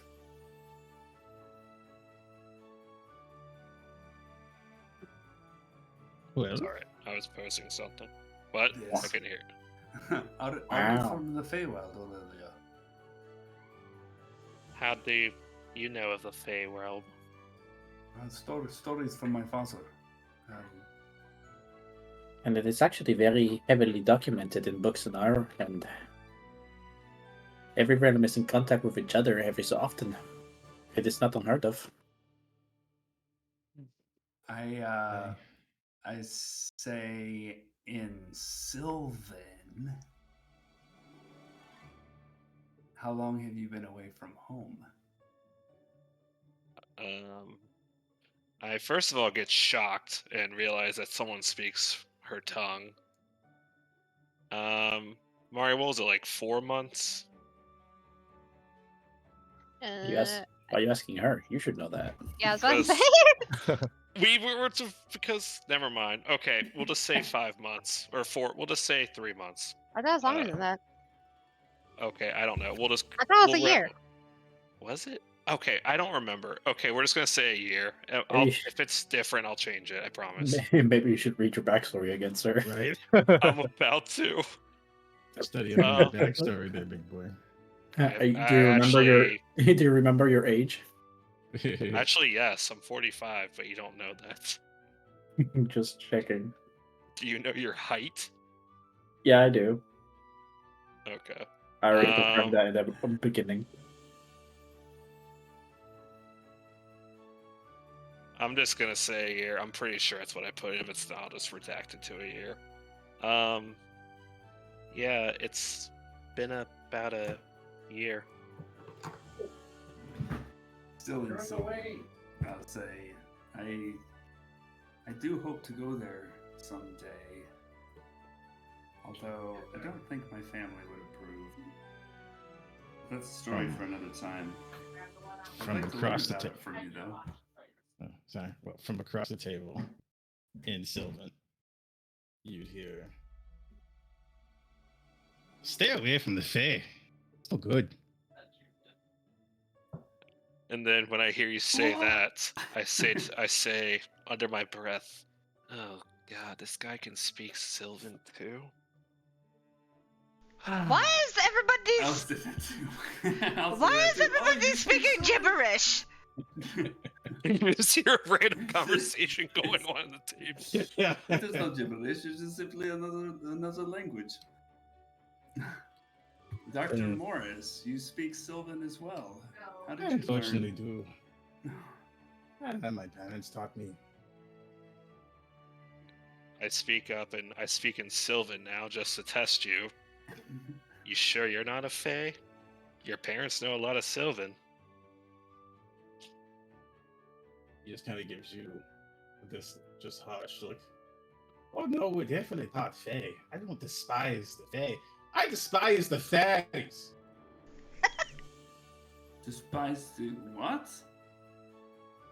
I talk back in Sylvan. The fairy that slept bandits, and you guys tried to run from me, so I slept your horses. The fairies that slept my horses. They put a statue in the middle of the road.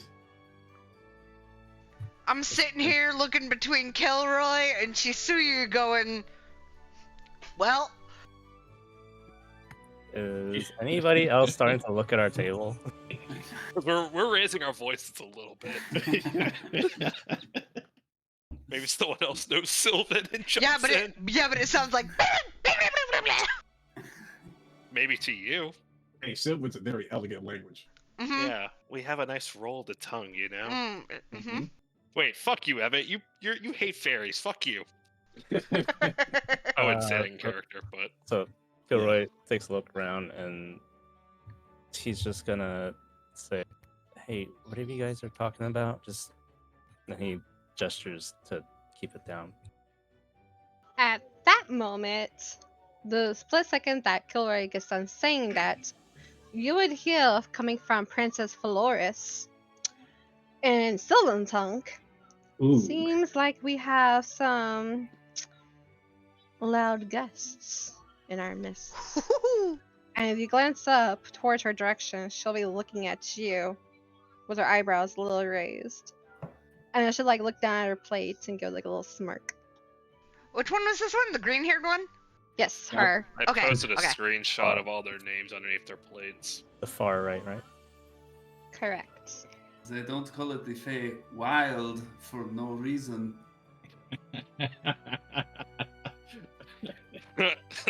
Are you saying that in Sylvan tongue quite loudly too, or?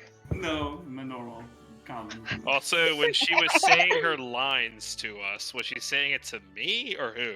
Or all of us? What do you Just- think, sir? Directed at that table. Oh, the table. Okay, all of us. We're all in timeout. As soon as you think that, she goes, "Wow, this is a wonderful fruit. I've never had such an exquisite meal before." Fucking bipolar fucking queen. Princess. By the way, I will say, your entire meal will consist of the appetizers. Oh god, come on, scrollball. The appetizers are dragon fire shrimp, elven spring rolls, fade wild salad, dwarven stout soup, mermaid seashells, candies. The main course. Why Wait, are you Dwarven- laughing like Eating crazy? Dwarven stout soup? Is that just So beer? we're getting drunk off of soup? Is No. that just beer? We're eating mermaid? No. We're eating the Fey Wild? I'm It's- sure mermaid is just a flare. Okay. Yeah, it's just a Regardless, everything that looks remotely spicy, she is gonna be eating. Anything? The main course would be royal roast beast, enchanted forest riscotto, phoenix flame grilled chicken, unicorn's rainbow trout, celestial laying chomps. I'm sorry. I peeked over. It's an actual menu, guys. Oh my god! Why is it It's an making her actual laugh menu. so much? Because it sounds like the roadkill cafe. I can speculate why. God damn it. I just couldn't help it. Are there like penises all over it? No, there's not. It's a long, Yeah, long. It's like a note. lot.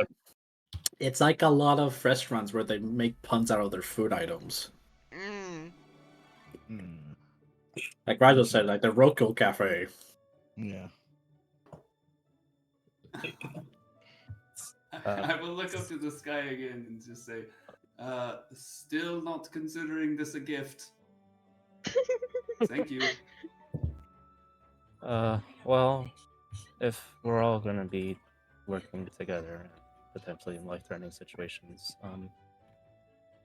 you all can just call me Roy. At least that's what my friends and family call me. As long as you're comfortable with it. Yeah, it's more comfortable than Gilroy. It makes me feel like I'm forever in a business meeting or in trouble with my parents. It's okay, Roy. I get it. That's why I tell people to call me Chi. Chi, so you just sounds like I'm in trouble. Yeah, feel that. Roy is a beautiful name. It's first three colors of the rainbow. First, what now? First Three three colors of the rainbow. Oh, yeah, Wait, what? Roy. Roy Biv, yeah. Yeah, ready, Biv. Oh my god, it is. Mm-hmm. Impressive. Roy's our boy. Roy's our boy. And yeah, I reckon there's gonna be a bit of team building. that needs to go on, but I would say if we're all going to have to be potentially in danger and trust each other's with our backs, the first step, right? First step? Maybe, I don't know. As she stares at the doctor. Trust? I'm sorry, what? Do you want me to spell it for you? TRST. Trust. Oh. Well, look, I'm gonna be frank with you all. I'm still pretty hesitant on it all. Right? Like, this is a lot to take in. I'm not sure if I still want to pull the trigger on this. I'm not certain either. I don't have a choice. I think we have been given an incredible opportunity here. Not I only agree. To grow ourselves, but to prove our worth. I mean, look at all these people around here. These are probably some of the most powerful people in the whole kingdoms. We will be working with them or alongside them, or at least in coordination with them. We can make such powerful friends. And I know you guys have also seen the terrible things that have been happening with more frequency as well. Like, it's not a happenstance. Something is happening. I, for one, can vouch for that. I also can vouch from that after hearing some rumors. Kilroy, I mean, so Dr. Morris and Ori know. Ori? Yeah, I guess we would have talked about it on the wagon. But for the other half of the group, when you mentioned when Chisuyu mentions the events, he kind of stops eating. He looks across the table.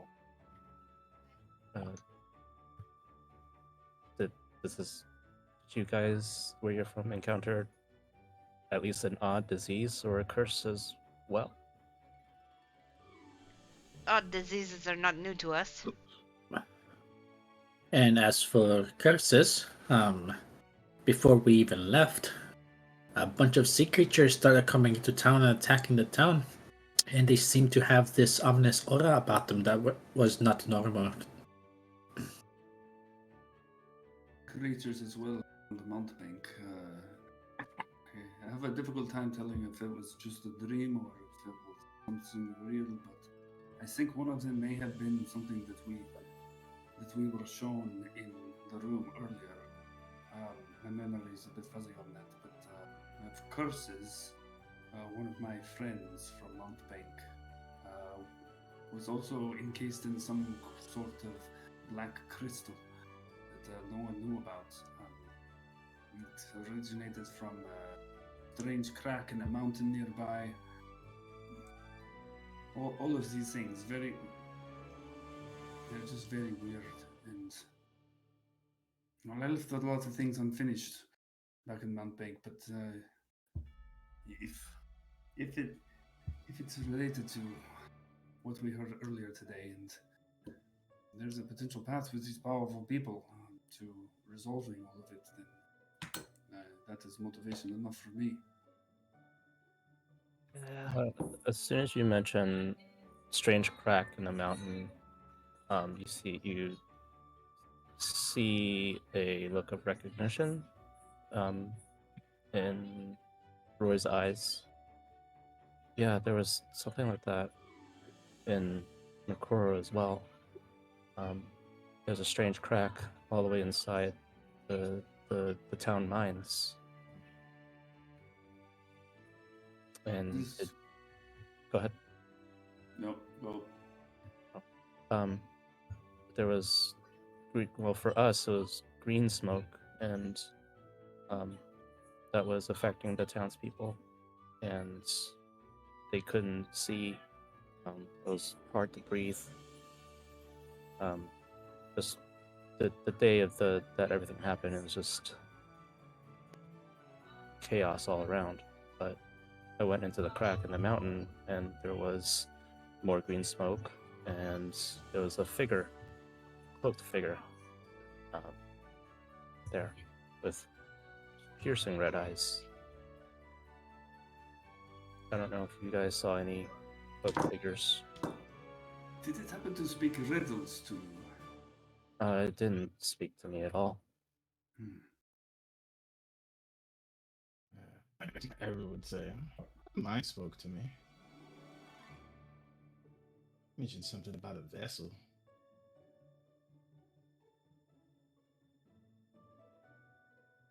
Can't remember. Mari, did the thing that spoke riddles to me have red eyes? I think it has like a bluish green or white.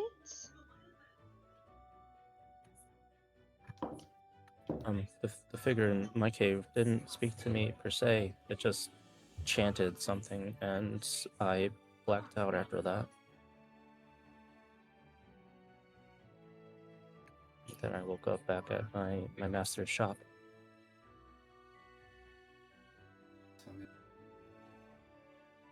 I can't really say that anything happened in particular to me, other than magical trainings, but in the Fae, I wouldn't say anything crazy has happened, but there's definitely those that will take advantage of you as she covers her, where she kind of like just holds onto her left arm slightly.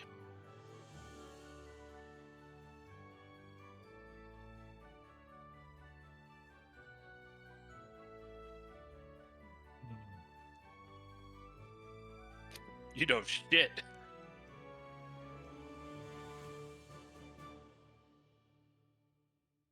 I'm guessing that perception was towards me.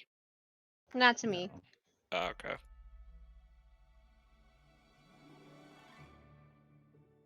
You have any vision, sister? I do not recall if I did. It was just those monstrosities that started going into shore. No, no vision. Yeah, we just had monstrosities that were approaching our city.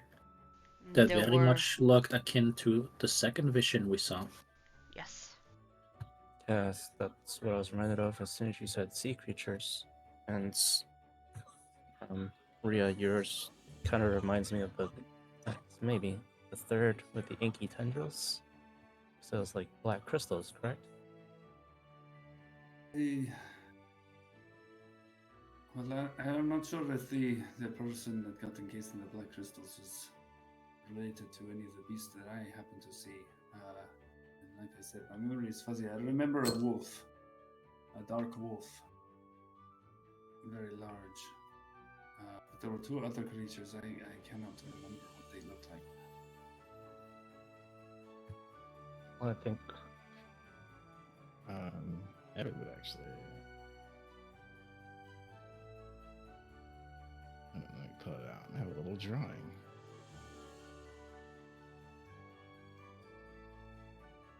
Taking a screenshot.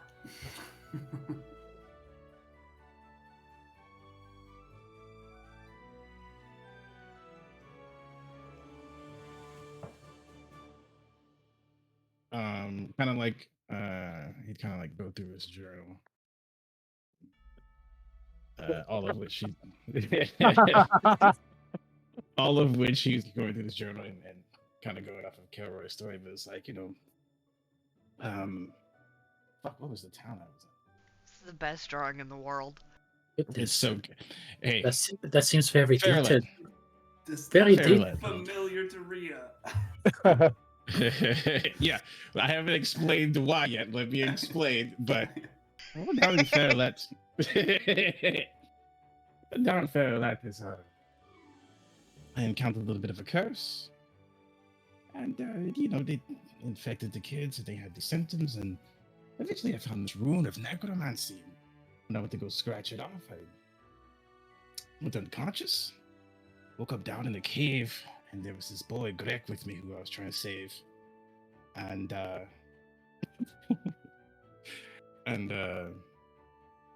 is a shadowed figure with glowing eyes. I forget what color they were exactly. Red? Mine red? Wait, what's your question? What color glowing eyes was the guy? Red. Red, yeah. And this gate had blood everywhere, by the way. It looked like something had happened here before. There was so much blood. There was a figure with glowing red eyes there. It mentioned something about a sacrifice for a vessel. But there was also apparently this creature that was being seen, and one of the children said this is a shadowed creature that she had seen. This is a little drawing. It's a little 3-second drawing, so don't scrutinize it. It's not mine. I mean, it still gets the point across that the creature is tall, lanky, and with devilish appearance. So I think that still does the job very well. I mean, if That's all anything, I have to go with. if anything, it shows we're at advantage. I mean, it only has 4 fingers on each hand.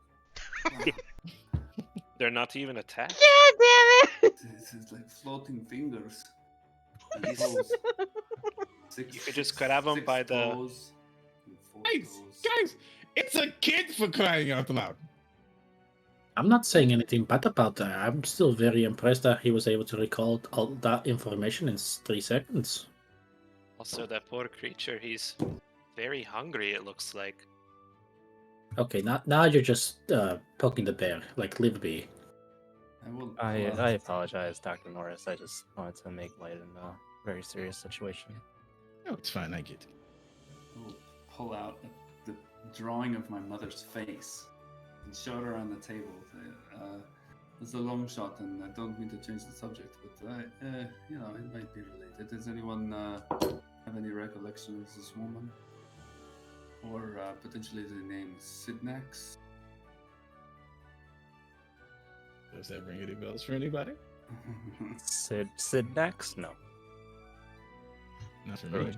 Kilroy shakes his head. Unless Mari says otherwise. Nah. Yeah. Does I'm anyone need to- gonna- I'm assuming no as well. This dwarf stew is really amazing. It's just like the sailors tend to do at the port.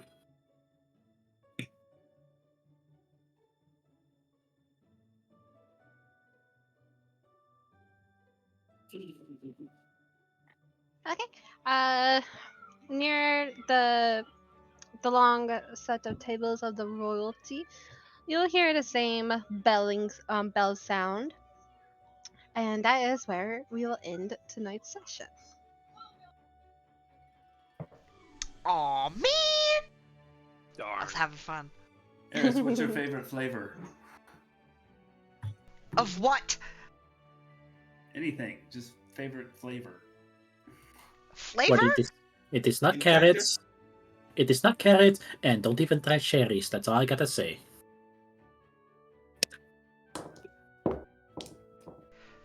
I like strawberries. Yeah, grab a roll and say, "Asabiara, aseriaton," and hand it to you. Say, "This will taste like strawberries now." Upon witnessing that, Evan's gonna be like, "Yo, could you do that for blueberries?" Oh my god! Now you see it. Bravo. Now you see it. Brava. What is this? Brava. Who the fuck did it? Who That's do you just two think did it? That's just 2 blueberries and a cucumber. I don't know why you guys are making such a big deal about this. That's my I can blueberries. picture Riza doing it. I can picture Cell doing it, and in a way, I can picture Epic doing it. Okay. Here's a better way It of was saying it. Who could you not absolutely picture? epic. It was Who could you absolutely not epic. picture doing it? No one. So we're all guilty. I didn't. I will. I did not do a single thing.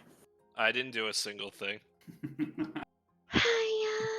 Hiya. Oh wait. It's blue, isn't it? Oh, there. It's blue ball. Uh-oh, Blue she's getting balls. smart. Oh my god. Who has the blue token? Well, Hmm.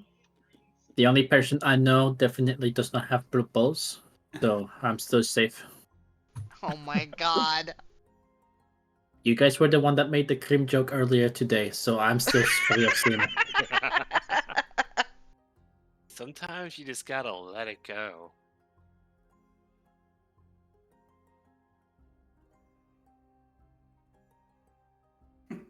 Good first session, Ooh, guys. Good that first was session. that was a Yeah. lot. That's fun. That's That was fun. a lot of Yeah, information. Holy I A lot of will. shit. exposition. A lot of exposition for a first session. A lot of trauma. Hell yeah. Hefty. I was worried so much. I was like, oh shit. This is It's gonna be fine. It's out of the way now. You know the best part? We didn't Exactly. even kill each other yet. yet. Yeah. There has been 0 PvP. It has been 1 session without PvP. I No, mean, or- Start the technically, Dr. Evett Morris did draw first blood. I did. Yeah, I but just that wasn't Wow. PvP, okay? That wasn't PvP. That was consensual. Consensual PvP. Can't be PvP if it's consensual. Okay, I mean, now that's the I rules. am curious because I've been really trying to find like a good, strong pull towards the story's theme. How does everyone feel about it at the moment? Interested. What, fighting- Saving the fighting- world from Fighting destruction? level- Okay, one at a time here, please. Alright, everybody start talking. Saving the world from complete destruction sounds good to me. Yes. It's D&D in a nutshell. It definitely seems closer to the collapse of realms than it is monsters just doing what they want. Yeah. It's Ramped up pretty fast. I have a question. Where the Hmm. fuck are the gods are all in all this? I mean, I haven't gotten deep into it yet, but I mean, the echoes beyond realms is for us to experience, right? But there's fucking colossal beings with capped off with fucking Asmodeus trying to fuck shit up. So I have so many questions in character. I have so many questions out of character that I won't get to ask them until like 2-3 years from now. Who knows? Yeah. Right? Yeah. My questions are all shit that Murray can't answer, so you know. like this Then- isn't even just fucking dragons, guys. Nope. I guess my question is how did we hurt you, Mari? What? What did we do to hurt you? What did we do to hurt you to make us fight I a don't- god? I don't know what you're More like, talking I about. love you We guys. don't is what know I that want to we're- say, God. We don't know that we're fighting a god yet. First of all, this is only my second quest. I'm still gonna focus on my first quest, and that is to make my men happy. Aw, stop! No, Oh my god. it's a child. Oh yeah, I have a quest too. I have to go She's figure such it a out. baby! Precious cinnamon roll! I may be young, but I'm still a grown woman. Please respect my decisions. No, you're my baby sister! Got it. Dude or boyfriend? Mm. You would have noticed that there is a ring in her left ring finger. Oh, Oh. She is not hiding this fact. She is very happy about this fact. Oh, Got a how ring long on ago it. you You got got that. finger, Yeah, Really right? knows How long ago you got that? I know how long ago you got that. Like 6 days ago by now. We've been traveling for a long time. That's forever. And I'll do it again and again and again. God damn. Okay, so how is next Sunday looking for everyone? I'm good. I'm free. Wide good. open. You'll be good, yeah? Okay, so it should be around the same time, 3 o'clock. If it changes, I'll let you guys know and see if it still works. Yay! Yeah, and as long as I'm like still overly prep, sessions will still be weekly till Rizo gets his campaign up and going. Then it'll be every other week. Okay. I'm just waiting for work to die down a little bit so I'm not pulling my hair out.